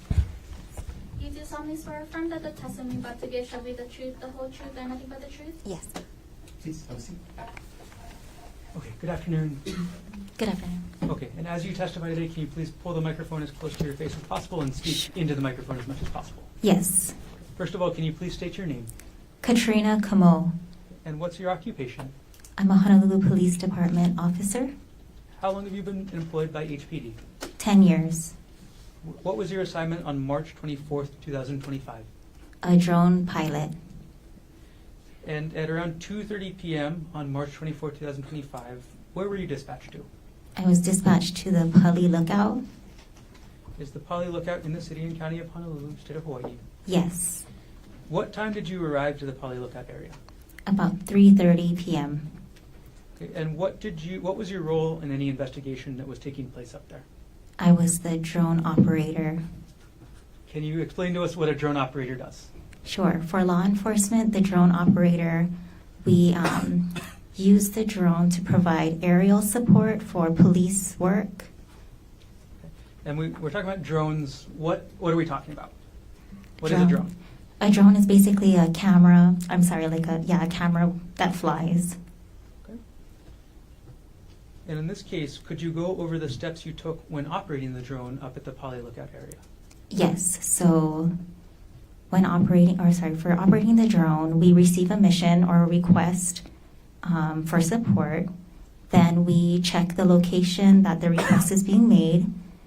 So we check for the weather, if we can operate the drone legally, and if not, we do have, we can reach out to the FAA for clearance to fly in specific areas. And then we check our equipment to make sure that we can operate for the length of time that they're requesting us to fly. And then we'll go ahead and bring our equipment there and set up and conduct the mission. And then what is the actual equipment you're using to operate the drone? So we have our drone, we have our the controller and batteries, and then we have a first-person viewer case. And what is the first-person viewer case? So that is basically a portable TV monitor that we connect our controller to so that the commanders on scene or the people that are making the decisions on scene can view the images without looking over our shoulders because the controllers are kind of small. And what were you searching for or looking for that day? We were looking for an outstanding assault suspect within the area. What was the radius of the search? Roughly a half a mile. What was the height you were doing the search at? So it's always at or below 400 feet, so within that height range. Okay. And when we say at or below 400 feet, is that the height you're flying the drone from which area? The Pali Lookout area. So from our launch place at the Pali Lookout, we can go up to 400 feet, and then at or below that. How many drone flights did you operate on March 24th, 2025? I operated 2 flights. What was the time frame that you were conducting those flights? It was from about 4 p.m. to 5:45 p.m. And were you able to find any suspect using the drone on that date? No. Thank you. I have no further questions. Okay, thank you. Mr. Otake, cross-examination. I have no questions for Officer Konig. Thank you, Officer. Officer, thank you very much for being here. You can step down. Thank you, Watch that sir. first step. Yes, sir. Mr. Martin. Today's next witness, Kevin Chun.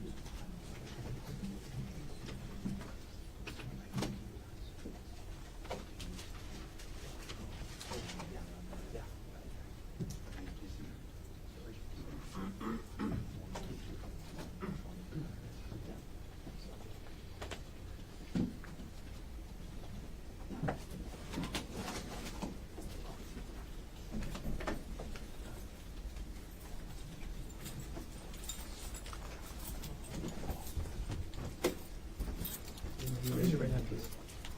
You do solemnly swear or affirm that the testimony you're about to give shall be the truth, the whole truth, and nothing but the truth? I do.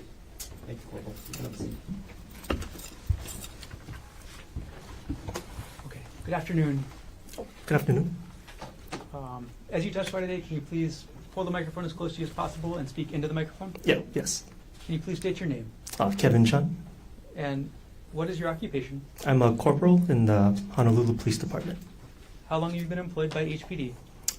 Almost 9 years. Were you so employed and on duty on March 24, 2025 at around 10:30 a.m.? Yes. On that date and time, where were you dispatched to? I was dispatched to the Poly Lookout. Is that in the city and county of Honolulu, state of Hawaii? Yes. What did you observe when you arrived? I observed just a full parking lot. It was a kind of a sunny day, so there's a lot of tourists in the parking lot. But that was pretty much it so far. Okay. And then where did you go once you got to the Poly Lookout parking lot? Well, I was sent to the Palipuka, which is a small kind of hiking trail that people like to go to. So I was sent initially over there. So I was kind of by where the buses park. Where is the trailhead to the Palipuka trail?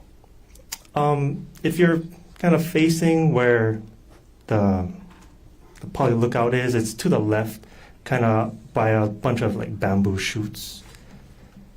And what did you observe when you arrived to the trailhead of the Palipuka trail? Well, as soon as I climbed up that small rock wall, as soon as I got in there, I was able to see 3 people coming down from the trail. Did you later identify those people? Yes. Who did you later identify them as? I identified them as Sarah Bushbaum, the reporting person, Amanda Morris, the witness, and then the victim, Ariel. Sorry, could you use the word complainant? Oh, sorry, complainant, Thank the Ariel Konig.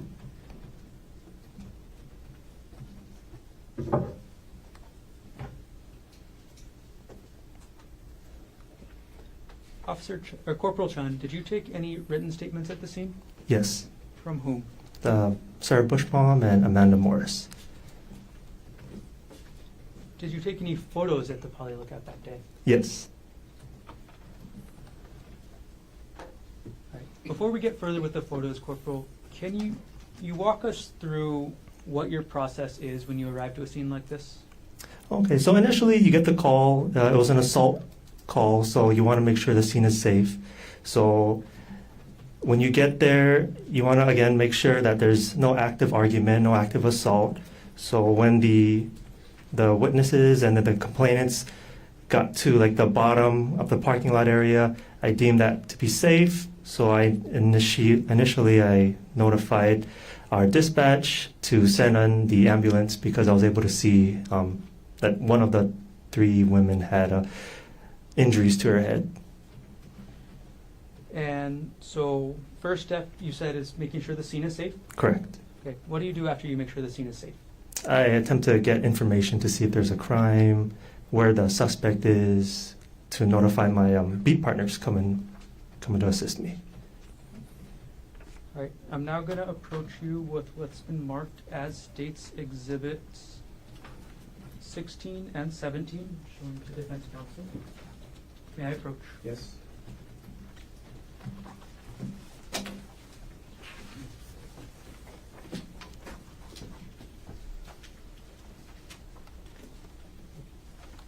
Corporal Chun, do you recognize what I just handed you? Yes.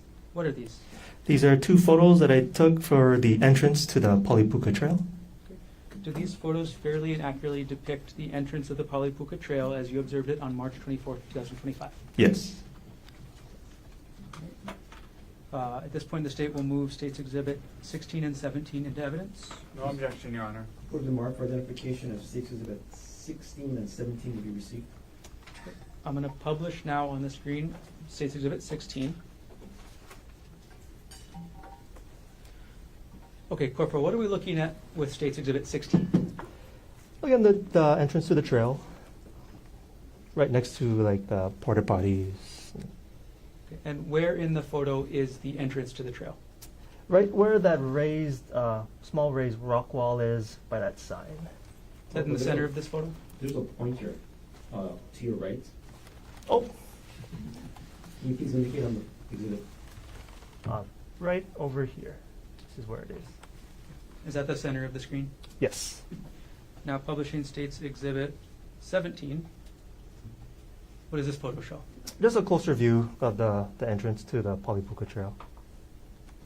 What does that sign say there? It says, area closed, do not go beyond this sign. I'm going to take the exhibit down for now.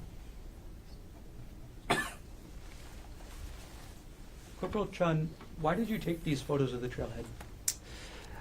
Just part of the investigation. It's good for documentation so that people afterwards are able to get a kind of a picture in their mind. I'm going to now approach with what's been marked as States Exhibit 15, showing the defense counsel. May I approach, Your Honor? Yes. Corporal Chun, I've handed you what's been marked as States Exhibit 15. I'm going to take 16 and 17 back from you. I'll hand them to the clerk.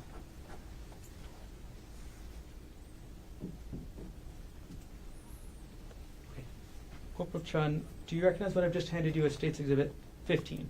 Yes. What is that? It's the picture, a full body picture of the complainant, Okay. And who is the complainant? Ariel Konig. Does this photo fairly and accurately depict Ariel Konig as you observed her on March 24th, 2025? Yes. At this point, the state moves Exhibit 15 into evidence. No objection. Thank you. Put the mark for identification of States Exhibit 15 is received into evidence. Now publishing States Exhibit 15. Okay. Corporal Chun, why did you take this photo? Again, with the other photos to like the scene of the trailhead, it's for people to get a picture of what I was looking at during the time of the incident. Is this the only photo you took of Ariel that day? I took one other photo. And I've published States Exhibit 1. It's already in evidence. Already in evidence. Why did you take this photo, Corporal Chun? Just to get a closer picture of the injury that I observed. Understood. And take Exhibit 1 off the screen. In addition to taking these photos, did you talk with anybody at the scene? I talked to the two witnesses, the reporting person, the witness, and again, the complainant. Just have a moment, Corporal.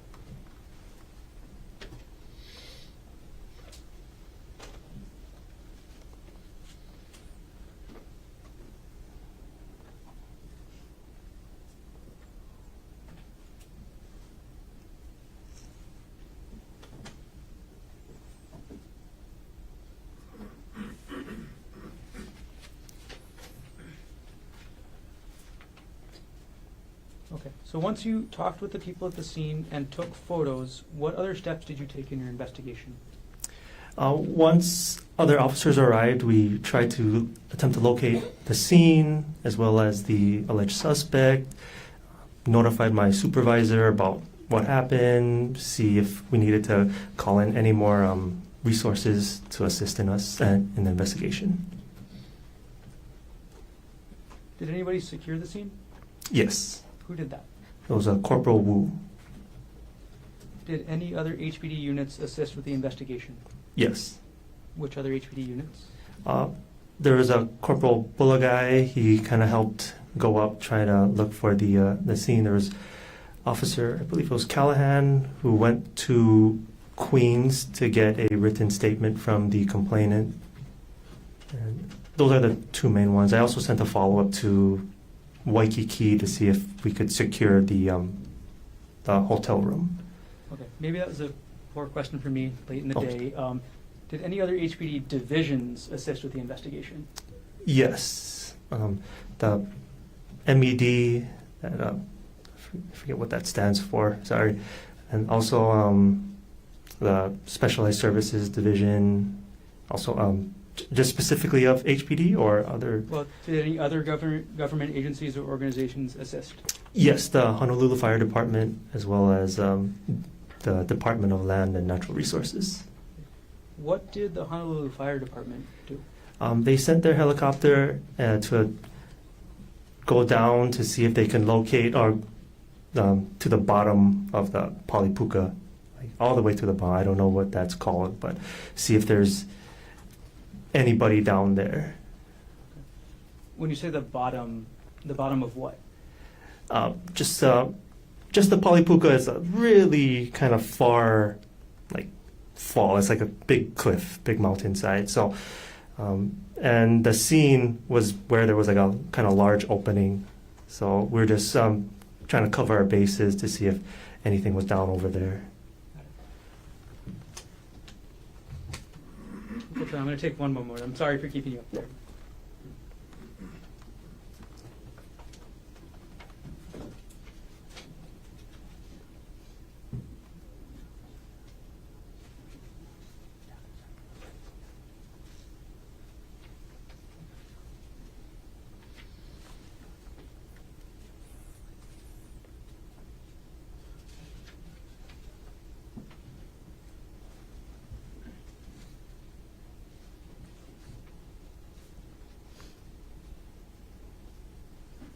Eric, can we approach for a moment? Yes, come on up.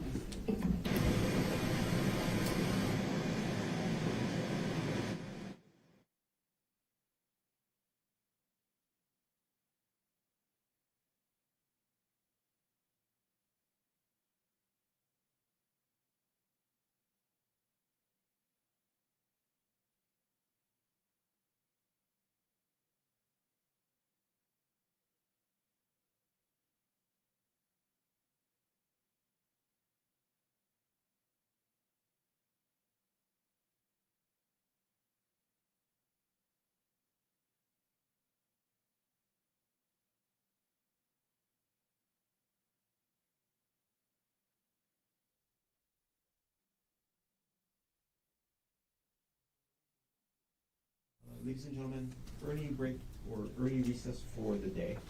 There's some legal matters and some logistical matters I need to talk with the attorneys. The good news is we're back on, if not maybe even ahead of schedule, so that's the good news.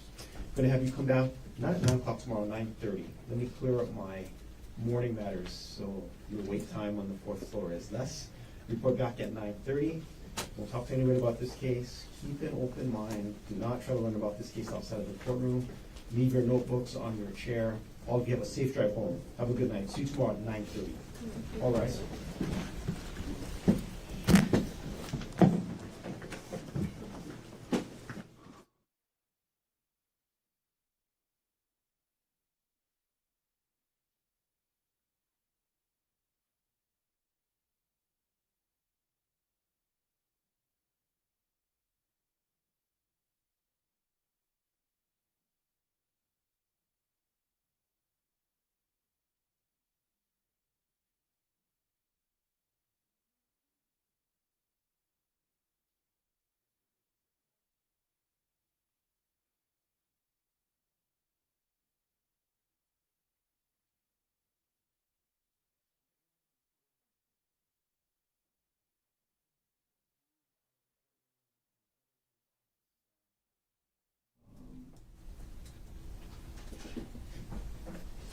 Counsel, there are a couple of things that I wanted to get to. I'm going to see if I can try to print the slip. If you can take care of that, Yes. we should do that. But before I get there, anything else we should discuss on record? Nothing else at the moment. That I can think of, Your Honor. Okay, so we'll go off record and recess. Let's see if I can get that slip. If you can work through that, that would be great before we adjourn for the day. So.